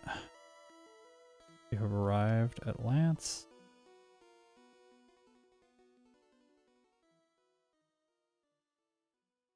Okay, let's go. All right, Lance, be kind. Clear me. Oh, not exactly what I needed, but... Oh. Not great. I did the bad strategy, too. Okay. Oh. We could take another turn to set up there, but don't need. Apparently all of my Fearow playthroughs have to be really close to another one of my results. I know I should have remembered Ice Beam for Lance. I'm just like too dialed in on the Hyper Beam strategy. Oh gosh. Can we not do that? Yeah, thank you. Fury Swipes is much better. Yeah, you're doing that. Silly thing. Okay. No. Very bad. Very bad. Very bad. Very, very, very, very bad.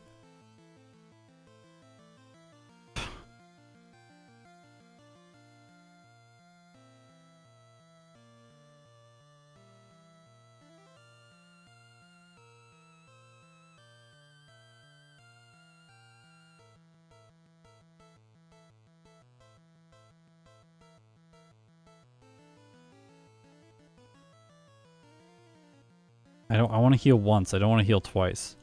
Healing twice wastes more time. Doesn't always go for hypnosis either. See, sometimes it just does this. But then when it gets hypnosis, oh gosh. Whew! Hypnosis now, please. No, okay, fine. Okay, please. Please let me one hit the magneton. Please. If it doesn't one hit the magneton, I'm gonna lose my mind.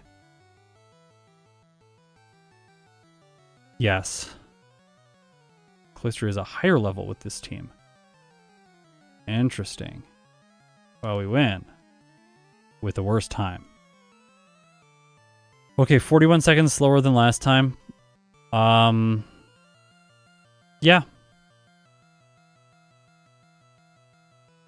Overall, I think it's a good improvement for Fearow. It did end up getting faster than Pidgeot. I think it can go lower. Like, it's obvious that it can go lower. If you just don't have 8 resets, like, how much time do I save? Like, 3 hours, 17 minutes. Pretty good game time. Let's see what the threshold for that game time is. So, 317 is 197 divided by 4. Yeah, like 49.15 is like... So, we're looking about saving about 4 minutes. If we have no resets. And we saw that the previous playthrough, it was possible to go no resets. I think that the Flareon team is the better strategy for this run. I think the Jolteon team is worse. I think that the Jolteon team is worse because you can't get to Brock as fast. Like, imagine... So, like, if you look at my Brock split, 115... I wouldn't have been able to get that time at Brock if I had done the rival on Route 22. Unless I do it at like level 6, which doesn't make a lot of sense in my opinion. That's like really risky. Like you could potentially do it, but get leered a bunch and then crit. But I think it's probably better. I think it's better to do Brock on like Flareon team, Brock as soon as possible, because I saved like 1 minute and 15 seconds. So like if I do even a little bit, I might not need the extra training for Rival 2, go level 17 for that. It's probably fine. It's an inconsistent fight anyways, but if I can keep that momentum throughout the playthrough, then I'm going to come out with the like 49-minute time. If there's no resets. Like if Misty doesn't get me and Surge doesn't get me. Again, this run was kind of like right away taken. It was not going to be as good just because of Surge. Alright, it was still a little bit ahead at that point, but not as much as I would have wanted. And then Rival 5 like destroyed me. But that's that was a player error. I think that fight, it's like 1 agility, then 2-shot the Sandslash, the Cloister, and the Magneton. Sorry, you 1-shot the Magneton, I think. Let me check.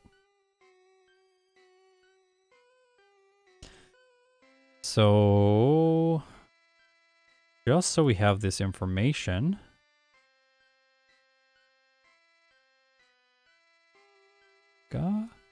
Rival. Okay, so with no setup, oh, you don't want to agility at all. I don't think. Yeah. Drill Peck is going to 2-hit the Sandslash, so you just attack the Sandslash, giving it only 1 turn in battle. It has 1 chance to roll for a move and deal damage to you, so that's gonna like lower the amount of time that it, or lower the number of resets. Then for the Cloister, Aurora Beam is gonna, let's say, do 41% damage. Even with the recoil from Dumble Edge, you'll survive. It's gonna be bad if it gets a good Aurora Beam, I think, but You can drill peck once and then double edge. So if you drill peck once and you get a critical hit, you can drill peck twice, not having to double edge twice. Or maybe you double edge turn 1. Yeah, double edge turn 1. If you get a crit, it knocks the cloister out in a single turn. You take no damage from Aurora Beam. So for the Sand Slash, drill peck twice. Hope for a crit. That'd be great. But you don't want to lose as any health. If you can save all health, you want to save health. So drill peck twice. It's going to be a 2-hit with either of these. You don't want to gamble for the crit on double edge. Double edge, first turn against cloister in case you crit. If you crit, which is like a 20% chance, the cloister just goes down, you're done. Move on. Then on the Magneton, 73% damage. This is really good. So just double edge it, knock it out, and then from there drill peck the Kadabra, and I think then play contextually on the Flareon. Flareon has 108 HP, so that means 27. You need 27 health, I think. Did I do the math in my head right? Yeah, 27. You need 27 health to survive the hit from double edge. Your recoil from double edge. So it doesn't have quick attack in this battle, so you can just double edge if you have like 28 health or more.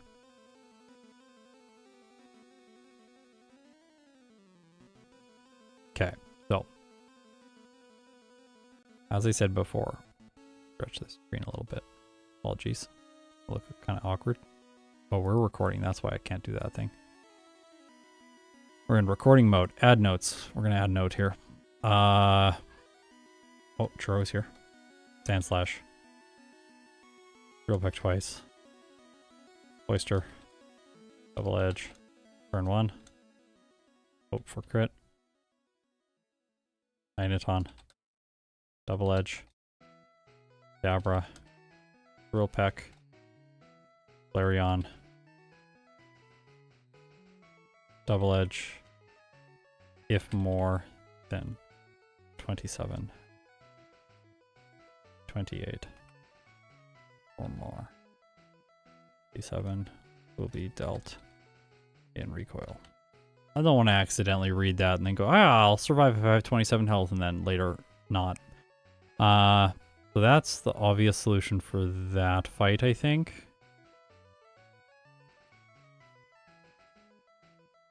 Lance we should obviously be using Ice Beam for because of accuracy, so we'll just put that note in. Ice Beam strat. Was that 1 agility for the Ice Beam strat? I forget. I think 1 agility is the Ice Beam strat. Yeah, 1 agility.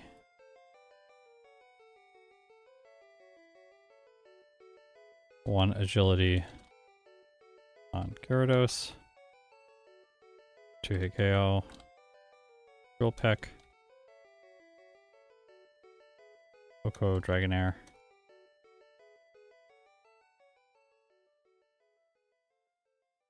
Mimic, Ice Beam. Sweep. And then Champion. Let's check these damage ranges against the Magneton. With 3 agilities, Earthquake is a 1-hit on the Magneton. It overkills. It's a 1-hit without any agilities.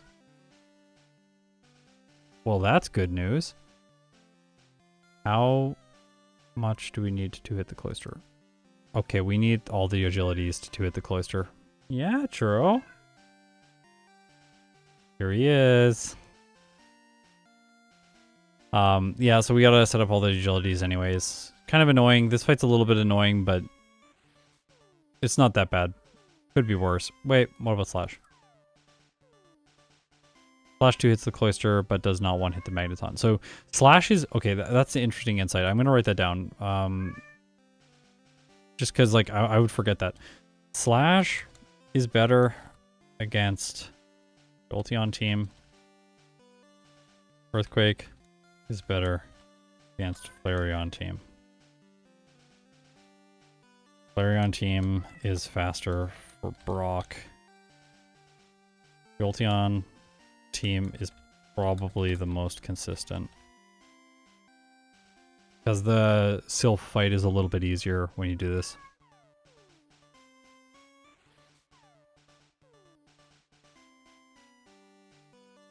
Okay, I think he wants food or something, so I gotta go. This was fun. I hope everyone had a good time with this. Let's just quickly reflect on the tier list before I close things out. Fearow today was able to get a promotion from the E tier, where it was just ahead of Executor and just behind Scyther, but it jumped up 2 tiers today from the E tier to the C tier.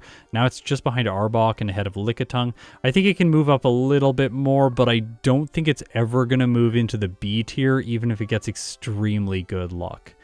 At least with the current route and the current understanding that I have. And like, if we did invent a different approach that's maybe a little bit lower level for the end of the game, I could see that being... very risky, but maybe getting a time like 48 or 47, but yeah. Okay, so thanks for watching. I really appreciate it. On Saturday, we're going to be doing Pidgey and Pokemon Yellow. It's going to be, well, fun, I think, for you. And then next week, we will be heading to Johto to do a couple other re-ranks on stream. We're going to be going for Stantler and Girafarig. It starts with a G, it's not Gligar. Stantler and Girafarig are the next 2 streams. It's going to be fun. Next 3 weeks in a row. Yellow content on the weekend. Pidgey, Spearow, and then the Versus video. Thanks so much for watching. If you made it this far, you're incredible. I will see you in my next video.